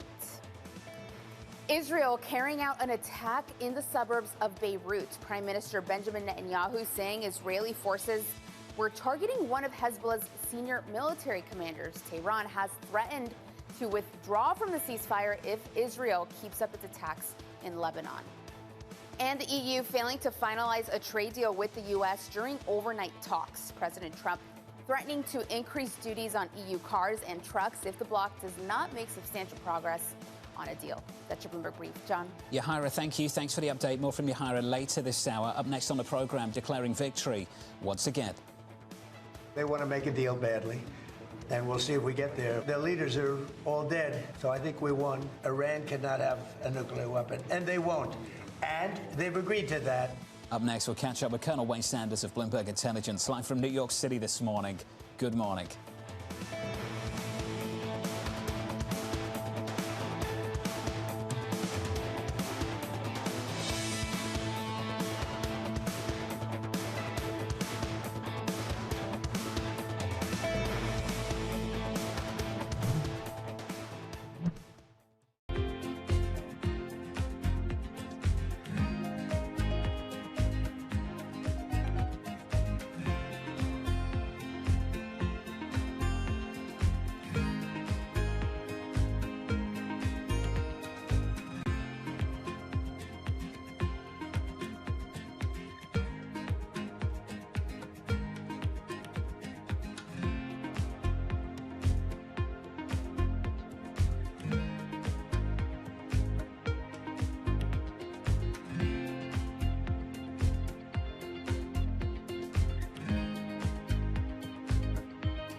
At a time when policy in Washington is driving Wall Street, we draw a distinction between the rhetoric and the action, bringing you market-moving guests and original reporting. This is Bloomberg Surveillance. The trading day is about to start. And you're already looking for that edge. The opening trade brings you everything you need to know as markets open across Europe. Let's talk about the significant risk transfers to find space in their balance sheet. Hedging some of that risk. You could look at it the other way. Obviously, this stuff is risk-weighted. I would much rather be long than be short. We're in a kind of sweet spot. Very, very strong alignment. 3 revolutions in 1. I'm Guy Johnson. I'm Anna Edwards. And I'm Tom McKenzie. This is your opening trade. Every trading day, only on Bloomberg. We're at the epicenter of a global realignment on a scale not seen for decades. At the intersection between markets, economics and geopolitics, a forum for sophisticated conversation. This is Bloomberg Surveillance.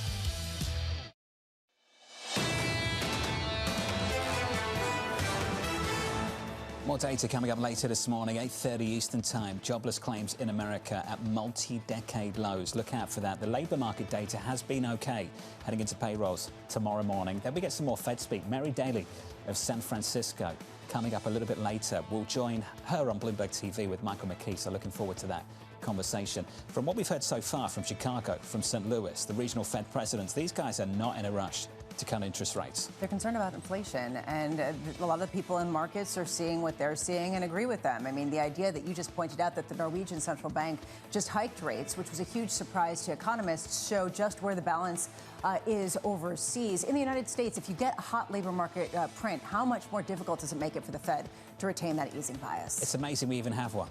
I think it's amazing we even have one. They're struggling with it right now. That's clear, and that was clear from the dissent. You go through the communication from Norway, and they're worried about inflation being above target for the last 4 years. Try 5, right? And an easing bias at the Federal Reserve. Well, and you have inflation moving in the wrong direction. So the rate of change is not on our side, and that is giving some people some pause in markets. At the same time, you're not seeing break-even rates surge higher. They're creeping higher. At what point does it become a concern for the Fed? Futures this morning just about unchanged, coming into Thursday morning at all-time highs, driven by some really powerful earnings. It's not just AMD.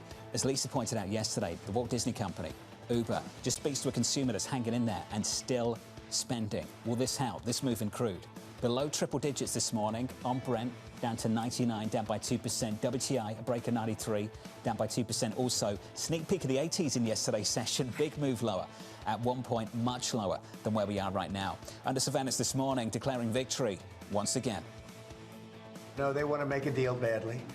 And we'll see if we get there. If we get there, they can't have nuclear weapons. You know, it's very simple. But what's not to submit? Their leaders are all dead. So I think we won. Iran cannot have a nuclear weapon. And they won't. And they've agreed to that, among other things. So here's the latest this morning. The US awaiting Iran's response to the latest proposal to end the war and reopen the Strait of Hormuz. Bloomberg's Tyler Kendall joins us now from Washington for more. Good morning, Tyler. Hey, John, good morning. Well, a person familiar with the matter tells us that Iran is expected to respond via Pakistani mediators within potentially the next day, as President Trump maintains that a deal will get done. If agreed to, this one-page memorandum of understanding would look to gradually reopen the Strait of Hormuz, with the U.S. lifting its naval blockade, which at this point is still very much in place. In fact, just yesterday, CENTCOM confirmed that the U.S. military had disabled another Iranian-flagged oil tanker that was trying to transit through the Gulf of Oman. Our reporting also indicates that there are active discussions about a potential moratorium on Iran's uranium enrichment capabilities, though at least publicly, Iranian officials have maintained that there will be no concessions related to its nuclear program. And that distance between the two sides is proving problematic, we know, for a longer-term deal, though the U.S. has floated sanctions relief as part of any potential agreement. And new this morning, Bloomberg News is now reporting that China's financial regulator has advised its banks to temporarily suspend new loans to refiners that have been recently sanctioned by the U.S.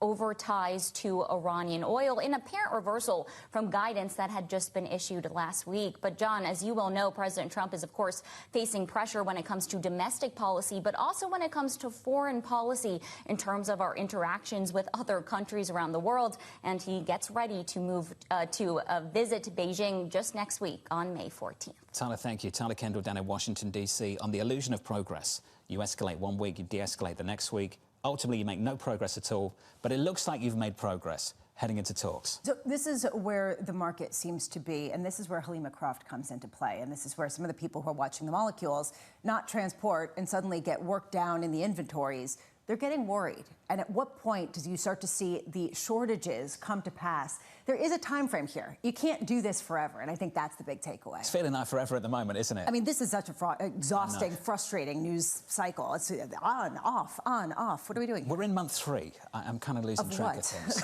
Whatever this is. I don't think really the never-ending week. Joining us now to discuss, Colonel Wayne Sanders, Senior Defence Research Analyst at Bloomberg Intelligence. Colonel, welcome to the programme. If we do open up a period of talks, 30 days, whatever it might be, how difficult and how much work goes into negotiating the nuclear programme in Iran?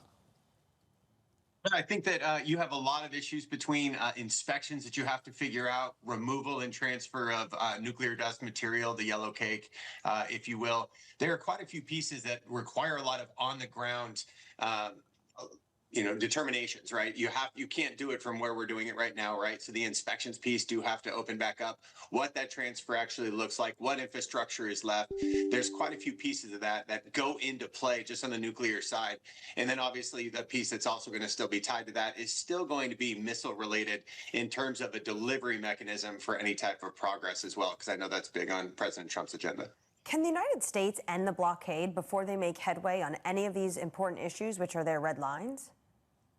You know, they could, but the problem is it's probably one of the biggest levers right now because, as you've seen, from an existential threat perspective, the attacks aren't really the big threat from the U.S. anymore. We've taken out the infrastructure, the military pieces, which were a remaining piece of the military objective side of the house. They've done that, and obviously there are still more military targets they could if they needed to. But in terms of trying to create a center of gravity analysis and trying to look at where you can apply the most pressure and leverage, it's still going with the blockade. So I think that's one of the biggest chips to say, hey, look, we'll let this up as soon as you guys sign this memorandum. We've got a 30-day negotiation window that would help at least provide some additional formality in there.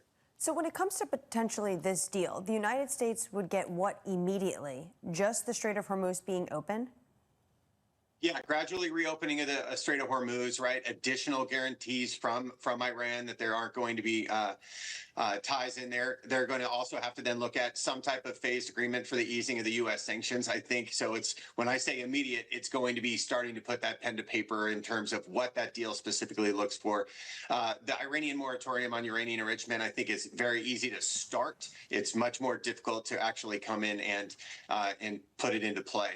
But then also the immediate ceasefire and de-escalation measures are something that immediately have to start. That goes with the IRGC fast boat attacks in the area, as well as anything that the U.S. may do in response. Colonel Sanders, do we have a sense of what the UAE and Saudi Arabia and Qatar's involvement in all of these discussions are? I don't have what their part for discussions is, but I do know that they are part of the 50-country coalition, if you will, that France and the UK are spearheading to try and figure out ways to passage and open this up, right? They had their summit back in April. UAE was a part of that as one of the non-European countries, along with New Zealand, Australia, Japan, and South Korea. So you are looking for, I joke around and I call it the Strait of Hormuz Operational Coalition, the shock states. But if they were to actually be able to do that, this is the first time we actually see France taking the Charles de Gaulle aircraft carrier and their carrier set with a couple of frigates as well as escort ships from Italy and Netherlands actually starting to make their way down to the Red Sea and to the Gulf of Aden, which may actually signal that some of the stuff that they planned out in April may be actually starting to move. Colonel Sanders, how much is this kind of international coalition going to achieve the ultimate goal of reopening it? And I'm talking about those 50 countries as well as, say, Chinese influence that could emerge after the summit between Xi Jinping and President Trump? Well, I think the biggest thing is this coalition is very much defensive in nature. I think it's one of the biggest reasons why you saw it change from military Operation Epic Fury into Defensive Project Freedom. They changed the name for a reason. It's to start that de-escalation process. It's to start trying to actually, it gives President Trump some off-ramps too in terms of, hey, I'm opening it up, right? You heard Secretary Hegseth as well talk about that, where he is looking for additional help from allies in that region to, once again, Keep it defensive in nature. It's an escort mission. It is not meant to be any type of military operation when you enter in these coalitions. So it's allowed to say, hey, look, we've done our military portion. The offense is done. The defense is in place right now with the blockade. And if you use an football analogy, you've got your offense, your defense, now your special teams. The special teams is really looking at what is that long-term solution with this coalition. Well, when do you think it's going to restart in terms of Project Freedom? Because the president put it on pause. Yeah, I put it on pause on Tuesday, and I think it's really coming down probably the next 24 hours for this memorandum deal. I know he's still threatening strikes. I don't think the strikes piece really plays a part, but I do think that the blockade would stay in place, and that part could potentially open back up. I don't think the U.S. wins anything by jumping back into a kinetic engagement at this time. Colonel, it's good to see you. Thank you, sir. Certainly no one wants to resume hostilities. Colonel Wayne Sanders there of Bloomberg Intelligence on the situation in the Middle East. Now, I'll give you a choice. We can talk about this or we can talk about a virus on a ship. Because I'm committed to not covering the virus on the ship at the moment. You know... Fully committed. Okay, but you are... okay, so clearly we're about to cover the virus on the ship. And I will just note, last night, the discussion at home did shift from the war in Iran to hantavirus. Oh, that's what came up at home. Okay. Mom, how scared should we be? Are we going to enter another pandemic? I had to sit there and we looked at the actual transmission mechanism of hantavirus. And then my oldest son said, why does it always happen on cruises? And I said, go talk to Jonathan Farrell. That's why I don't go on cruises. It's a long list of reasons why I don't go on cruises. Hantavirus is among them. The doomers over at Casabramo have changed focus. Have you noticed that? They've moved on. They've moved on quickly. To AI and to viruses, I'm still on the straight, but yeah. Are you committed to not covering the story too? I'm committed. Committed. I refuse to go back there. Kind of coverage. I refuse to go back there. I'm muting tweets. I just don't want to see it. I refuse to believe. I do think, though, there is a linkage here. Bear with me. Okay. But this was actually at home, the discussion that I directed, which You've got some time. Go for it. It's ultimately, people are worried about the next supply shock. Is it going to come from another pandemic? Is it going to come from, you're trying not to laugh. We're already in a supply shock. Exactly. The biggest so it's sort of this idea of could we off. enter another kind of shutdown, which is what the kids are scared of. They don't want to enter another lockdown because it was really traumatizing. Have you taught them about dollar cost averaging? Just encourage them to sort of allocate capital into the market on a regular basis. Yes, stocks actually. Are at all-time highs. We've actually discussed this and this question of business cycles. Don't fear stocks in the markets. Well, yeah, this was all part of the discussion. Okay, good. Good, we're making some progress. Good luck with the AP macro test. Best of luck. Is that today? Best of luck. AP was brutal. But they were focused on something else, clearly. Hantavirus. Okay. I know who we're talking about, and I know they're going to excel anyway, so... Maybe. Got no worries there whatsoever. Up next, Ishwar Prasad of Cornell, as the EU fails to agree to US trade terms.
more complicated for lots of the operators.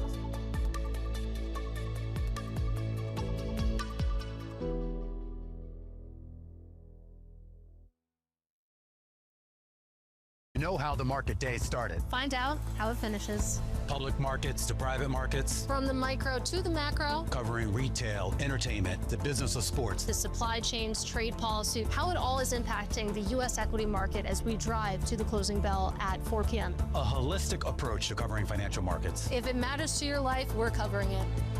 I'm Katie Greifeld. And I'm Romaine Bostic, and this is The Close. Live every weekday. Only on Bloomberg. Context changes everything.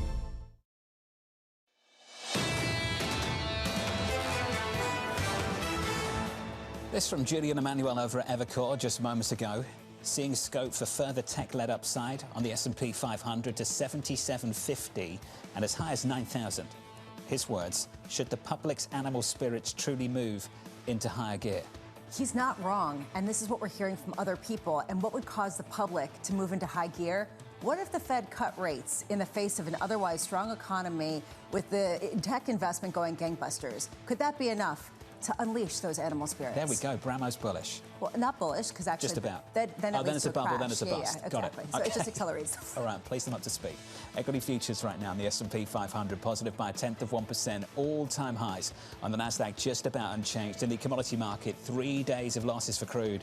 We're down by another 2% this morning. 98 handle on Brent, 92 on WTI. We've seen a big drop-off in the last 24 hours. Absolutely. It's pretty surprising that both Brent and WTI are below $100 a barrel. This is where the administration wanted to keep WTI because they want to try to keep a lid on, of course, what's going on in gasoline. Even if the Strait of Hormuz, though, is open, say Iran, in the next 24 hours decides, yes, we're going to accept this memorandum, we're going to start opening up the Strait of Hormuz, it is going to take weeks and months for flows to start acting as they were previously. So now, though, good news for the bond market, that's for sure, because at one point in the last week, 10s, new highs for the year on a closing basis, 30s north of 5%. We're not far away, but we're pulling back. That's notable. We're down 2 basis points at the front end of the curve. 2's at about 3.85. People are pricing out any kind of chance of a rate hike, despite the fact that you're seeing that type of response function from central banks in Norway and in Australia. Key question here, is there enough strength in the underlying economy to keep yields at this level or even potentially higher, even if there is some sort of resolution to the Strait of Hormuz, the situation there? That is where the data that comes into play. That is where jobless claims come into play today. And tomorrow, the non-farm payrolls report, if it is hotter than expected, what does this market do with it? It's not the base case, but it's a risk. And I think that's why you've got the front end of the yield curve on 2s, yields trading slightly above where Fed funds are right now. That just shows the market pricing in just a little bit of risk. Yeah, you can see that just heading into next year and about mid-year next year, 2027, people are starting to marginally price in the idea of a rate hike. And actually, at the end of this year, or at the end of next year, you could end up with yields slightly higher. Again, people have no clue. Trying to game this out is like a game of whack-a-mole, especially given that we don't have a sense of what the guiding light will be for the next Fed chair. We'll play that game in 10 minutes' time. It's going to be fun. BMO's Earl Davis joins the programme to play whack-a-mole on the bond market and why we might hike interest rates next year. Look out for that in just a moment. As we count you down to the open about 3 hours away, let's get you some morning movers. Yahara has more. Hey, Yahara.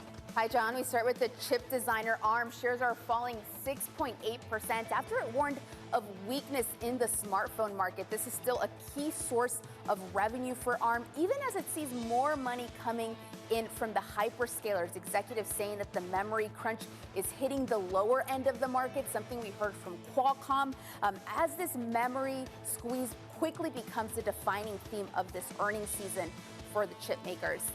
Meanwhile, quite the warning from the appliance maker Whirlpool. Shares are plunging 16.5% in the pre-market after the company said the war in Iran is causing a recession-level downturn for the industry. So it's cut its profit outlook for the year, suspended its dividend, and said that price hikes are coming for its refrigerators and its washing machines. And another company warning that the Iran war is hitting its business is Snap. Shares are falling nearly 10% in the pre-market after it warned that the war is hitting its advertising business. But investors might be more focused on this. Snap saying that it has ended its AI partnership with Perplexity, raising fresh questions around its AI strategy moving forward. John? Yahara, thank you. Didn't see it Meta.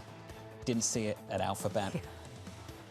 Becoming convenient, isn't it? I mean, I'm sorry, but when I hear of Snap, of all companies, I don't think supply chain disruption or some sort of Middle East influence. But, you know, to each his own.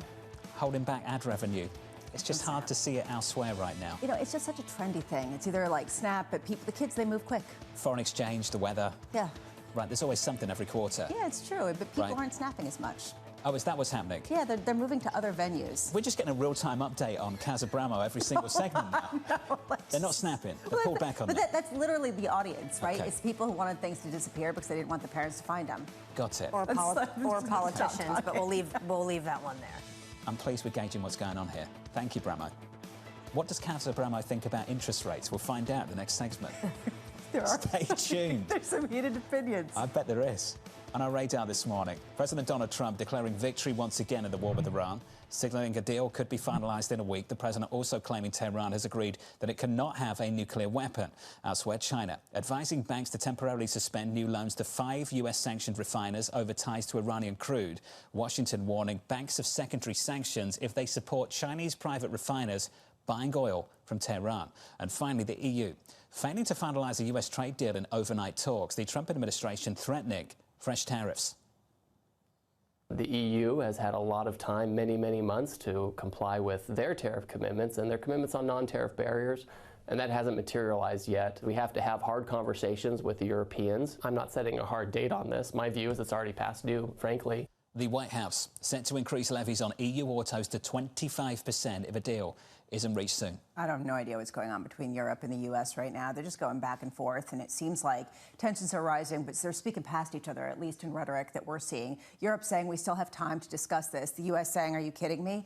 And that pressure kind of building with the real issue of where does this alliance go, both economically and, frankly, militarily, as we hear about things going on with NATO. Brussels is trying to add amendments to this. It has been working through a process. For the president, it's been way too slow. And the U.S. partially has implemented their part of the deal. The Europeans have not. So I believe that this truth came in basically in essence of just a stick. Please, we need to nudge you along, start implementing it. It shouldn't take too long. What's interesting, though, is Jamieson Greer yesterday, the USTR ambassador, would not put a date on it. So it does obviously seem like they want to keep the window open and they just want to nudge them along. But I was talking to Jenny Leonard, great reporter in Frankfurt, and she says, how much does that have to do just with Germany? Because it was autos that the president threatened. That's to Germany. Of course, we just removed troops from Germany. And this all comes after Friedrich Merz said that the president is being humiliated when it comes to the war in Iran. There's been tension with Germany, not just in the president's second term, but in the president's first term as well. This has been building and building and building. And at what point does Europe come to some sort of resolution around the animosity with one country? It just goes to the point. Europe is bifurcated or trifected. It's a fractured continent right now. How do they come to some sort of agreement as a unity with the United States? That has been the perennial issue, and it's increasingly in focus right now. And to Maloney, who's meeting with Secretary Rubio, I believe, today. Right, because he's going over there to see the Pope. The Italians seem to have a role here just to bring down the temperature just a bit. Yes, to bring down the temperature potentially. I mean, it's the age-old question. When you call Europe, who are you calling? Who's picking up the phone? Who do you want to call? Maloney at the moment seems to be the more exciting person to call over in Europe. For this White House? If you're American, yes. For this White House, certainly it is Giorgia Maloney. I would say for the Biden administration, it was Ursula von der Leyen. But this is the problem to the really fractured environment in Europe. Bottom of the list is the Spanish, for a range of reasons. For both parties. Yes, without a doubt. Joining us now to discuss not that, but the broader trade arrangement at the moment is Xauusd Prasad, the Professor of Trade Policy and Economics at Cornell University and Senior Fellow at the Brookings Institution. Professor, it's good to see you, sir. What is it about this backdrop, the world that we live in, that makes us so prone to supply shock after supply shock after supply shock? As I pointed out in my recent book, The Doom Loop, we are stuck in this situation where there are no clear balancing forces, where typically one would think about economics like trade relationships as a positive-sum game that offsets all the disruptions in geopolitics. But now, rather than offsetting each other, they are feeding off each other. And the US-European relationship is a perfect example of this. I mean, these are long-standing allies. They have a very strong economic relationship, but now the dynamics are working in a very negative direction. And Europe in particular is in a very vulnerable position right now. They are very dependent on energy imports, and they're also very dependent on exports, especially if you think about the core European economies like Germany. They rely on exports a great deal for their growth. So the US sees a point of vulnerability here, And normally you would think that, again, these are allies who would come together in terms of dealing with issues like the Iran war, but there's been a separation, even in terms of the geopolitical relationship. Europe doesn't quite see the need for the war quite the way the US does. And that has led to a fracturing of both the economic and geopolitical relationship. So I think these are really feeding off each other in a very negative way, even among the closest of allies. Our mutual friend Mohammed Al-Erin used to talk about the fence sitters. I remember a piece he published years ago.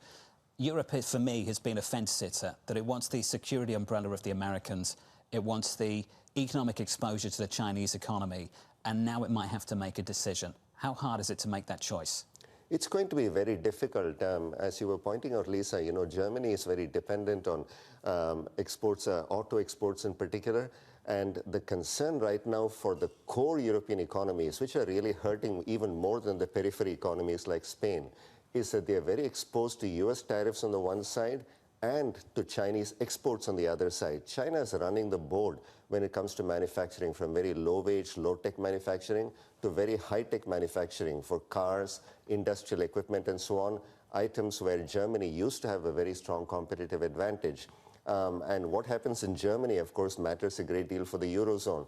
But there is, as you pointed out, a bifurcation of fragmentation of interests among the main European countries. You know, Germany in particular, and some of the other core economies like France and Europe see things one way, but the periphery economies see things quite the other way. So for Germany, it's very important to maintain external competitiveness both within the Eurozone and outside the Eurozone. But they are facing pretty significant problems in terms of domestic labor markets, in terms of the fiscal problem, while the periphery economies seem to be doing a lot better. So for the periphery economies at the moment, there is some advantage to maintaining a more cordial relationship with the US. But for Germany, the tariffs can really hurt. And the White House is really going for the jugular here. I think you were pointing out the auto tariffs are really going to hurt Germany at a time when they are very vulnerable to Chinese exports. But the question is whether Europe understands that it still has some pretty strong cards to play, but they need to come together. And this has been the problem for Europe, again, the lack of political and economic cohesion. Unless they get their act together in terms of their projecting their power on the world stage, in terms of increasing the euro's dominance in international finance, we're not going anywhere. The way you describe it, it sounds like a mess. The way that everybody describes it, it seems like things are going from bad to worse when it comes to the prospects for the European continent. And yet the euro is significantly stronger today than it was a year ago. Why haven't you seen this transmitted? I'm talking about the euro versus the dollar. Why haven't you seen this transmitted through the currency the way so many people would predict? Yeah, that's a great question. Now we are in a world where there are two factors that drive currency values. One is related to macroeconomic fundamentals, what happens to economic growth, what happens to interest rates, and so on. And the second is fear. Countries around the world looking for a safe place to put their money. This is true for private investors, central banks as well. And as you may have heard, there is a great deal of desire to diversify away from the dollar. And if you're trying to diversify away from the dollar, you know, the euro is one potential contender. Now, the reality is that the Eurozone has a lot of weaknesses, and the euro has not lived up to its original promise when the euro was created in 1999. There was a hope that it might actually rival the dollar. For a few years, it looked like it might move in that direction, but it's faded away. But I think this desire for diversification is leading to some safe haven inflows into the euro. And also there is the issue about interest rate configurations. I mean, you've had a discussion about what might happen to interest rates in the US, but there is the prospect that no matter the underlying strength of the economy, the political pressures might lead our next Fed chair to at least prioritize, or at least shift the balance somewhat towards a rate cut rather than a rate hike. And that very prospect, I think, can lead to interest rate differentials or expected interest rate differentials moving in a particular way that leads to strength in other currencies other than the dollar. I mean, the dollar did strengthen when the Iran war started, fear, and now it's come back down, macro. Diversification, though, is not displacement. Can anyone displace the dollar? Not quite. I had a piece recently where I argued that, dollar dominance is something that the rest of the world hates, but dollar dominance is everybody else's fault. Essentially what the rest of the world could do is get its act together. Europe could get its act together, create a more cohesive economic zone, have more political cohesion. That would strengthen the euro. China could get its act together in terms of reducing capital controls, improving its institutional frameworks, thereby engendering the trust of foreign investors. But if you look around the world, this is not happening. Countries like Japan and the United Kingdom, which used to provide strong reserve currencies, are, to use your words, Lisa, a mess. So there really isn't very much out there. And at the moment, we are facing a situation where, because of volatility in international markets, paradoxically caused by the US itself, everybody wants a place to hide. So the talk of diversification is very strong out there. Every central bank, every investor would like diversification. If you're a private investor, with a few $1 billion or tens of $1 billion to throw around, there are good alternatives, gold maybe. If you're a central bank, it's pretty hard to find a place to hide. Professor, always an education. Thanks for being here. We appreciate it. My pleasure. Thank you very much. Ishwar Prasad there of Cornell University and the author, let's sell some books, of the Doom Loop. Very cool. Thank you, Professor. Appreciate it. Let's give you an update on stories worldwide with your Bloomberg Brief. Yahira has more. Hey, Yahira. Hi, John. China is asking its largest lenders to temporarily suspend new loans to 5 refineries recently sanctioned by the U.S. over ties to Iranian oil. The move contrasts notice from 4 days ago instructing companies to disregard U.S. sanctions. Meanwhile, shares of Shell are falling more than 2% in London trading. The company saying its profits surged in the first quarter as the Iran war boosted oil prices and trading, but it warned it expects second quarter production to decrease as a result of the closure of the Strait of Hormuz. And Germany's foreign minister telling Bloomberg News the tensions between Chancellor Merz and President Trump are a misunderstanding. It is the attempt of Iran to humiliate the American president. And of course, that there is a risk that some of the international observers could see it like this. He also said Berlin supports the U.S.'s demand that Iran does not obtain nuclear weapons. That's your Bloomberg Brief. John? That was a diplomatic cleanup on aisle 3, right? Seriously. Seriously? What, so they're not humiliating the President of the United States? It's their intent, their wish to. It's a risk. It's a risk. It's a risk. It's a risk. It's not what he actually said. It's a risk. Wow. Up next on the program, searching for clarity. Before the productivity has arrived, you can easily overheat the economy. And it's not at all obvious that the Fed would need to lower rates in that case. They might need to raise the rates. Davis of BMO is going to join us next to talk about the potential for interest rate hikes. That conversation just around the corner.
Hello there.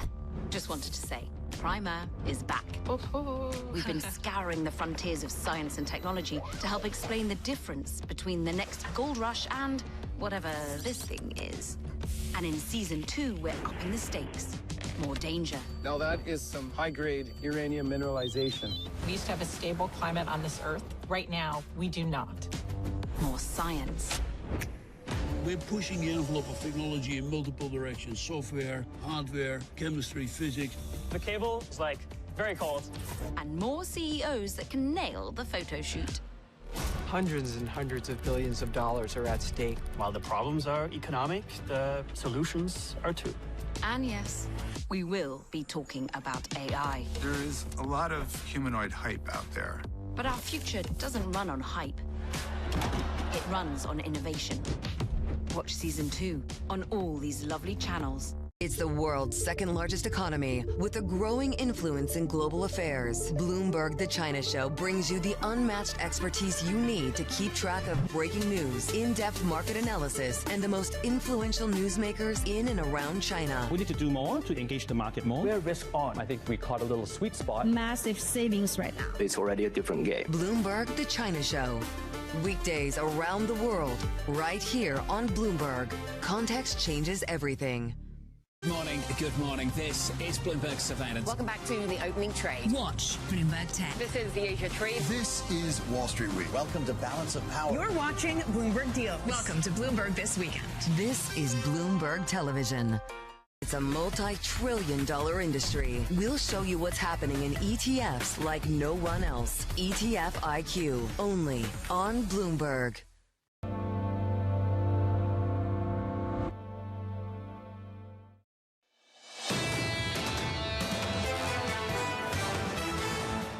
Stocks, all-time highs, looking to add to them. We're up by 1/10 of 1% on the S&P 500. On the Nasdaq, up by 0.07.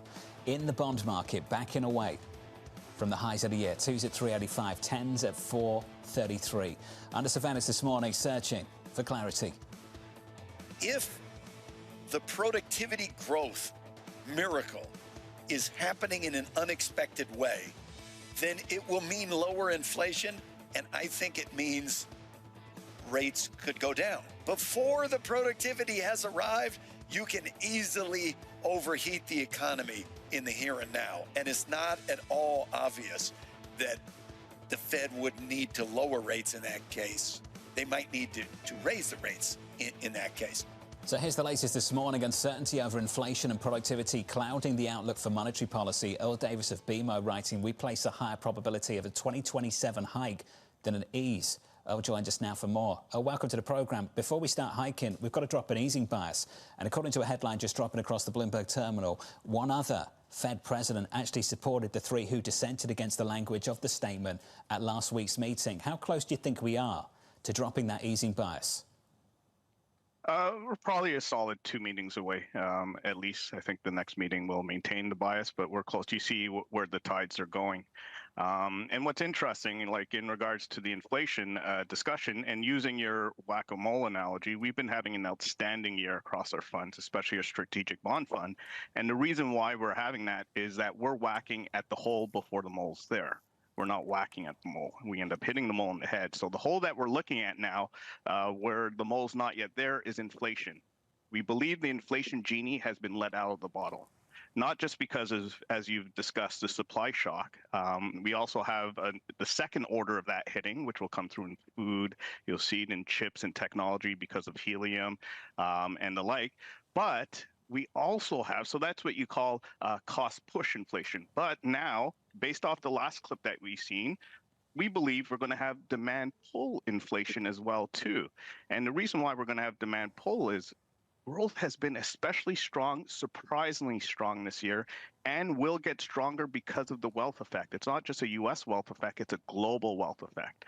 So when you have demand pull and supply shock, you know what that is? That's COVID redux, supply shock, demand pull, because of all the money in the economy. So we don't believe hikes are on the table for 2026. Definitely on the table for 2027. And not only that, I don't believe the discussion will be 25 basis point hikes just because they'll be so far behind the 2026 curve. You're going to be talking 50 plus hikes depending on where inflation is at that time. And because of that, right now we're positioned underweight duration and we're selling more as we get closer to 425. We're overweight credit because the growth outlook is good, which means your default probabilities don't get tighter.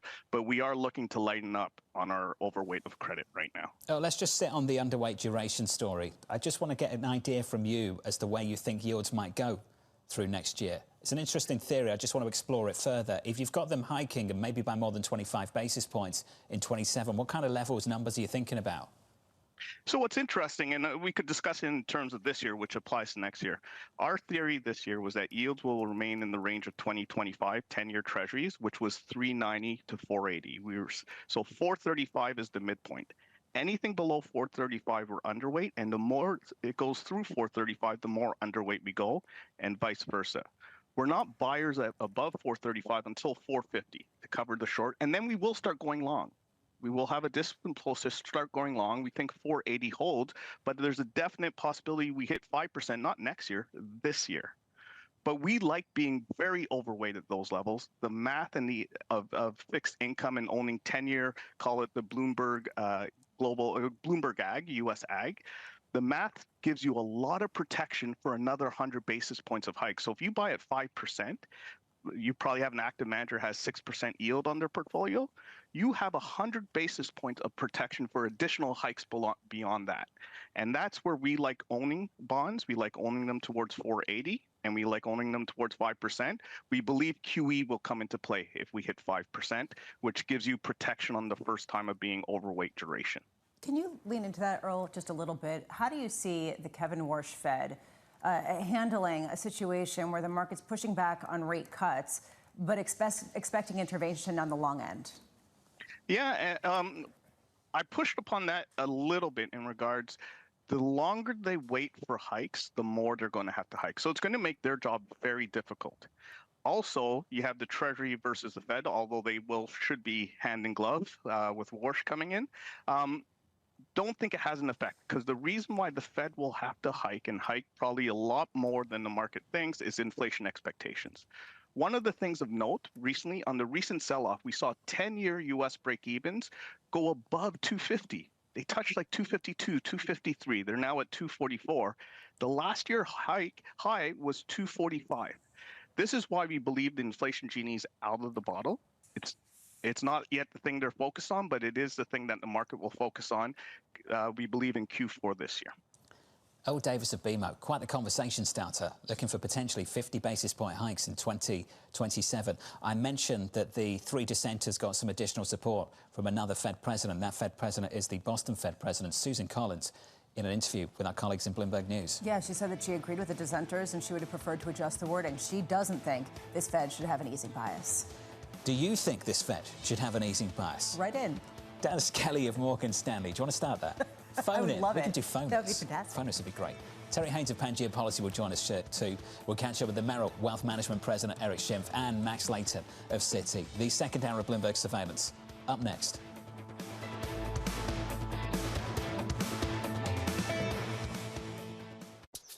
Welcome to Bloomberg This Weekend. I'm David Gura. I'm Lisa Mateo. And I'm Christina Ruffini. We're tracking breaking news today from Wall Street to Washington.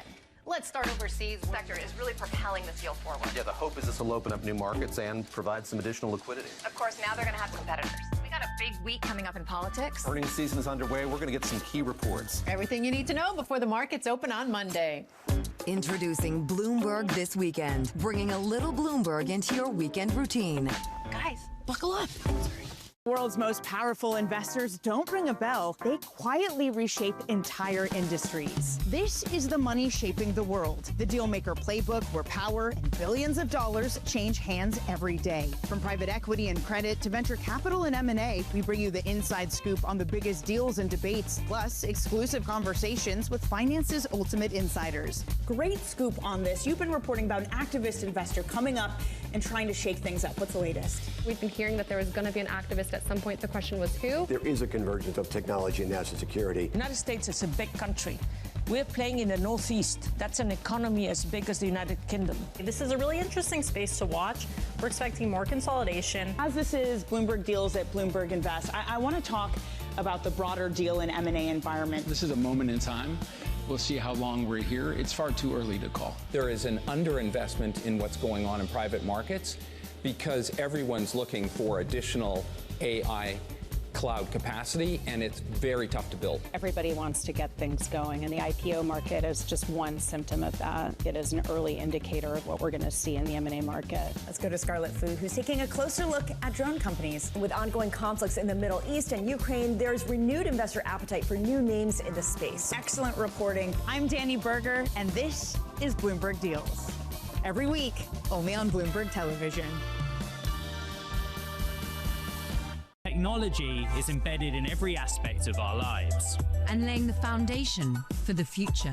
From finance to defense, AI to entertainment. And from the road to the stars. Bloomberg brings you the latest stories of the people and companies pushing the tech sector to new frontiers. And the politics that shape global tech markets. I'm Caroline Hyde in New York. And I'm Ed Ludlow in San Francisco. Watch Bloomberg Tech every weekday. Only on Bloomberg Television. Astonishing day for US technology.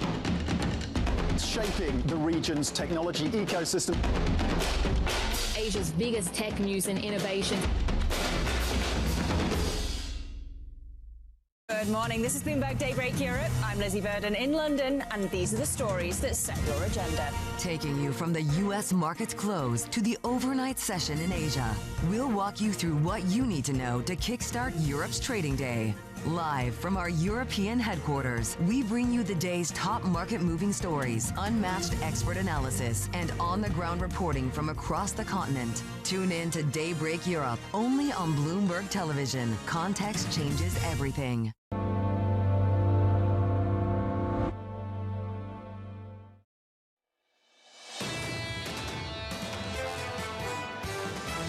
There isn't really any sign of the labor market cracking right now. They will see sufficient weakness in the labor market. You really got to sort of think that inflation is going to be better than it has been. We should be expecting inflation to go up initially. We've run off the edge of the cliff. We're running through midair, but we have not yet had economic gravity pulling us down. This is Bloomberg Surveillance with Jonathan Farrow, Lisa Abramowitz, and Anne-Marie Hordern. Live from New York City this morning. Good morning for our audience worldwide. The second hour of Bloomberg Surveillance starts right now, and your price action looks like this. Equities, record highs, adding to them this morning by 0.1% on the S&P 500. The earnings super powerful from AMD, the Walt Disney Company, Uber. Tech is still investing, and consumers are still spending. In the commodity market, getting a helping hand from crude, Brent and WTI, south of triple digits. 98 on Brent, 92 on WTI. That's dragging yields lower, breaking away from the highs of the year on 10s and 30s. 30s back down to 492, 10s at 433. Later this morning, more economic data for you. The appetizer before the big one. Payrolls tomorrow morning. Later this morning, jobless claims at 8:30 Eastern Time. We just saw the lowest reading for jobless claims in the previous reading since 1969. Do we get a repeat of that type of strength, a signal of strength, or we have basically broken this particular mechanism as an indicator of some sort of job health, jobs market health? Ultimately, how does this market view an incredibly hot labor market? Is that a positive? Well, probably for equities. Is that a positive for bonds and for the Federal Reserve? Probably this makes this job that much more difficult, which again goes back to that bond stock dynamic. And at one point, yields start to bite into some of the stock optimism. Well, let's just sit on the data just for now. Momentum in the ISMs. Jobless claims at multi-decade lows. Prices paid. The prices paid component of some of these PMIs, super elevated. So why do we have an easing bias of the Federal Reserve? People are talking about Chairman Walsh being recklessly dovish. Let's talk about this Federal Reserve, led by this chairman, with an easing bias at this Federal Reserve in the face of that, and some dissent, some growing dissent from more officials. Yeah, the idea that Boston Fed President Susan Collins coming out and saying, had she been voting, she would have agreed with the dissenters, that she does think that inflationary pressures have increased. She was just speaking with some Bloomberg colleagues of ours. There is a feeling that this Federal Reserve has to adopt or leave its easing bias on the side of the room in order to move forward and really address the inflationary threat that a lot of other central banks seem to be recognizing, or else they risk an increasingly weaker dollar and potentially higher long-term yields. And that ultimately is the game that a lot of interest rate strategists are playing. Boston Fed President Collins says she doesn't want this language to be associated with the presumption that the next move will be a cut. What does Kevin Warsh do when he walks in? Because there's going to be a tremendous amount of what feels like pressure almost for him to keep that easing bias at the Federal Reserve, especially at his first meeting, when clearly that is what this White House would like to see. That meeting's difficult. They also have to put out some forecasts. It's difficult to forecast right now. Who knows where these talks will be with Iran? Who knows what the situation will be with energy? I've got no idea. They'll have to put some numbers on it in June, and that's a difficult task. The key point for June is going to be who is Kevin Warsh and exactly how much of an easing bias does he adopt in the face of some of these inflationary pressures. That will have a material effect on markets worldwide. Coming up this hour, we'll catch up with Dan Skelly of Morgan Stanley as tech pushes equities to new heights. Terry Haynes of Pangea Policy as President Trump declares victory over Iran. And Max Layton of Citi as crude settles below 100. We begin this hour with stocks holding on to record highs. Dan Skelly of Morgan Stanley writing, the market has treated domestic policy and geopolitical shocks almost like pop-up ads in a longer winding movie focused on AI and a resilient economy. Dan joins us now for more. Dan, good morning. Good morning, John. The market has been paying up to go ad-free. It's getting expensive on the tech side of things. Do you like that? I was thinking about that when I read that quote. Thank you. I'll move on. Has anyone said no? Okay. I wanted some praise here. No? That was great. That was so good. Thank you so much. Thank you. I love the positive in my reinforcement. mind, I was thinking, like, if only like, that could be real. Can I X out of these pop-up, On Hormuz? Yes. Anyway, okay. 2026. I'll start again. My goodness. Get engaged. Okay. All right. Me? Yes. Okay. Thank you so much. Thank you so much. All right. Good to see you. Likewise. Good morning. How expensive is tech right now?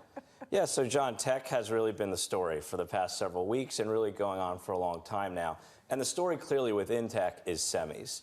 And I think what has surprised folks is not so much the rate of CapEx continuing to accelerate every quarter. We've kind of grown accustomed to that. It's kind of like this tradition every quarter now with the hyperscalers. What has surprised people is more two things. One is we're just coming out of this massive trade war last year, and yet we import 90% of the components for semis, memory, tech hardware. And so I think the flow of trade and getting all the goods has been surprising.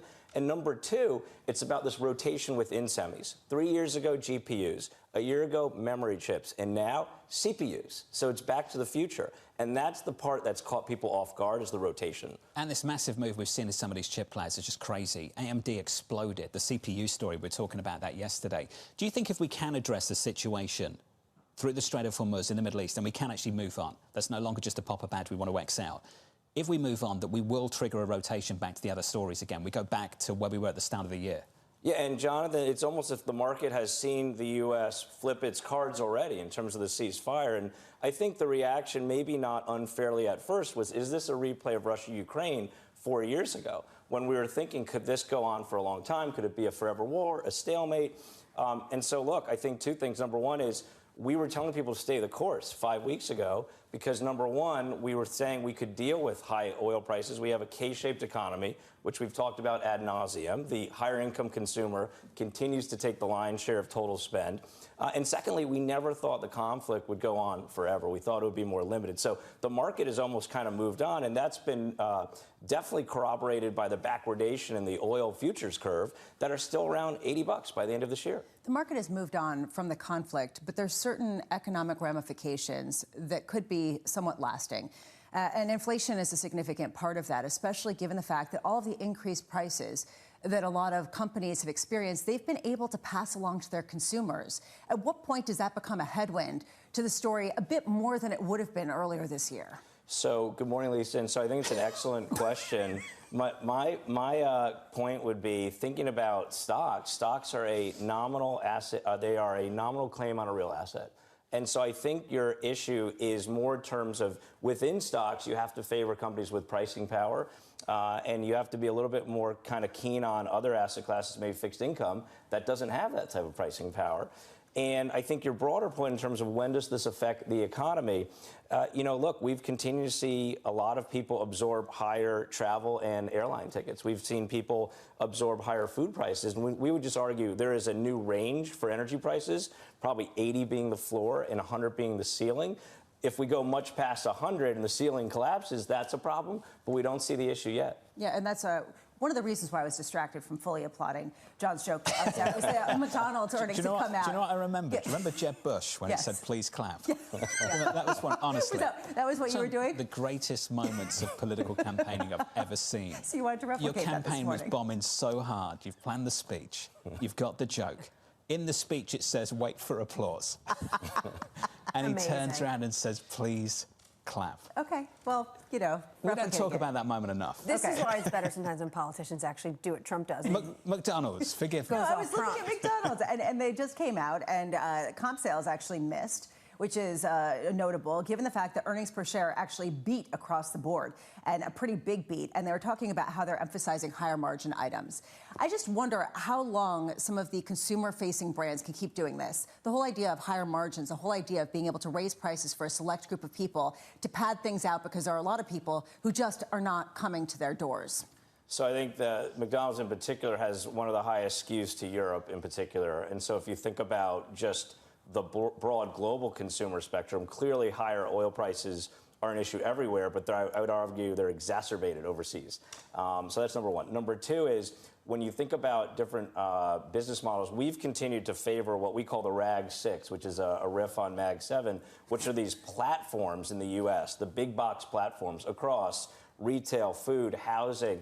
And the reality is they have the best value for your money type franchise out there, and they've continued to lower prices. And so McDonald's may be going in the opposite direction, trying to look for higher margin products.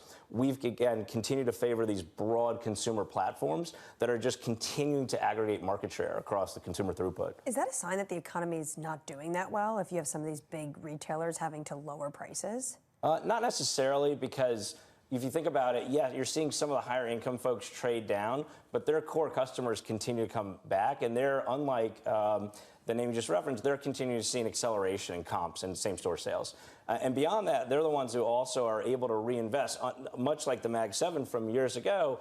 They're utilizing their excess market share to reinvest in the business vis-a-vis omnichannel and all these membership-type businesses. So what are they doing? They're accruing recurring revenue streams, and that's another way they're offsetting cyclical ebbs and flows in the consumer. What are you calling them again? What's the RAG 6? The RAG 6. Okay, don't laugh at him. I'm not laughing at Where's him, my but I laugh know. track? But the thing is that please clap.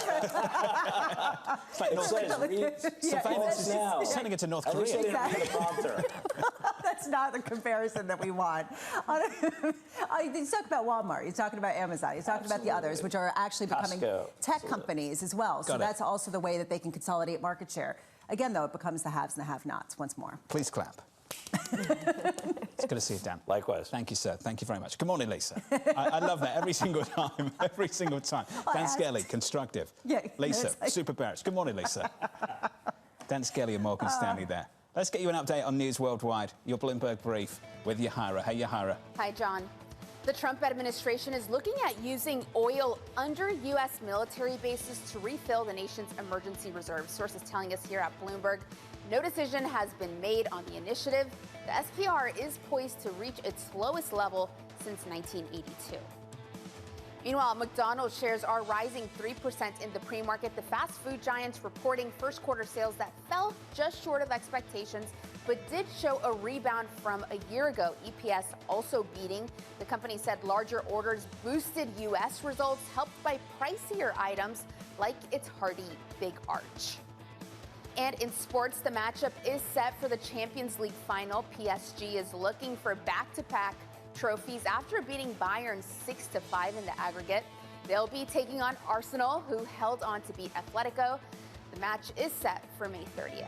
That's your Bloomberg brief, John. That should have been the final. It really should have been. Bayern Munich, PSG. Fantastic, fantastic two legs of football in the last couple of weeks. That there are people who watched it. I actually didn't watch it, but people are very excited. People at Casa Bramo. People at Casa Bramo. Okay. What was the feedback like? Good game? Enjoyed it? Incredible game. You see Bank of America this morning? Yes. France will win this year's FIFA World Cup, they say. Yeah. But Dan Skelly says AI, it's Spain. Oh, okay. So we can actively bet human versus AI. So is this a Morgan Stanley take, or is this a Dan Skelly take? This is an AI take. Okay. According to the Merrill Note. Oh, right. Okay. Yeah. Got it. No, I know. Yeah, okay. Please clap. The real story is Arsenal, isn't it? Yes. Is that your team? No. Okay. My team is the Knicks at this point. Let's go. Knicks in 6. The one game too? Yes. Very cool. All right. It's closer, though. Yeah. It's scary. It wasn't like that 50, 60-point gap? It was closer. Okay. And OG potentially Do you want to clap for the Knicks as well? OG potentially, I think they want us to go. OG potentially has an injury, so I know Friday is going to be a little rough. Up next on the program, break. winding down the war with Iran. They want to make a deal badly, and we'll see if we get there. Their leaders are all dead, so I think we won. Iran cannot have a nuclear weapon, and they won't. And they've agreed to that. Terry Haynes of Pangea Policy joins us next. In the commercial break, we'll attempt to get the show back on the rails from New York City this morning. Good morning.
When news breaks, A redhead across the Bloomberg terminal. Bloomberg has you covered. Trump's global tariffs are struck down by the U.S. Supreme Court. For all the context and clarity you need, There's going to be now tons of tariff headlines until midterm elections. hear it first on Bloomberg. Welcome to the world of decentralized finance. Why is it that NFTs have not recovered in the same way that, say, Bitcoin has? Bloomberg is covering all things crypto. It's a pretty spectacular story. The people. This is the future. This is the 21st century economy. The transactions. It snapped up nearly $1 billion of Bitcoin. And the technology. We need to build a digital Fort Knox. That gives people financial freedom, and that's a wonderful thing. That's extraordinary. We ride the wave that is Bitcoin. Bloomberg Crypto, only on Bloomberg. From the world of politics to the world of business, Joe Matthew and Kaylee Lines deliver news, insight, and analysis live 2 times a day, every trading day. Balance of Power at 1 and 5 Eastern, only on Bloomberg.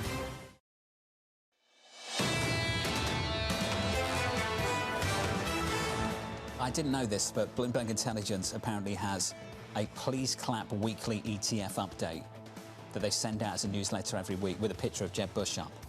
I had no idea that existed until now. Well, it should be great reading. Is it a politically motivated ETF? No, I don't believe it is. Agricultural ETFs. The White House portfolios of performance. Yeah, there we go. Part of it. Yeah, so, I'm reading the note now. I shouldn't be, but interesting. Equity futures right now in the S&P, positive by 0.1%, just about unchanged on the Nasdaq this morning. Turn to commodities. Just a quick update on crude for you. For a third consecutive session, Brent crude lower by 2.5%.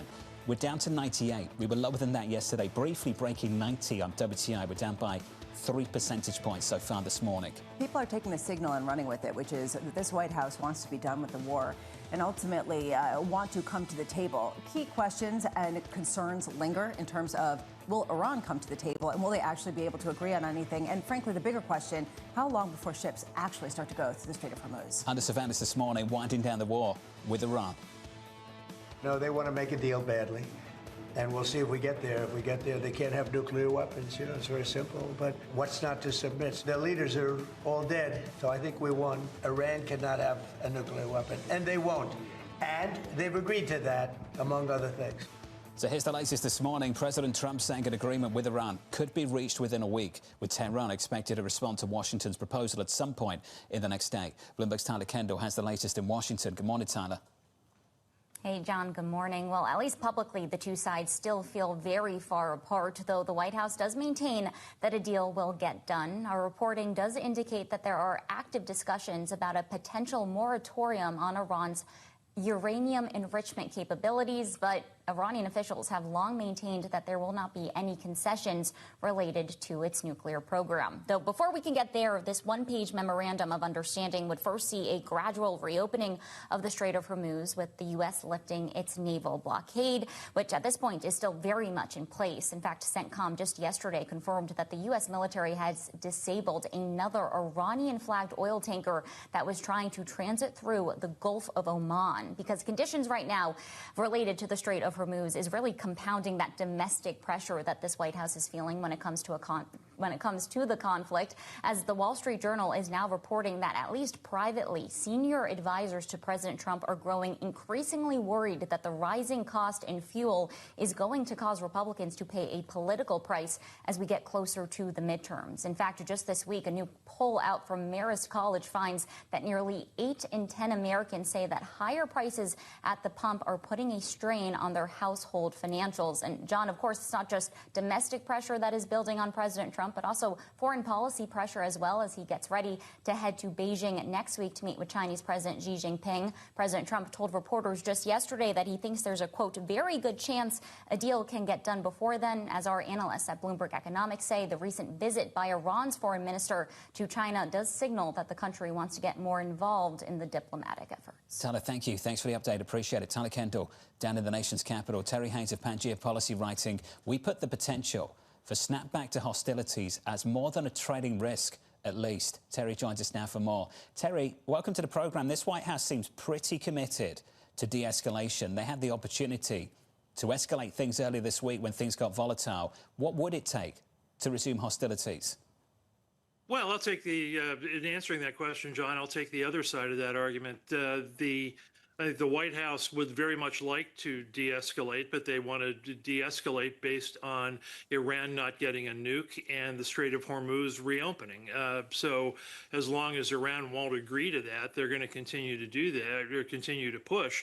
And they're also, continuing to ratchet up the economic pressure on Iran. One way to look at this is that the White House is betting that the economic pressure on Iran causes Iran to buckle before there are serious consequences worldwide.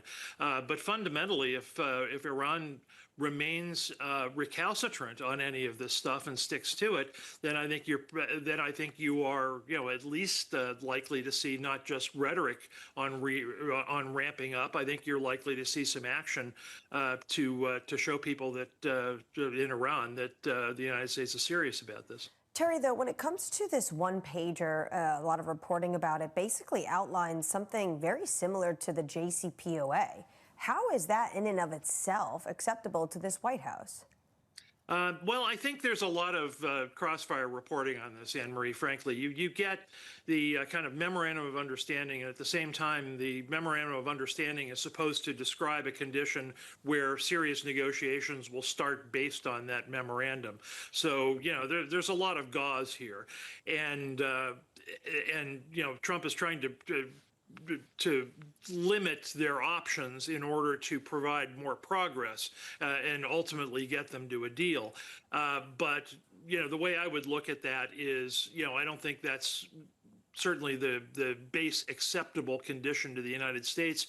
Equally importantly, I don't think it's a base acceptable condition to our Gulf allies who very much want to see the Iran genie put back in the bottle, and for a generation at least, and want a situation where they don't have to worry about Iran as a threat overall.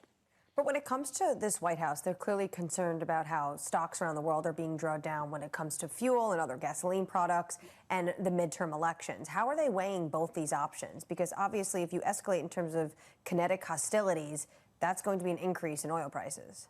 Well, yeah, of course they're concerned about the economy, and they should be. But at the same time, I think it bears understanding that they're not concerned just about the economy. There's a long litany of things that we all could say, you all said on air, I've said, there are lots of downsides for Trump going into this, and yet they did it anyway. So there is a geopolitical problem here, the Iran nuke problem, and now the Strait problem, that is underappreciated, I think, in a lot of this, and was considered by this White House to be so important that all the downsides, didn't balance it out. Terry, are we gauging the potential political ramifications correctly here? Yesterday, we saw the Indiana and Ohio primaries, actually on Tuesday, but yesterday we got the actual results. And some of the candidates that President Trump supported, even at the behest of incumbents, were the winners. It seemed to indicate that President Trump still has quite the clutch over the Republican Party. Are we overestimating the political loss from this conflict in the midterms? Today, I think so, Lisa, on behalf or for a number of reasons. One is that Trump showed in Indiana that the base will come out and the base will be motivated to give him what he wants. So you consider that a counter to the enthusiasm gap that so far has favored Democrats. Secondly, on the redistricting business, there's a lot of people who come on and will tell you, oh, the Republicans are going to lose this and all the rest. Redistricting affects potentially as many as 200 out of 435 seats in the House, firstly. Secondly, if you bring all those redistrictings together, it comes up with assuming that the districts stay R or D, it comes up with a very tiny R advantage. Today, I think it's +3, +4, something like that. But either way, there aren't going to be massive swings in the House, and in the Senate, what it looks like is that the progressive left, with people like Graham Plattner and the gentleman in Michigan who's running, are taking over, but really in doing that, are ceding the center to people like Susan Collins. Also, that's also not good for Democrats. So, I'd urge everybody to take a breath on the narrative. What does that imply for policy that maybe people are underpricing? I think what it implies for policy is a couple of things. One is that if there's a continued Republican Washington, all R Washington, then legislation can continue as well as regulation. I think what markets are pricing in today is that majority in at least one house goes away. But even in that scenario, regulation continues. But if there's an all-R Washington, then you should consider that animal spirits will continue to be up because there will continue to be optimism about the possibility of Trump continuing to stoke the economy and kind of bring it back to a position of greater dynamism than there was before. Terry, quick final question. Can you believe it's been 10 years since Please Clap of Jeb Bush in New Hampshire? 10 years. I'm so glad you brought that up, and just because it's great. And then we can also throw a lot of the Biden ones in, though. The quality of mercy is not strained, and the quality of politicians are clearly going down. It's been quite a decade, hasn't it? Terry, thank you, sir. Yeah. Terry Haynes there of Pangea Policy at the Hanover Hotel in Hanover, New Hampshire on February 2nd, 2016. This is what the media, the spokesperson for the Bush campaign said at the time, that the media had mischaracterized the event, describing Please Clap as a charming moment. Well, clearly we're still talking about it, so it kind of is like the screen. It would be charming if Jeb Bush was charming. Oh, AMH. Oof, brutal. I mean, Jeb's already taken some heat already this morning. There are all sorts of moments, right? It's like the Howard Dean. That's the one that always comes up. Yeah. But I think the Jeb Bush moment. I think that's actually better. Yeah. Yeah, because that was just enthusiasm. I promise we won't talk about it again, okay? Up next, we'll catch up with the wealth management president of Merrill. Up next, Eric Schiff.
Middle East tensions are high. Both sides willing to go back to the battlefield. The narrative changes moment to moment. Is there a ceasefire? Is there not a ceasefire? Markets are up, markets are down. Count on Bloomberg for up-to-the-minute reporting. Breaking news this morning. Breaking news in the last few minutes. On-the-ground perspective. Talking to you from the bomb shelter. This White House still pushing. And the analysis you need to make informed decisions fast. Clearly, nothing is final until it's well and truly final. The really important question is whether we'll get second-round effects. Nobody covers geopolitics like Bloomberg.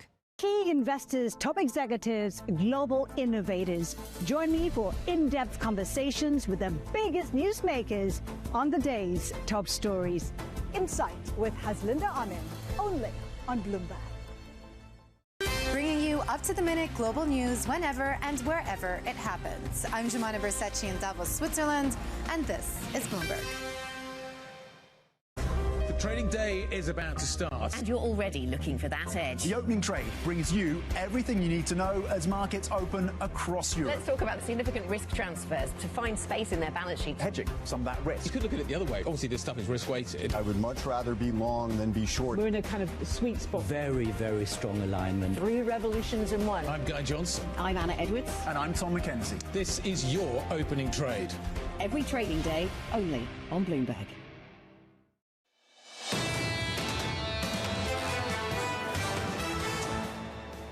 Equity futures on the S&P just about positive here by close to 0.1% on the S&P 500 coming into Thursday. All-time highs on the Nasdaq, just about unchanged. We've said this a few times already this morning.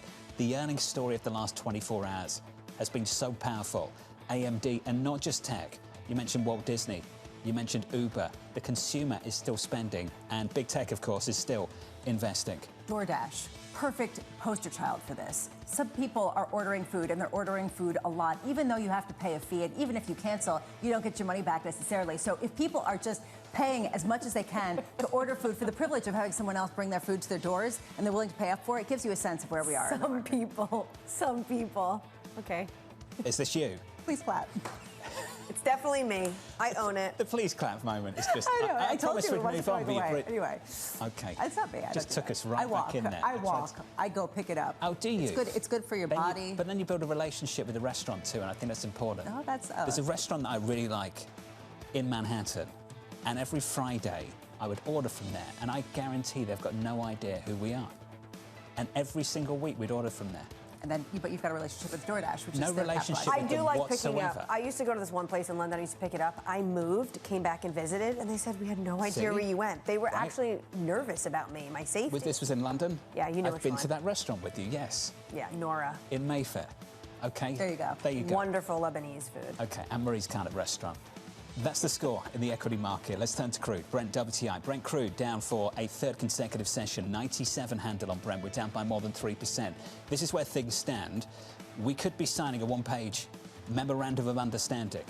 The US has proposed something. We're waiting for the Iranian response to it through Pakistani mediators, and that could happen in the next 24 hours. Dan Skelly really summed it up well, that people are viewing geopolitics as a pop-up button and are trying to just pop out of the advertisement that keeps popping up. And that's the reason why you see markets responding so significantly to a deal that still has a lot of work to do to get over the finish line. That move in crude, how been this move in bonds? Yields lower across the curve. 2's down 2, 10's down 2 as well. 433 on 10s this morning. The 2-year at 385. If you missed it earlier on this morning, we had those 3 dissents to the statement at the Federal Reserve a week ago. They want to remove the easing bias. We spoke to the Boston Fed president, President Collins, and she supported those dissents, so that there are others on the committee that would like to drop that easing bias. The bigger surprise for a lot of people in markets is why there wasn't more agreement to drop the easing bias, given the fact that you've got inflationary pressures. The Norwegian bank hiked rates, and it was surprising to a lot of people. The Australian bank, central bank, hiked rates. They're seeing inflation pressures, also a robust labor market. We see a robust labor market tomorrow. What can this Fed do in terms of continuing to maintain that easing bias? And to Kevin Walsh, welcome to the Federal Reserve. Exactly. Big job ahead of him. As we count you down to the opening bout, 2 hours away, let's get you some morning movers. Danny Berger has more. Hey, Danny. Hey, John, some more earnings for you, but this one to the downside. ARM had been participating in this really powerful chip rally. In fact, it's up over 100% year to date, so not surprising that you get a miss. Overall, their earnings did beat, but it was a miss on the royalties around iPhones. Also, they're having a crunch in supply constraints for AI chips. Too much demand, not enough there, so you see shares fall 8.3%. But again, after a huge rally in this equity stock. At the same time, we got McDonald's earnings. Those were better than expected, a very clean beat across the board. Their global sales rebounded after falling last quarter. It seems that the bulk of the gains came from their more value-oriented products and their Big Arch Burger, despite that very cringy video from the CEO that apparently did not dent any earnings. So those shares up more than 3%. Finally, rounding things up with another earning this morning, Unity Software. There's about $11 billion company. They do AI. They have a platform that does AI-powered mobile advertising, and that was really, really strong for them. So again, it's one of these companies that can show up and say, hey, here's where our AI capabilities are adding to our results. Those shares up 2 1/3%. John. Hey, Danny, thank you. Thank you for the update. More from Danny in the next hour. On our radar this morning, President Donald Trump declaring victory over Iran, expecting a peace deal to be finalized within a week. The president claiming the U.S. has had good talks with negotiators and that Tehran agrees it cannot have nuclear weapons. Elsewhere, the GameStop CEO, Ryan Cohen, claiming eBay suspended his account.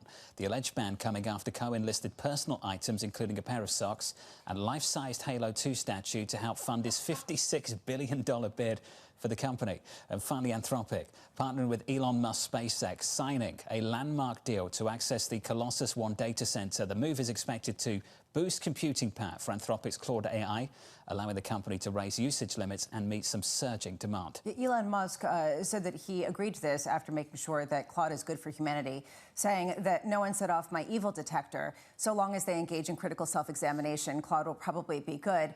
Look, first of all, it is clear that the likes of Anthropic and OpenAI, who clearly that was trying to throw shade at, is giving a lot of people business in terms of the compute world. They have a lot of desire for compute, and they are, to your point, kind of holding up a lot of the ecosystem in terms of demand for some of this energy. They all need to work together, a lot of personalities. I'm just curious what happens when one gains clout to the other. I mean, are we overbuilding? That kind of goes to all of these questions. Also, it's interesting because Anthropic is also going to be competing with Elon Musk when it comes to the DoD, when it comes to XAI and Grok. But at this moment, he's willing to team up with them. And I think it's easy. He says, no one set off my evil detector. I think partially is because of OpenAI, but also maybe partially because what did we hear from Emil Michael at the Department of Defense? Some strong words. Yeah, saying that the CEO of Anthropic has a God complex. This is the theme supporting this equity market right now, not the back and forth between these leaders, the earnings.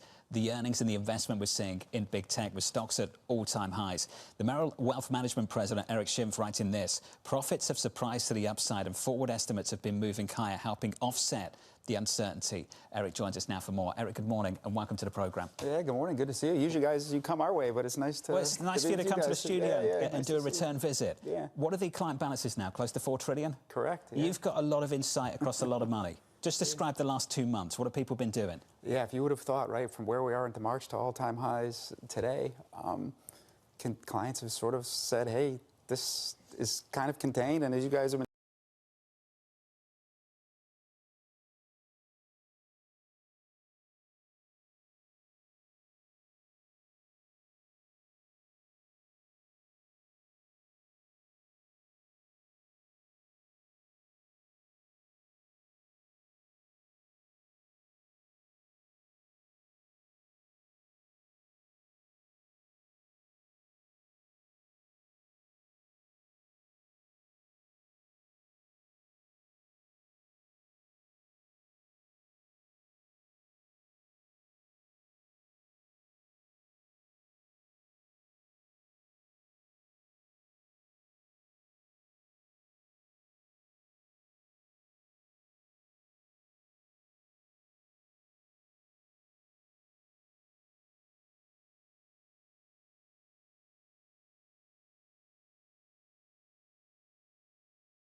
When you say headlines, you mean the uncertainty of what's going on because of Washington. Have you ever seen a moment like this where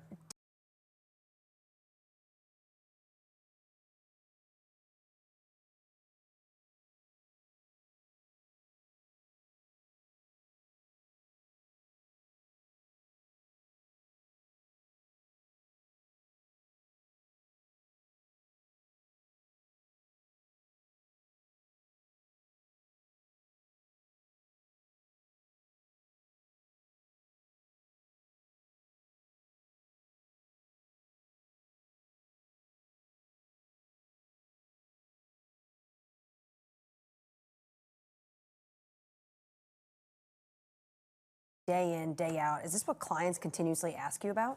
Well, there's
definitely a cycle, right, that has seemed to be quicker, right? News coming at us 24 hours, sometimes in the middle of the day, things will change. They ask, but again, it comes back to what is the long-term goal? What is the long-term plan? Because there's always going to be a headline, right? There's an energy, you know, we've talked about energy prices, we've talked about the Middle East, midterm elections, there's always something out there. But as long as the investor can say, you know, that's sort of contained, it's compartmentalized, earnings, as John was saying at the beginning of the top of the segment, earnings will drive this thing higher and higher. It's transitory until it's not. Right. And just to pick up on the idea of 60-40, this question of are we in a new inflationary regime keeps coming up. We have an inflation above 5%, above 2% for 5 years. We're now exceeding that. We now have inflation expectations that are ticking upward if you look at the break-even rates. How do you address clients who say, are we in a new higher inflation regime that changes the calculus of what safe havens look like? Listen, I think it's paying attention to interest rates is extremely important. We're sort of at this, I think, little bit of a crossroad, right? And I actually think you could maybe see a lightening of rates later on in the year. I think it could happen. You stay the course, you build a portfolio over time, and if we see weakness, I would tell you to maybe tilt a little more into the equity side. Were you at the Knicks game last night? Yes. How'd you know? Just indulge Anne-Marie. Yeah, tell us about it. Come on. Listen, I'm a huge Knicks fan. I've been a Knicks fan forever. I love the Knicks. I love when they win because of what it does to the city, right? You come outside of that game and people are... I wish they would have won a little earlier in the evening. You know, 'cause it makes it... but yeah, I've been a lifelong Knicks fan, season ticket holder. And how many people have been tapping you up for World Cup tickets? It's big, so it's, you know, we're excited to be one of the primary sponsors of the FIFA World Cup that's coming here to North America. Honestly, Jonathan, it surprised me. I'm a huge sports fan, as you know. Maybe, you know, I'm learning the game of soccer, but I have been surprised how well it's been received and how people are excited about it. Yeah, and there's maybe an email or two. I think that explains the price of tickets over at MetLife, right? Yeah. I was going to say, people tap him because they want free tickets. They won't pay $5,000 for the ticket. That's the real issue. But just say. Seriously. Eric, I'm excited.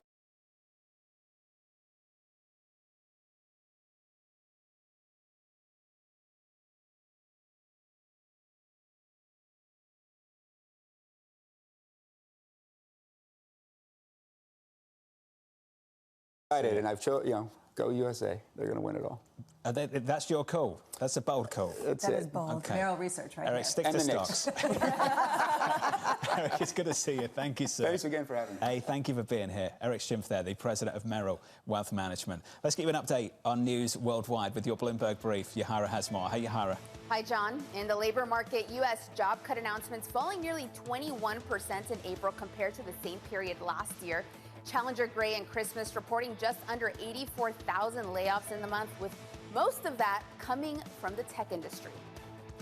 UBS CEO Sergio Aramati isn't ruling out buying another firm as a way to boost its business here in the Americas. The Swiss lender has been working for years to turn around its wealth business in the U.S. UBS chairman Colm Kelleher has said the bank would eventually look to buy another U.S. wealth manager. And Wall Street bonuses are projected to jump for the third year in a row. Incentive pay for deal-making bankers is poised to be up 10 to 20% from a year earlier, while bankers who help companies raise equity are likely to see a similar bump.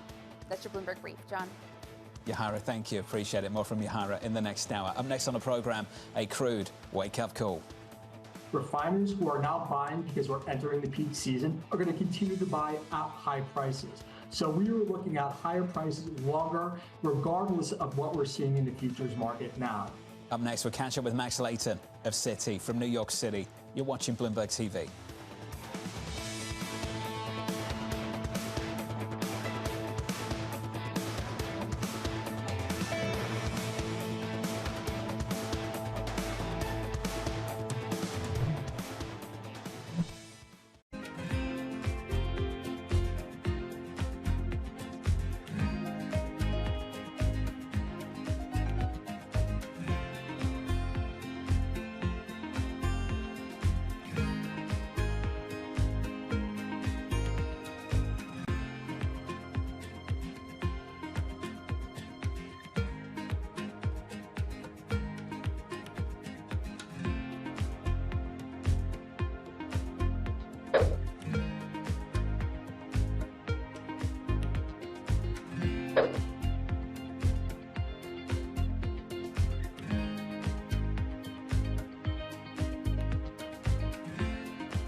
My old mentor, Roger Staubach, who told me when I transitioned, football will never leave you, but you need to leave it. Wow. Everyone has a dream, and a lot of dreams are, you know, my dream is to play football and play professional football, and you get the dream comes true, but it is going to end. And the day it ends, the day before it ends, you're one of the best in the world. Great. The next day you wake up, that's gone. What are you great at? And the truth is, nothing, right? I'm not great at anything else. I talk about it all the time, Steve, is this whole idea of it's not from penthouse to penthouse. And what I mean by that is you played for 15, 20 years and you're in the penthouse. That doesn't mean that you come to the business world and you're going to be in the penthouse. You don't start on the third floor or the lobby. You actually have to start in the basement.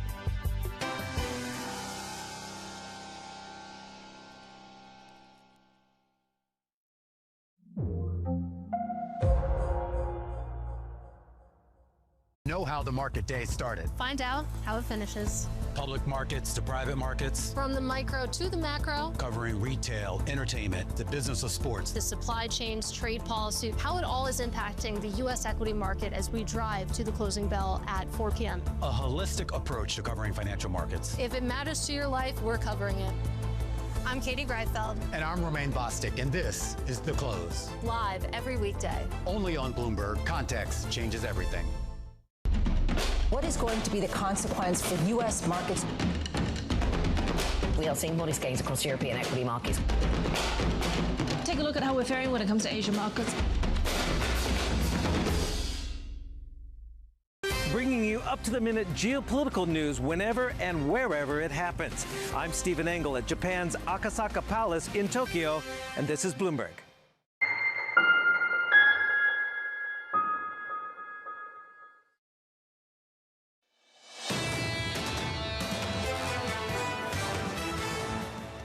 Equity futures here positive by 0.1% on the S&P 500. Headline just dropped around Citi, planning to buy $30 billion in shares.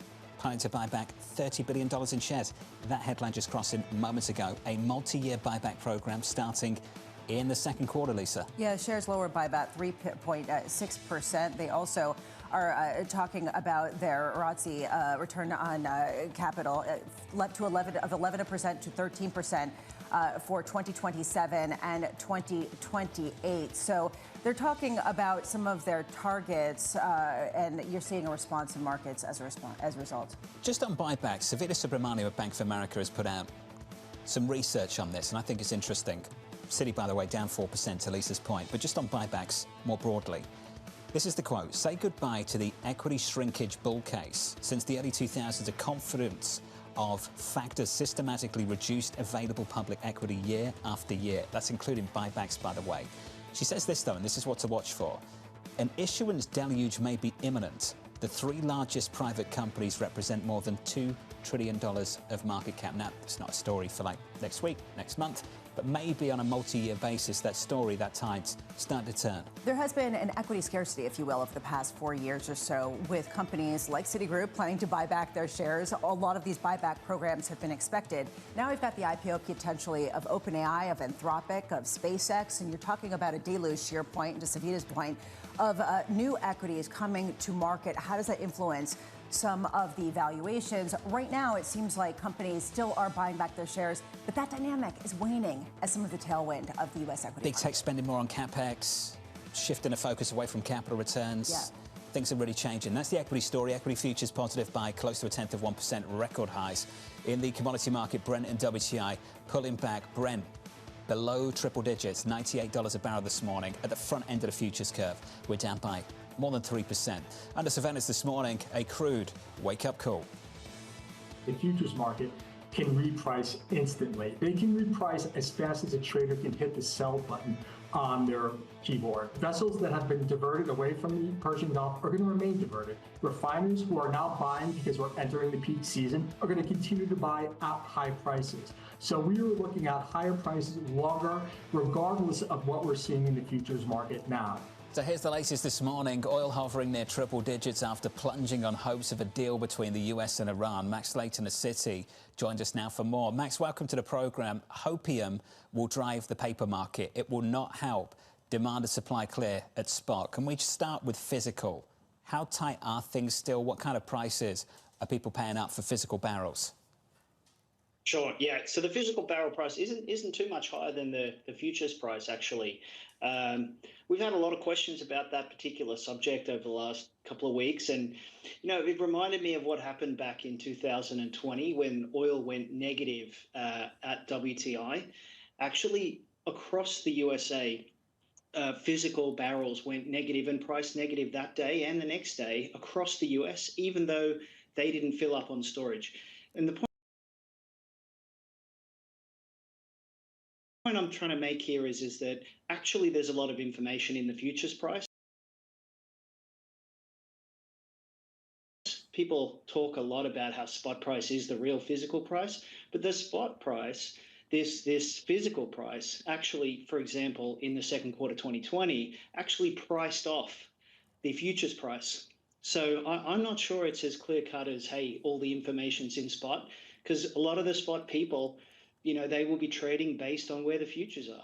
Max, this is really important. I just want to build on that because most people thought, particularly in the commodity market, that we'd see paper prices converge up to physical, but physical has converged down to paper markets, right? Yep. And that's despite, Max, the Strait still being closed. Yeah, and look, a lot of it is to do with I think the fact that there's, you know, it's quite binary in some ways. It's very difficult to predict if, in particular, the IRGC leader Vahidi and Mojtaba Khamenei are going to do a deal or not. And, you know, I think it's fairly clear the US would like to deal, certainly, you know, on their terms. But it, you know, in that environment where you basically don't know if there's going to be a deal or not, very difficult to predict with this new leadership in Iran. You know, you're going to be subject to news and you're going to be moving around like crazy. Like a week ago, we were trading 125 front month, and we're now at 98, and it's on some hope of a deal, hope that we'll talk about a deal. But putting a deal to aside, the actual physical market, basically what you're saying in terms of if the physical market is coming down to where the futures market is, that basically shows that the world has enough oil right now, doesn't it? Well, I mean, it does. Over the last couple of months, what we've actually lost in physical barrels is less than what we built over the preceding 12 months. So there was a decent buffer that we built up in the vicinity of 700-800 million barrels globally. Now, most of that built in China, but even still, globally, we built some significant barrels in the lead up to this, and we're kind of eating through that aggressively. Physically, the impact is going to be much more kind of spread out over time.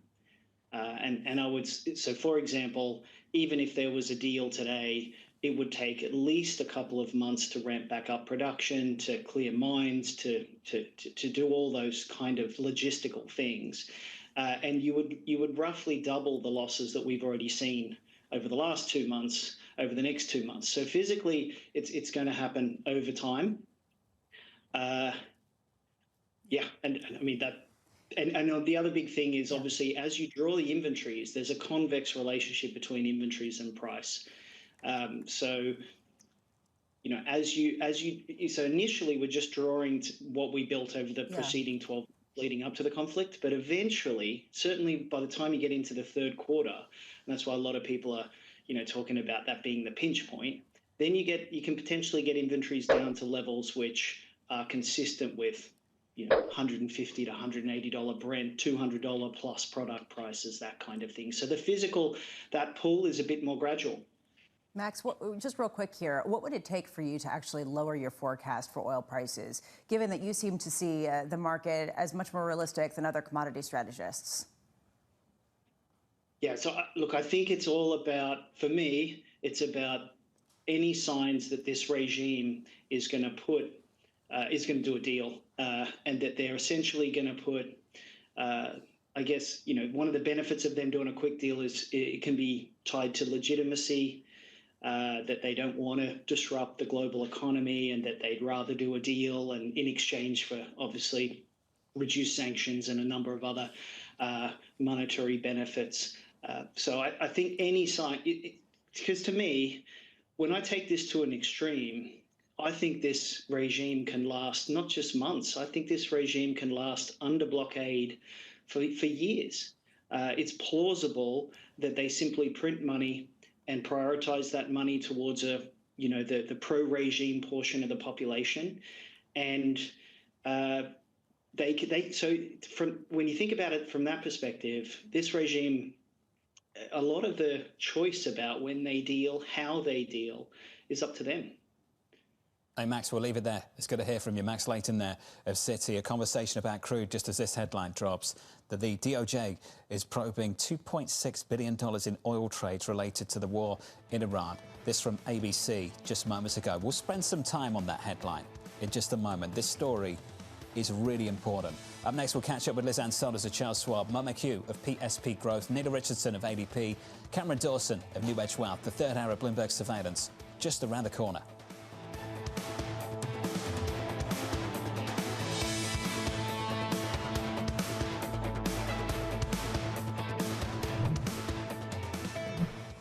Tariffs, I think, are probably the first time in my career I've had to deal with like a fundamental change in government policy in terms of how we think about how markets work.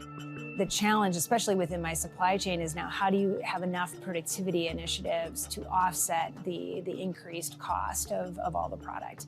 Can you just move your supply chain out of China and into the US, or out of Mexico and up to Canada? Is it that easy? It's not that easy, but we do have flexibility. And we had been, prior to tariffs, prior to any of this, we had been on a journey to diversify our footprint out of China. So probably 2-ish years ago, roughly 65% of our toy and game volume was coming from China. Today, as we entered into 2025, that was around 50%. All we've done is really accelerate the path to get down to roughly, call it 30% by the time we enter into 2027. For us, I mean, if tariffs stay, if tariffs go, it's never good to have so much of your manufacturing base centered on one geography. We think the diversification is good, but it does take a bit of time to get vendors and suppliers up to speed. Quality is a big deal, especially when you're dealing with toys and kids. It's not an instantaneous thing, but it's not also a 5-year, have to build a new plant from scratch. It's the world's second largest economy with a growing influence in global affairs. Bloomberg The China Show brings you the unmatched expertise you need to keep track of breaking news, in-depth market analysis, and the most influential newsmakers in and around China. We need to do more to engage the market more. We're risk on. I think we caught a little sweet spot. Massive savings right now. It's already a different game. Bloomberg The China Show. Weekdays around the world, right here on Bloomberg. Context changes everything. Power Players is back to take a look under the hood of the business of Formula One. Hi, I'm here to see Pierre Gasly. Welcome to my work.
in a more material way?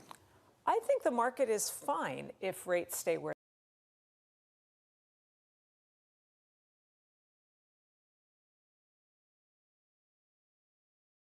they are. First of all, I think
Wonder what they need for that confidence, given the fact that earnings really have been concentrated in a number of names. And frankly, there are some real risks that come with higher inflation for some of the other names that people are kind of flirting with. Well, I think a rotational market is likely to persist. We've been in this recent mode of tech focus again, AI, not just tech, but comm services.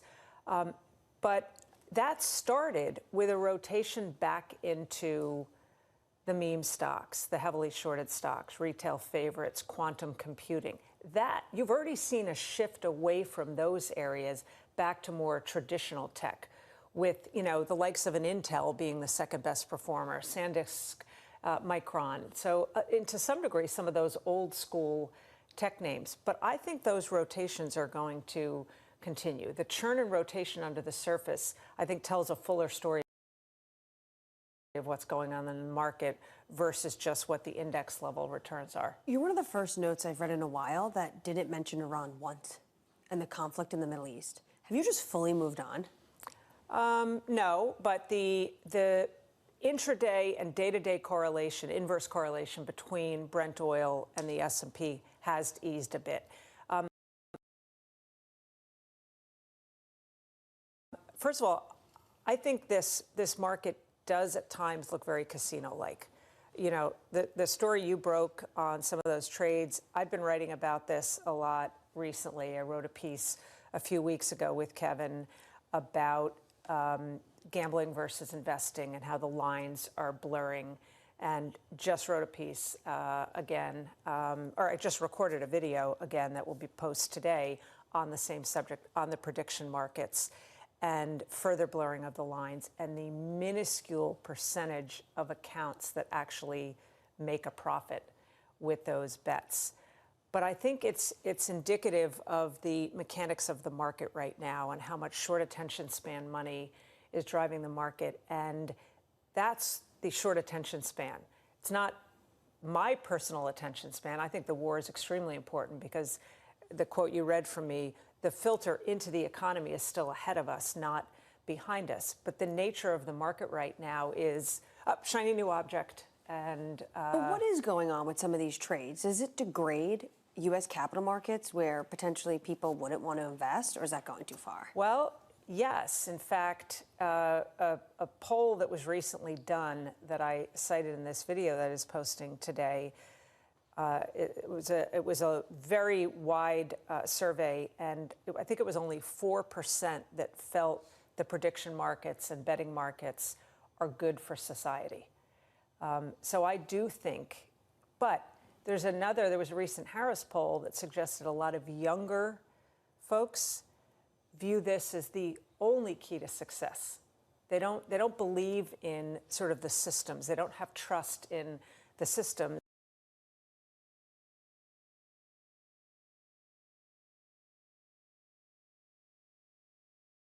And they're gearing themselves more toward these betting markets to some degree as a get rich quick, but I feel financially behind, and I don't have trust in things like Social Security and traditional retirement structures. So this is the key to bypassing that. I don't want to take away too much away from something that you haven't published yet, but just some additional thoughts on that if you can. That's a new demographic. Yes. Do you see these trends as sustainable? Well, if you look at the Harris poll that I cited, which is in the report from a few weeks ago, they did a poll based on generations. Now, I'm a baby boomer, and it was only about a 50%, yes, I think betting markets make sense and feel that it's appropriate to participate in them as a way to get to your financial goals. But it was 80% for the youngest adult generation. So, and it was a steady increase in the percentage of folks saying, I don't trust traditional systems. This is the way to make some money. It's one thing for people to feel this way about Xauusd and predict it. It's another thing for people to feel this about oil futures or names of particular stocks. Right. How much do you see prediction markets and the behavior there bleeding into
the broad-based markets that people think of as the very liquid and robust U.S. capital markets? I think that's another place where bleed is a good word, blurring of the lines. So I do think it is starting to filter in. And I think these news stories are getting an increasing amount of attention. And what's also interesting is I cited some data in this video that in terms of the success rate on the prediction markets, on Polymarket, on Xauusd, the highest success rate, which is actually just north of 50%, is in military and defense. Maybe because of the asymmetry that is more clean than the asymmetry in other categories in those prediction markets. But this is an ongoing story.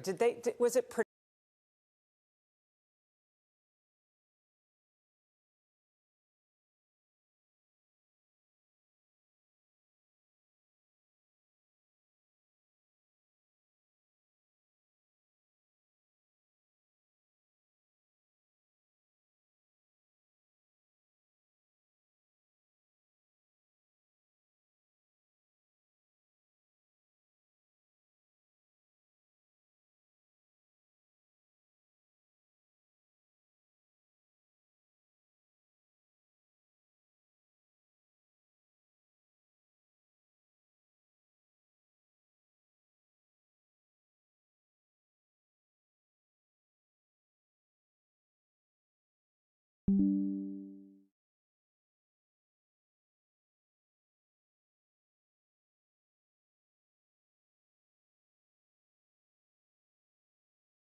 30% right now. This is the largest drop on record for the company, and it's bringing the stock to the lowest level since early in 2020.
Clean governance, given that as a department we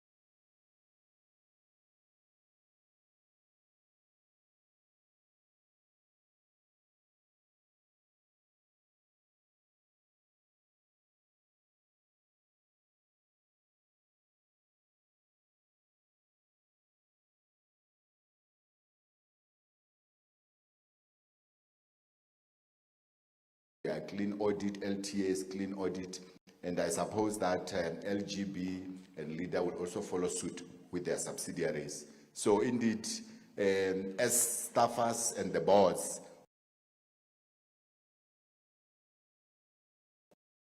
of leaded entities, we are quite proud of this moment, and we certainly are happy that the Honorable MEC was pronouncing on the speech and its tidbits. Without further much ado, let me call upon the Honorable MEC Bomatibe to the stage. Honorable MEC, can we please stand so that we welcome you?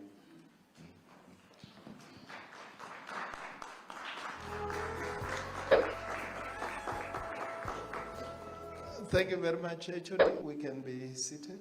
Thank you.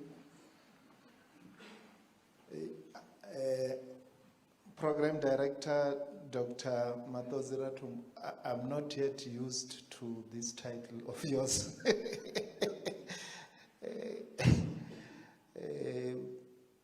The chairpersons and CEOs and members of our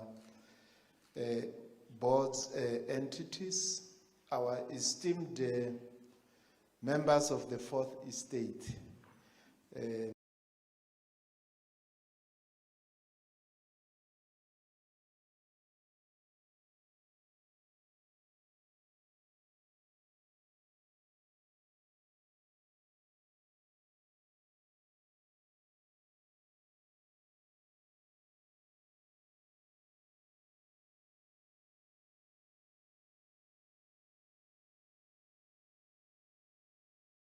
Challenger job cuts this morning, along with the weekly jobless claims numbers, and all of this is part of the lead up to the non-farm payrolls numbers, which is coming out tomorrow at 8:30 a.m. Will, how has the data releases that we've seen so far, how does that set us up for the jobs report tomorrow?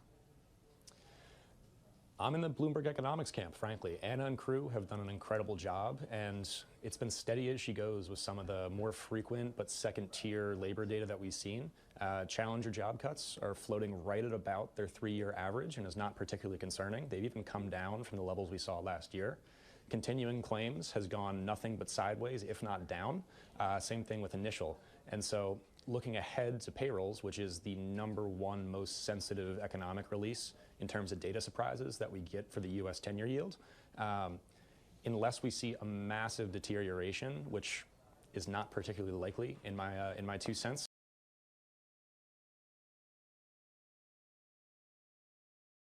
The 57,000 NFP that Bloomberg Economics expects is likely to see the unemployment rate tick down about 0.1%, which is the much more important indicator with a bunch of questions around what is break-even job gains, et cetera, et cetera.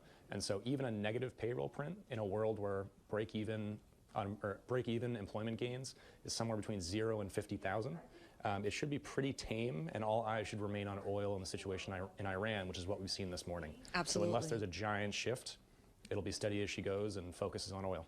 Yeah, the bond market has really been keying off oil. I mentioned earlier, Will, that the 30-year briefly topped 5% earlier this week, and it got pretty close again. It's moving away from that right now. That seems to be a really important psychological threshold, and people talk about bond vigilantes coming out from the woodwork. Why does the 5% level matter for the 30-year? What does it signify? It's a great question. It's a level that our longer duration, call it pension, life insurance managers, really like because they get to lock in nominal yield of 5%. So call it 2% real yield and a 3%-ish. It's not quite there. It's a little closer to 225, 175, but it just locks in their needs for a much longer horizon. So anytime we've seen 30s come up against this 5% level, bond buyers turn into the seagulls from Finding Nemo, just mine, left and right. And that seems to have held this time around, though I will say it was the knee-jerk reaction to oil and the knee-jerk reaction to some potential peace talks in the Middle East that drove that. But again, the magic line in the sand held once again. Will, thanks so much for joining us. Appreciate it. Will Hoffman, U.S. and Canadian rate strategist for Bloomberg Intelligence. So we appreciate getting a few minutes of his time. Change in non-farm payrolls tomorrow. The consensus is 65,000. The whisper number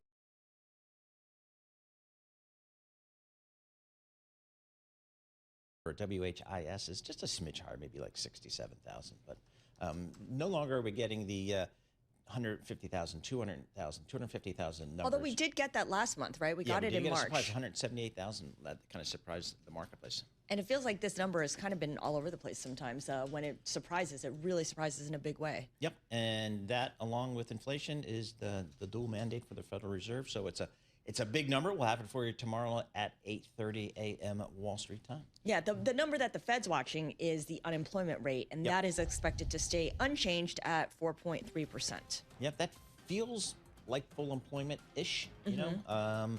And a lot of the folks say don't expect that to move around a whole lot, given the lack of labor supply coming into the marketplace here. S&P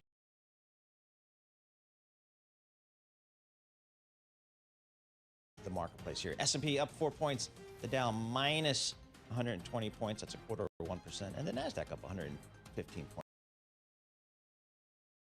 points. That's almost 0.5%. So there you go. Not much direction in the indices this morning.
I just built a budgeting app with Base 44.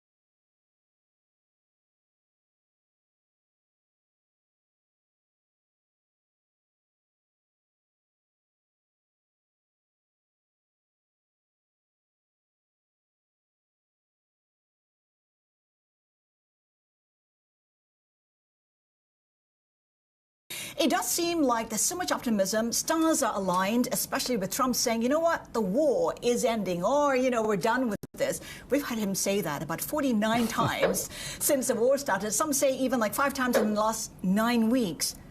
Why should we care? And do we care? Not really, because I think that, yes, we care if oil prices were to really go parabolic. But I think that the big story, and that's very clear even from the opening remarks from your team, is that this is all about AI. Right? That's what's really driving markets around the world. If you look at even relative performance, it's all about AI. So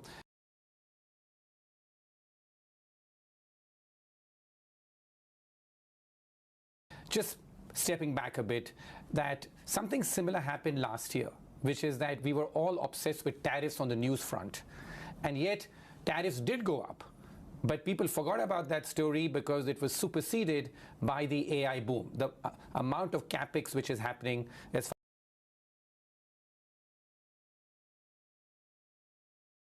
far as AI is concerned. Something similar is going on this year, which is that, yes, oil prices have gone up.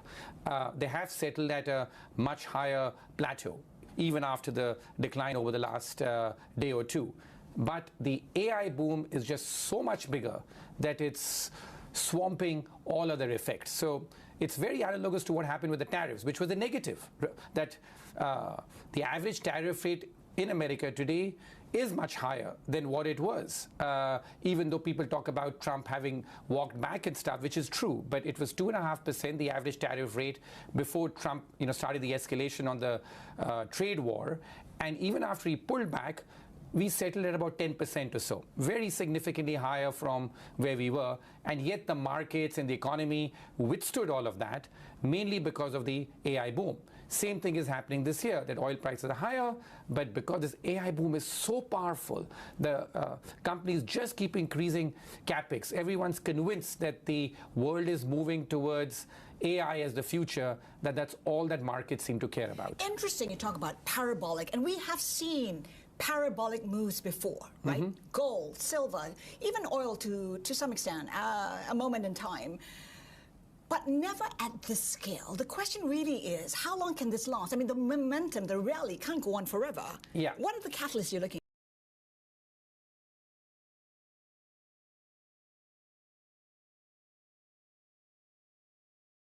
at? Mm-hmm. So I frame this in 3 ways really. One, that if you look at history, the last 300 years, every single technological innovation has been accompanied by a financial bubble. Every single, from the railroads to the internet, canals, whatever you look at it, it's all been accompanied always by a financial bubble. Because when you have a great technological breakthrough, it's fantastic for the world. That's what the world progresses on.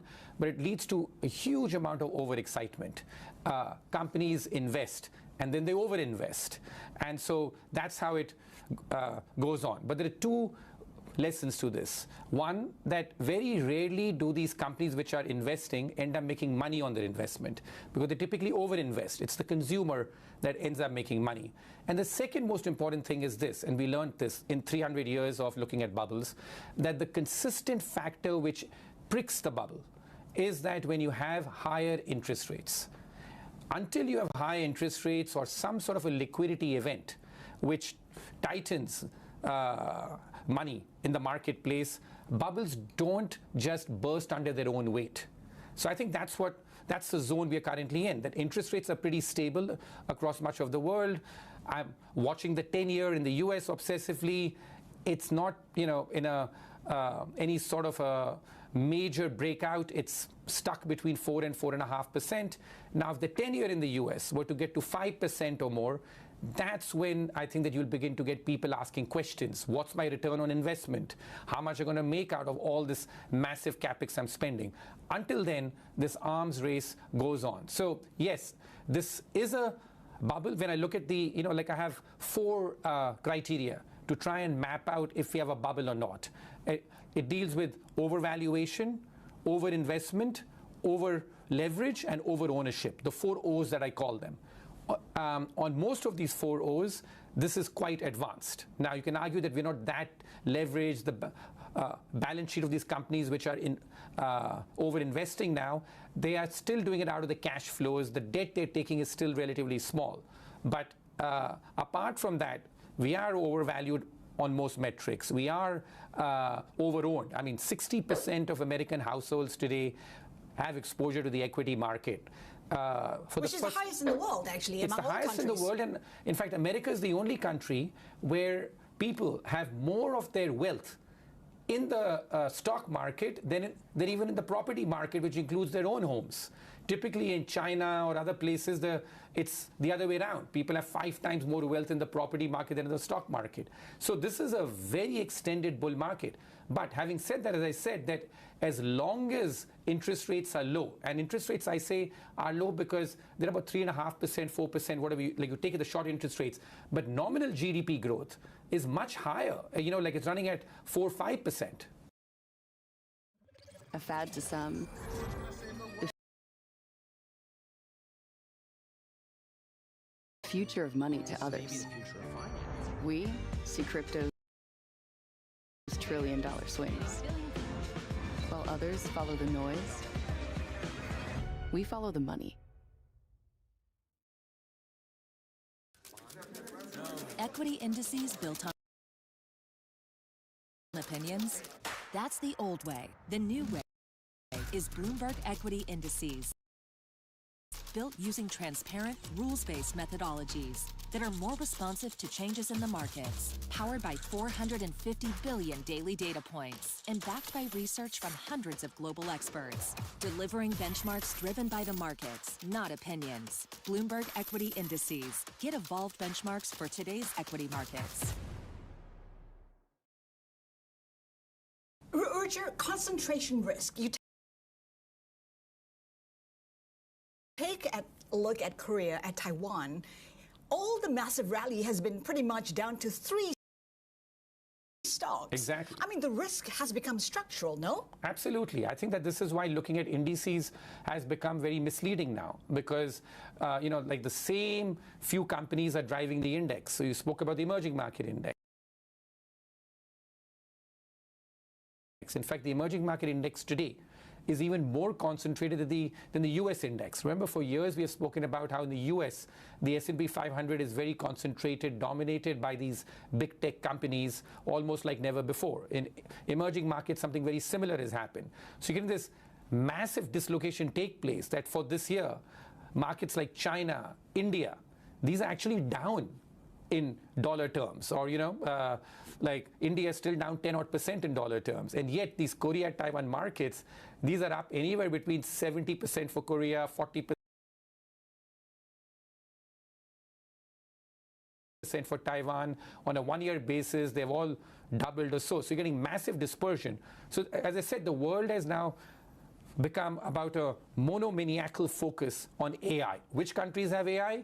Which countries don't have AI plays? India doesn't have AI, and India has been tumbling, and foreign investors, foreign funds have been making an exit. What would change that? Would it take an AI bubble bust for foreign investors to start pouring money into India again? Yes, I think so. I think that India has been perceived that way, that it's become an anti-AI play, because the current phase of AI we are in is all about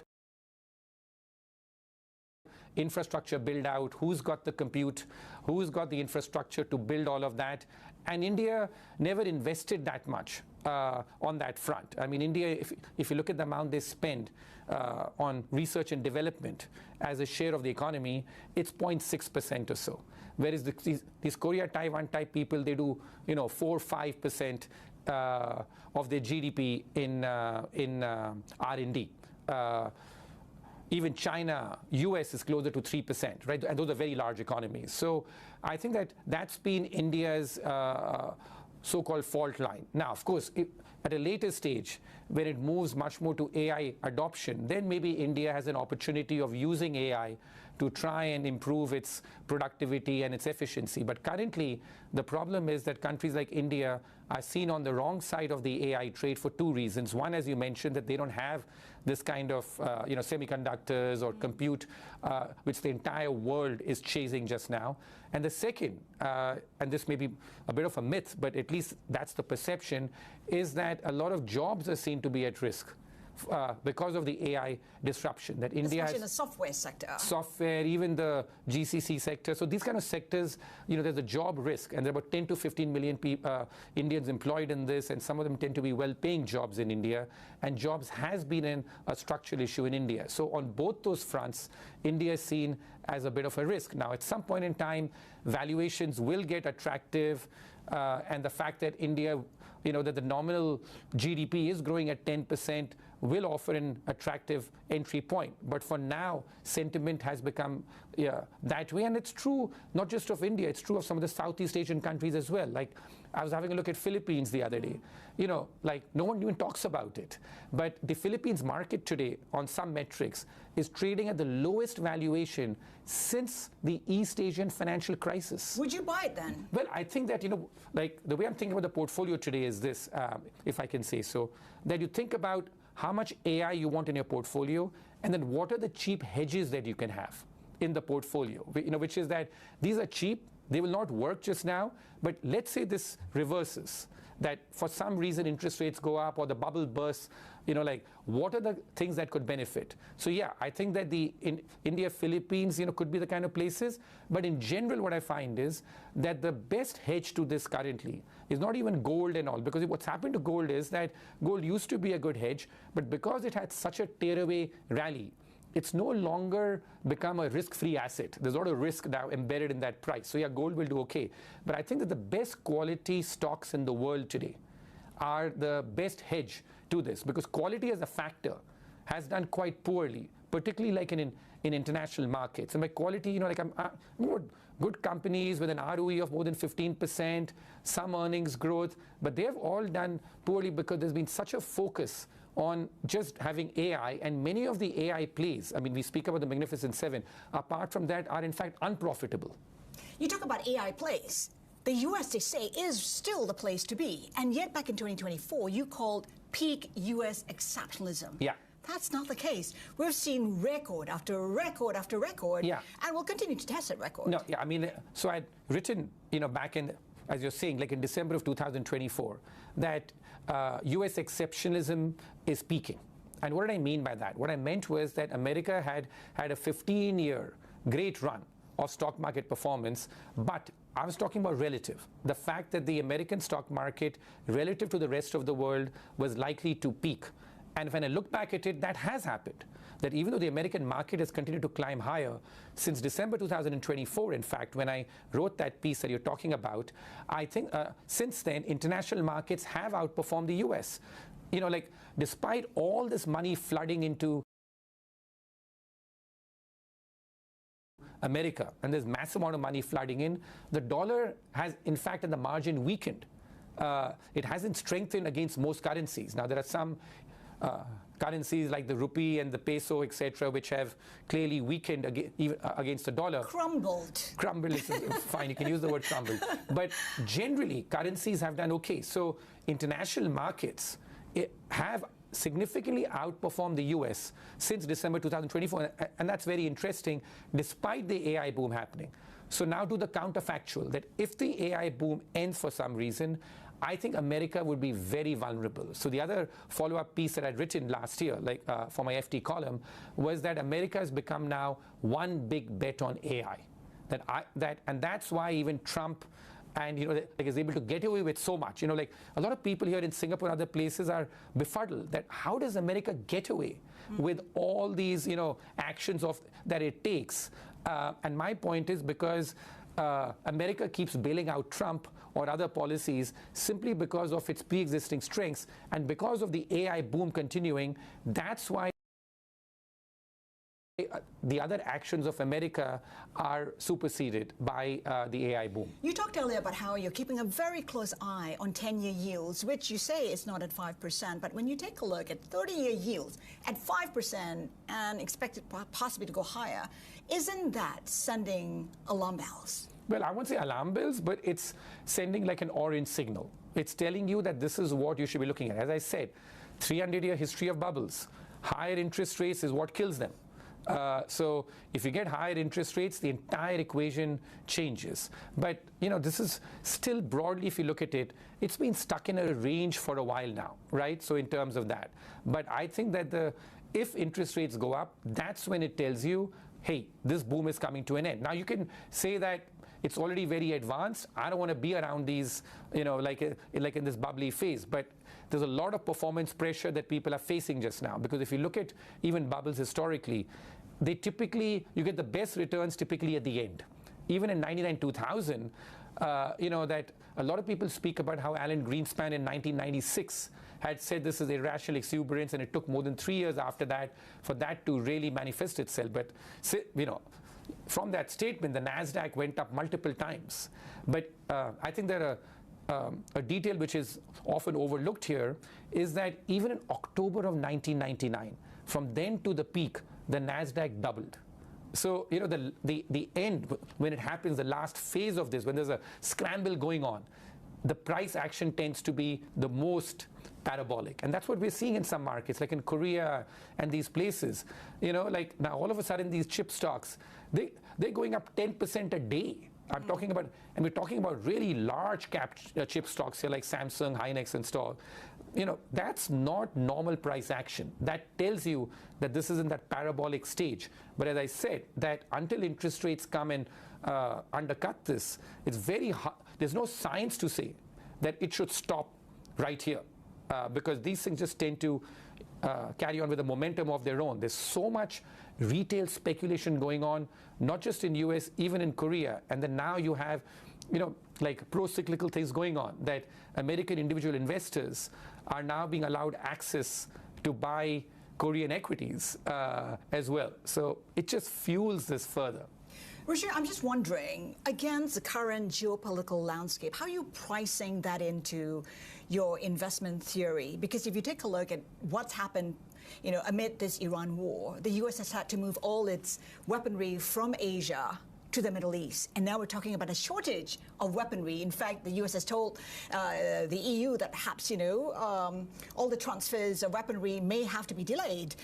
Inventories are really low. Yeah. That's a huge risk for the world, isn't it? Yeah, but markets are very bad at pricing these kind of risks. And that's because of the fact that, in all fairness, because 99% of the time, these risks never materialize. There are always geopolitical risks out there. In the 1%... Equity indices built on opinions? That's the old way. The new way is Bloomberg Equity Indices, built using transparent, rules-based methodologies that are more responsive to changes in the markets. Powered by 450 billion daily data points and backed by research from hundreds of global experts, delivering benchmarks driven by the markets, not opinions. Bloomberg Equity Indices. Get evolved benchmarks for today's equity markets. Probably that they materialize, like the First World War or something as grave as that. The markets are blindsided by that. So that's the problem. That, as I said, more than 90% of the time, you have geopolitical risks, and they don't quite materialize. And like there's a line which I always repeat, that history is better remembered than it's lived. That we now look back and think that this is a very geopolitically fraught time. But at any point in time, geopolitics always seems that way because there's always some risk there, even in the best of times. People, before I think we were born, in the 1960s, speak about, like the fact that there were all sorts of fears that US and Russia would, Soviet Union at that point in time would have a nuclear war, and you had all these exercises of people hiding under desks and stuff in like America. Similarly, in the best of times of the early 1990s, the peace dividends coming through, there was a real fear, and Margaret Thatcher and all would speak about that, that the Soviet Union, as a last gasp to stay in power and to stay united, would launch a nuclear attack. Like to try and assert its authority. So, and that was, remember, now we look back at the 1990s as a golden period about, geopolitical stability. So my point is that geopolitics is always volatile. Yes, it seems it's a bit more volatile now compared to the last 20 to 30 years, but the markets are very clear, which is that usually like they fade geopolitical risk, and in the 1% chance that something really disastrous happens, they're always, shocked by it. How do you think this will play out for the midterms? I mean, Ken Griffin did say that, the Democrats going to win. Yeah. Well, if you look, here's the problem with this, right? Which is that, yes, I think that there's an overwhelming consensus that the House will flip. On that, I think that everyone has sort of decided. The Senate is still 50-50, and here's the problem in the polling numbers, that everyone looks at Trump's polling numbers and they're relatively low. But there are two points I'll make here. One, that every American president's polling numbers for the last 50-60 years have been declining. So comparing it to history has become fraught, because in a more polarized world, all numbers are declining. And the second point I'll make here is that if you look at the generic ballot, the Democrats and their polling numbers are in fact lower than Trump's. So, it's about who you're fighting out here. So that's another reason why Trump is able to get away, because a lot of people in America are also very disillusioned with what the Democrat Party is doing.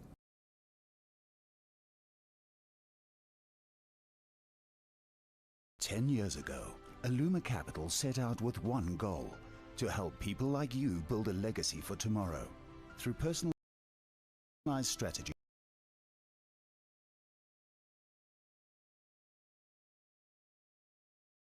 and unwavering dedication. We've been instrumental in helping our clients achieve their financial dreams. Whether it's securing retirement, growing wealth, or planning for the unexpected.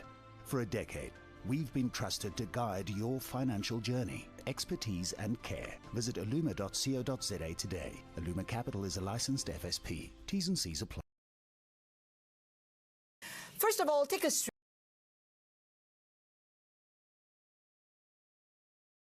through how's business been? What numbers are you seeing right now? Good morning, Aslida. Thanks for having me. So far, from the start of the war, Horfakan port, located outside of the Strait of Hormuz, had to adjust rapidly. So while we were observing, obviously, a week to 10 days of congestion at the beginning, because we had enormous, obviously, amount of volumes that we had to handle, simultaneously. And as much as you have all sort of business continuity plan in place, I think a single industry stakeholder is prepared to absorb such a significant volumes. But the port converted from a transshipment platform now to a 100% gateway status. We were initially handling about 2,000 containers per week. As of today, actually, we handle about 50,000 containers per week. The truck movements ramped up from hundreds per week now to 7,000 hundreds per day to 7,000 per day. And all of this obviously was possible because of very detailed and synchronized coordination among the different operators in the region. How close are you to maximum capacity? So as of now, we are operating at optimal capacity. So the port is close to 70% occupancy ratio. We maintain obviously that level of occupancy with a sole objective to make sure that the cargo can keep moving. So as soon as the cargo is discharged, within a matter of 2-3 days, the cargo is being evacuated to other cities, other emirates. We had obviously to build a very complex network of logistic facilities in couple of days and weeks. And for instance, we launched a dry port located at 80 kilometers from Sharjah called Sajara. It operates with a 70 hectares capacity, and that obviously enabled to move the cargo smoothly, as Linda. Farid, we know that the Revolutionary Guard has extended its control, to the two ports, including Khor Fakkan. I'm just wondering, how confident are you that it will not be attacked? I cannot obviously give any warranty. I'm not a war expert. What I can tell you as Linda is obviously what they claim as a scope or geographical control obviously do not make sense. And they are referring to UAE territorial waters. And as of now, obviously, as a matter of sovereignty, and those territorial waters is obviously under the UAE control. What is important for us is to maintain that level of confidence with ship operators, ship owners. I believe that the response and the management of this crisis that we were able so far to provide to the industry illustrate that we are capable, obviously, to maintain that level of trust, but as well of safety for the ships to maintain service continuity in the eastern coast ports of the UAE, as Linda. Right. Khor Fakkan has been referred to as a lifeline. How do you protect a lifeline, which is also a high-value target? I mean, what measures have you considered? What measures are in place? I cannot necessarily give, obviously, the entire security plan that is around Khor Fakkan. Obviously, we have a business continuity plan in place, which makes sure, obviously, that in case of any threat, first, obviously, the safety of our operators, but as well that of the ships and the crews is prioritized. We are not compromising, obviously, in any manner on the safety of our people and our partners. Second, the fact that we are able to move the cargo smoothly and maintain that level of occupancy ratio in the terminal has enabled, obviously, a smooth management and maintain as well, I will say, a port not necessarily crowded with too many people or for instance, pedestrian traffic in the port. And we were very clear that it's not only about increasing efforts, but building a proper system, surrounded by processes and high level of coordination with the different stakeholders, from port authorities to national security, but as well customs. And that has obviously enabled overall a smooth and a safe management of the crisis, as Nilda.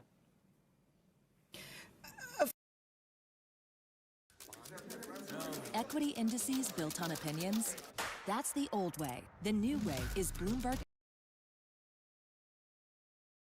Equity Indices, built using transparent, rules-based methodologies that are more responsive to changes in the markets, powered by 450 billion daily data points, and backed by research from hundreds of global experts, delivering benchmarks driven by the markets, not opinions. Bloomberg Equity Indices. Get evolved benchmarks for today's equity markets.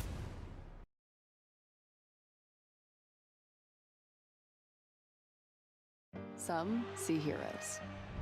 Others only egos. We see the era of billionaire athletes. A fad to some, the future of money to others. We see crypto's trillion-dollar swings. The end of jobs or the end of human struggle. We see the endless funds fueling the AI hype, while others follow the noise. We follow the money.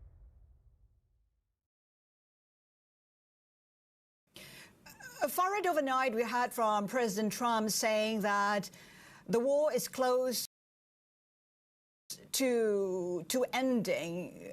How much impact might that have on your business? Might Jebel Ali become, the de facto, the main port again? How are you assessing such a scenario?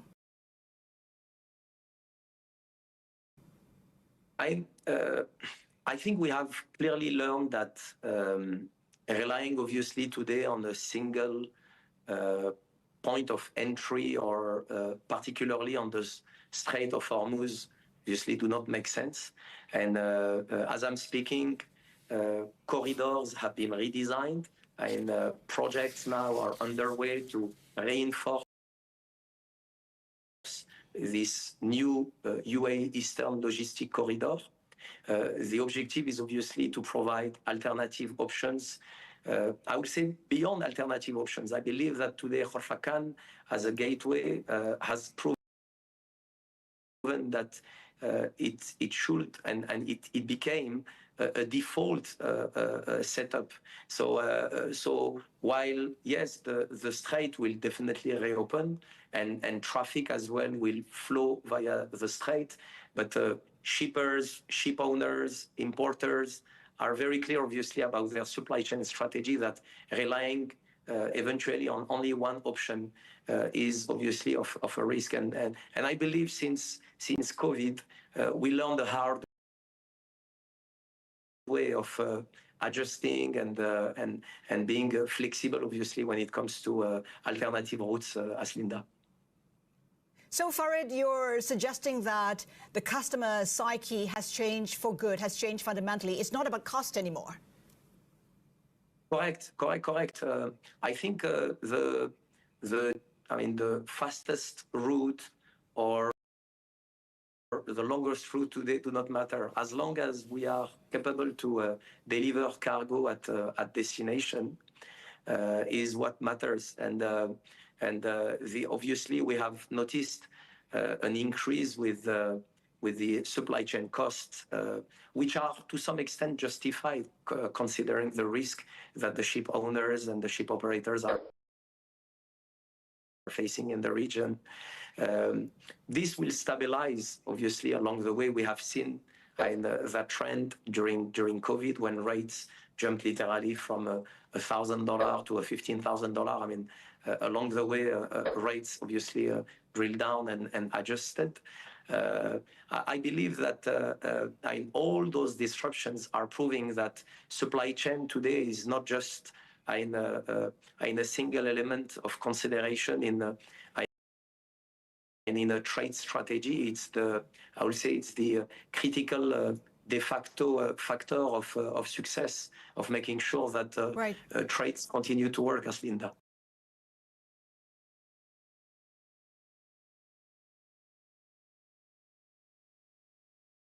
Let me tell you something about Phonium. Yes, it's the rent-a-new smartphone Phonium. But for me, Phonium is where I get to save Imalium, aka Cashium. Why? Because for a smaller Nyana price per month,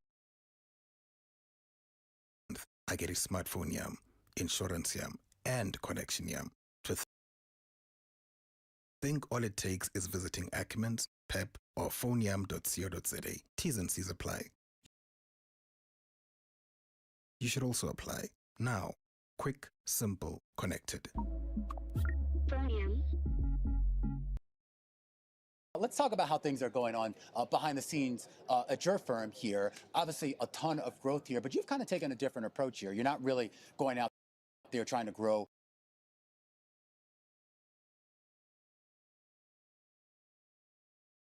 inorganically, if you will, or are you?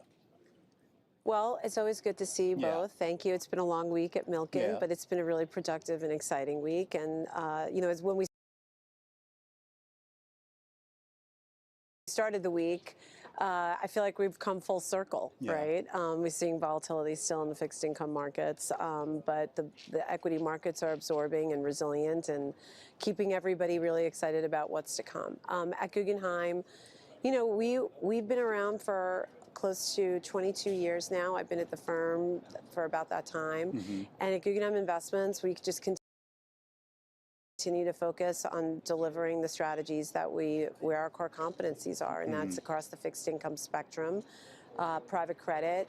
We've just recently, though, launched additional strategies under the private credit umbrella, asset-backed financing, and we're going to start offering some more vehicles and to get access to some of the more I would say, important strategies under private credit, like structured credit. Well, I am curious about the asset-backed financing side. I mean, you've talked about this before and the opportunities there. How has that changed, say maybe a couple of years ago? Like if we were having this conversation 2 years ago versus today, what's changed? And I mean, what are clients actually asking for? I don't think it's more about what's changed. I think it's more about why it's important, right? And to put it simply, you know, there's three types of, you know, income is really important, right? So if you want to, and yield is really important when it comes to the income. So we look at it like private credit, structured credit, asset-backed financing, although they behave differently, right?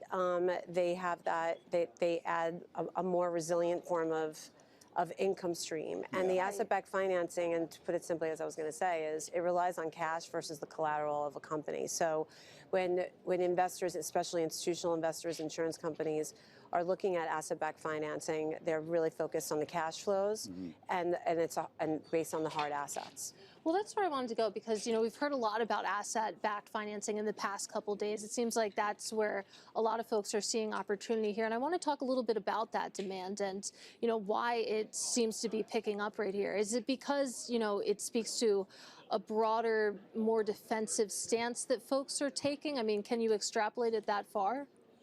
It could be. I mean, I think when you're looking at, you know, like for example, we just launched land banking, right? That's one of the strategies under ABF. There's a huge demand for home builders. Home builders are basically looking to, you know, leverage their balance sheets and be able to, you know, leverage the existing demand out there. And there's a huge amount of demand for homes, right? So in order to build out and develop the land, you need to have a robust balance sheet. So why not bank the land with an institution and then draw down on that when you can so that you can reserve your capital to build out the properties, right?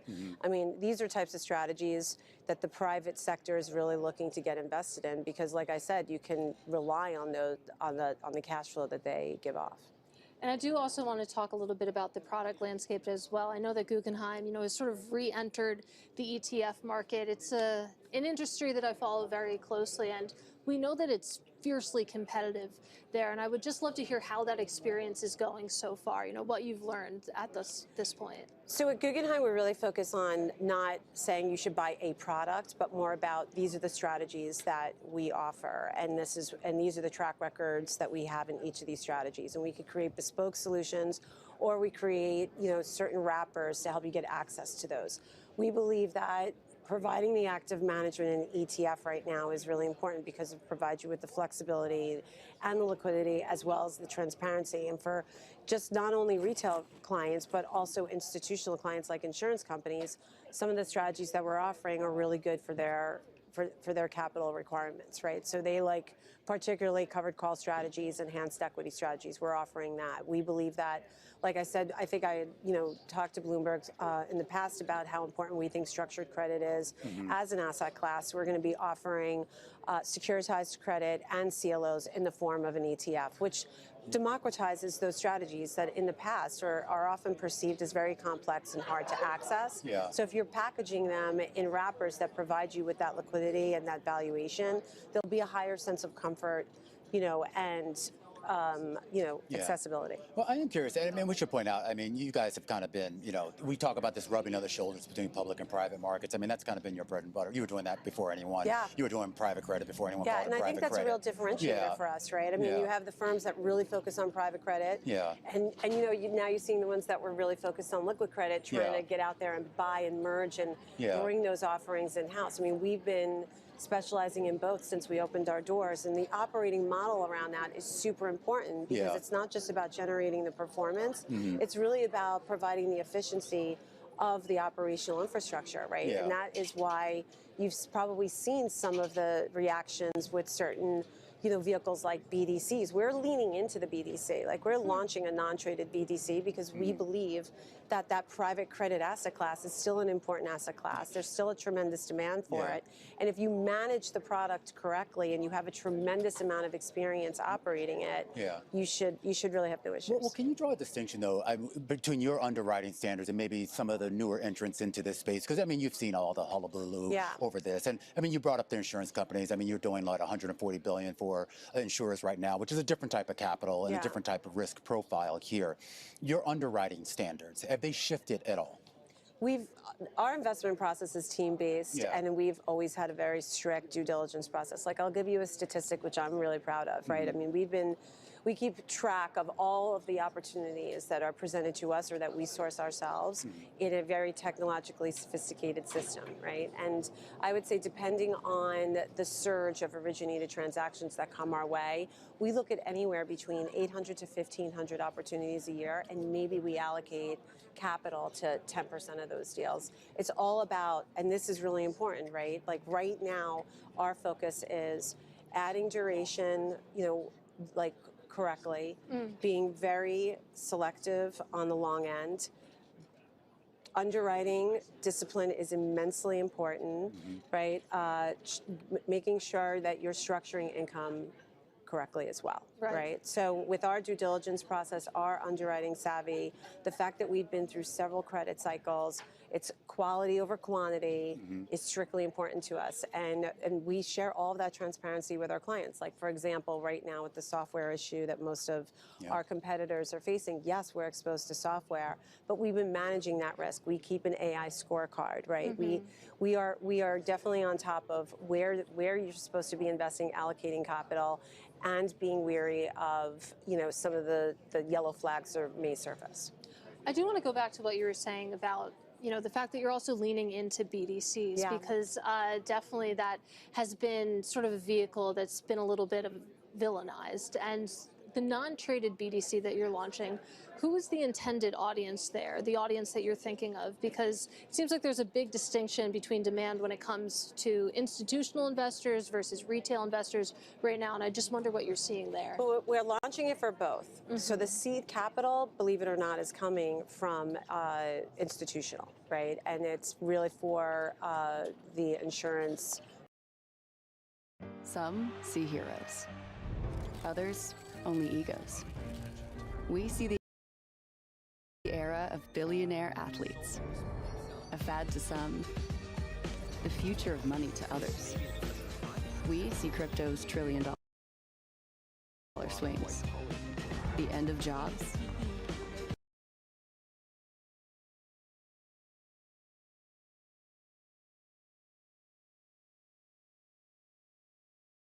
Or the end of human struggle. We see the endless funds fueling the AI hype. While others follow the noise, we follow the money. Products for those institutions.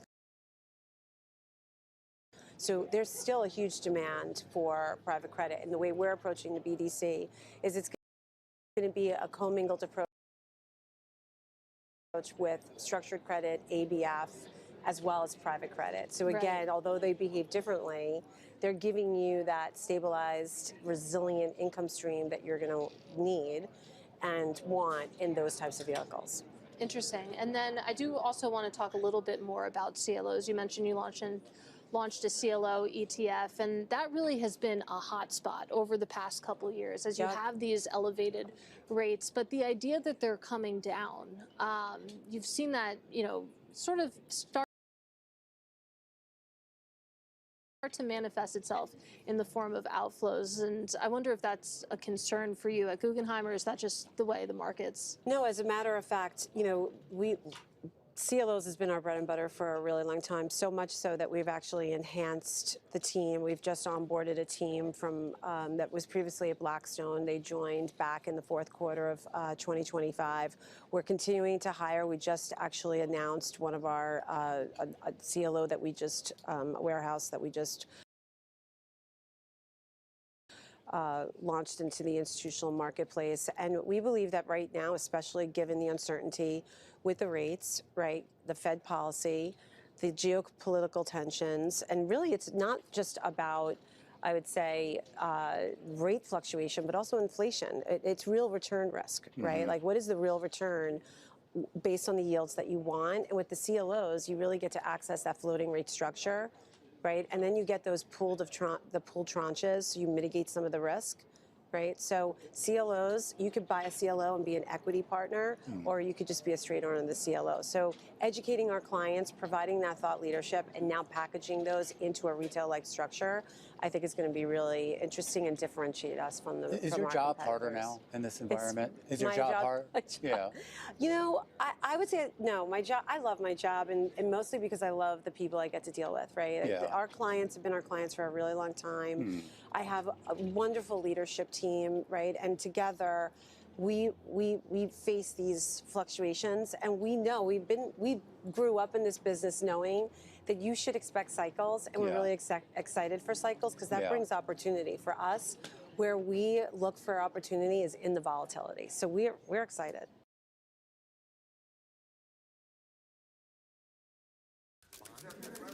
Equity indices built on opinions?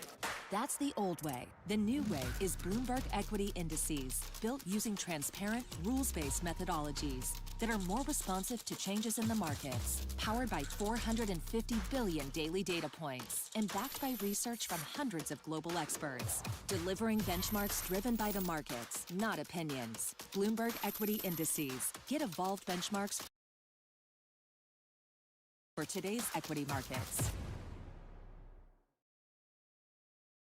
It does seem that the market is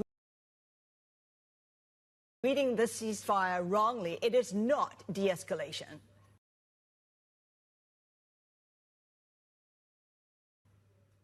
Yeah, I think the market has been a little bit complacent here when you look at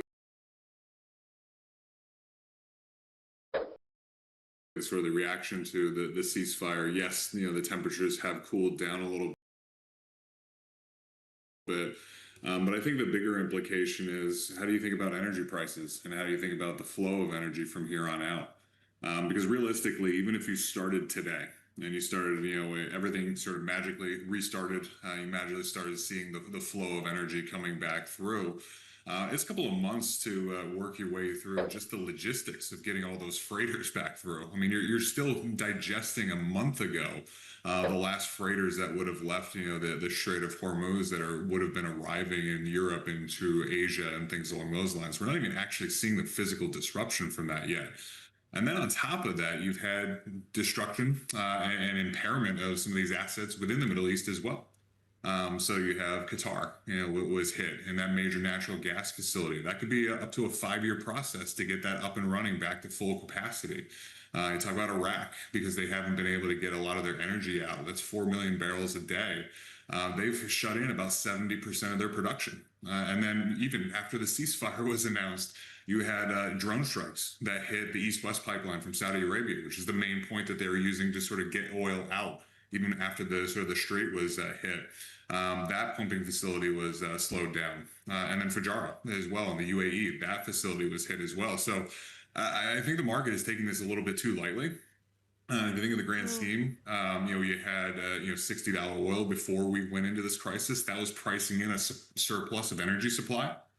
What we can see now is that surplus is gone. So at the very least, you're looking at a balanced market, probably closer to 80. And then each day that this ticks on, you're looking at energy prices going higher from here.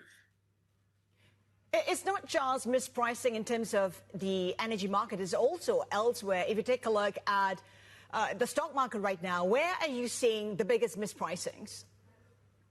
Yeah, so there's a couple of different places. Obviously, within energy, some of the stocks have been trading off a little bit recently on some of this hope that there's an off ramp here. We think a lot of the cyclical companies, even before you came into this Iran conflict, were priced to perfection. People were assuming there was going to be some sort of economic reacceleration because of deregulation and things along those lines. And you had companies like Caterpillar, John Deere at 30 times earnings. You had GE at 45 times earnings. You had like a Goldman Sachs from a banking perspective at 2.6 times book value. A lot of the European banks were trading at 1.5 to 2 times book. You were priced to perfection. You were assuming that the best case scenario was going to come through. And that may have been true before a lot of this happened, but the market wasn't ready for anything less than perfect. And that was the argument that we were making internally at GQG, was not necessarily that we were expecting an armed conflict to flare up within the Middle East, was that the market was just not pricing anything less than spectacular. And I think we're still trying to work our way through that now. And the market's kind of trying to play this V-shape, Liberation Day rebound. And I think the physical implications are just a little bit more difficult to deal with than what the market is giving it credit for. What's also been interesting is earnings. We've seen very little earnings revisions to the negative. I'm just wondering whether we're in for a huge surprise when it comes to those revisions later on. Well, energy is one of the biggest, fiscal inputs, from a stimulus perspective. If you have cheap energy, which we have had for a number of years now, but it's also going to be a fairly large fiscal drag on the other side. You think about even by other products that are coming out of the Middle East. Think about helium. Helium is a major production component that goes into semiconductors. And we're not seeing a whole lot of helium coming out through the Strait of Hormuz because that was a byproduct of what was being produced in Qatar. You think about energy inputs in some of these other countries as well. Natural gas is a very needed commodity for production within a lot of parts of Asia. You think of like Singapore, for example, 95% of Singapore's power production comes from natural gas, and they don't have a whole lot of storage. Korea, somewhere in the neighborhood of a quarter of their energy production comes from there. Countries like Thailand are like 40 to 50%. Hong Kong as well. So these are material things that you have to deal with, and if you're not getting this energy flow and it's going to be materially impaired, that's going to raise the costs for everything, and you're going to start seeing some slowdowns happening on the back end. So I think this is something that the markets are going to have to continue to contend with and eventually have to price in, and earnings will have to come down. Right. So, Brian, how do you position? How do you position to capitalize on the opportunities when they come? So there's a couple of different things that you can think about. Number one, what we thought was interesting, even sort of observationally last year coming into this year, is boring was on a discount.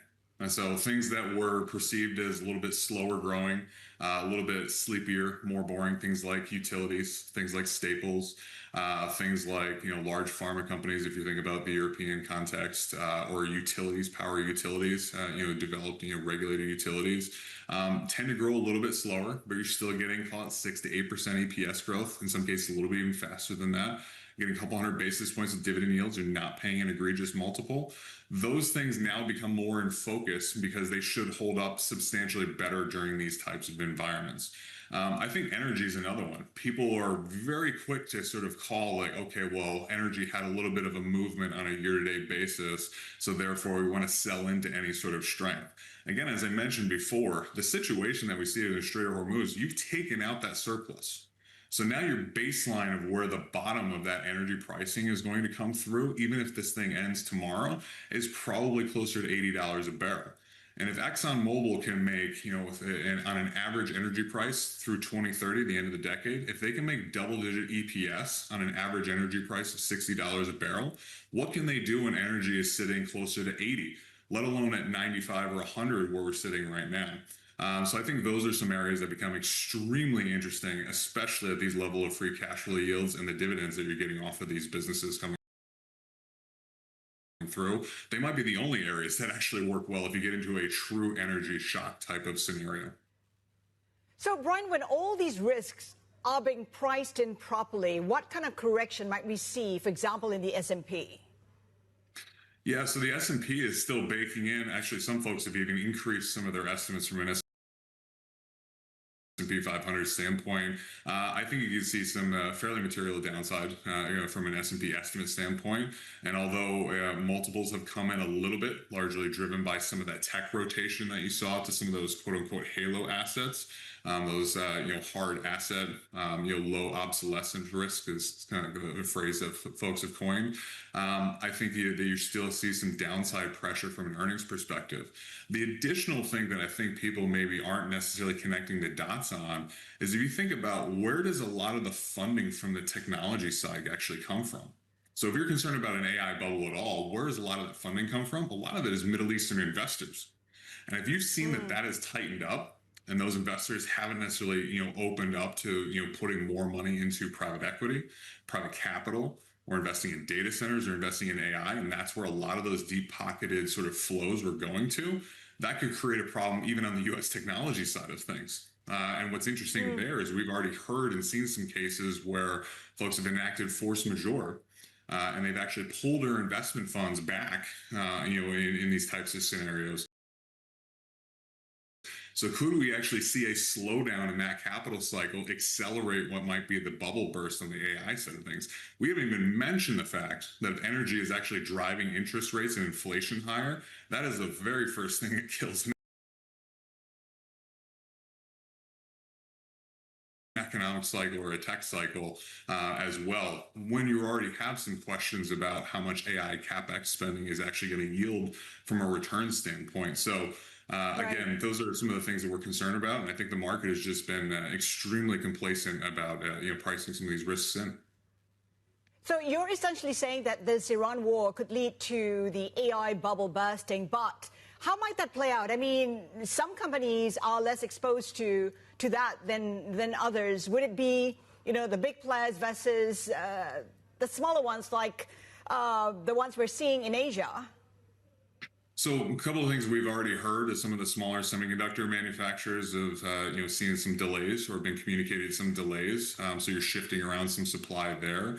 But also if you're getting a delay in sort of when that CapEx is actually being distributed against from a CapEx perspective, from a hyperscaler perspective, does that slow down when that comes through? Again, that higher cost of capital, you have to start assessing, okay, well, if I have a higher borrowing cost and a lot of these hyperscalers are pushing more into using debt financing to fund a lot of their CapEx demands going forward, that makes it even more untenable for them to go down that process. Investors start penalizing them. And then on the other side of things, if you look at some of these other areas that have been a little bit, I guess, beaten up and a little bit overlooked, like regulated utilities, like these consumer staples names, they may end up being a lot less bad than sort of the slowdown that you may get in a CapEx cycle from an AI perspective. Let's not forget that we really haven't even monetized AI in a really big way yet. You're only talking about $10, $20, $30 billion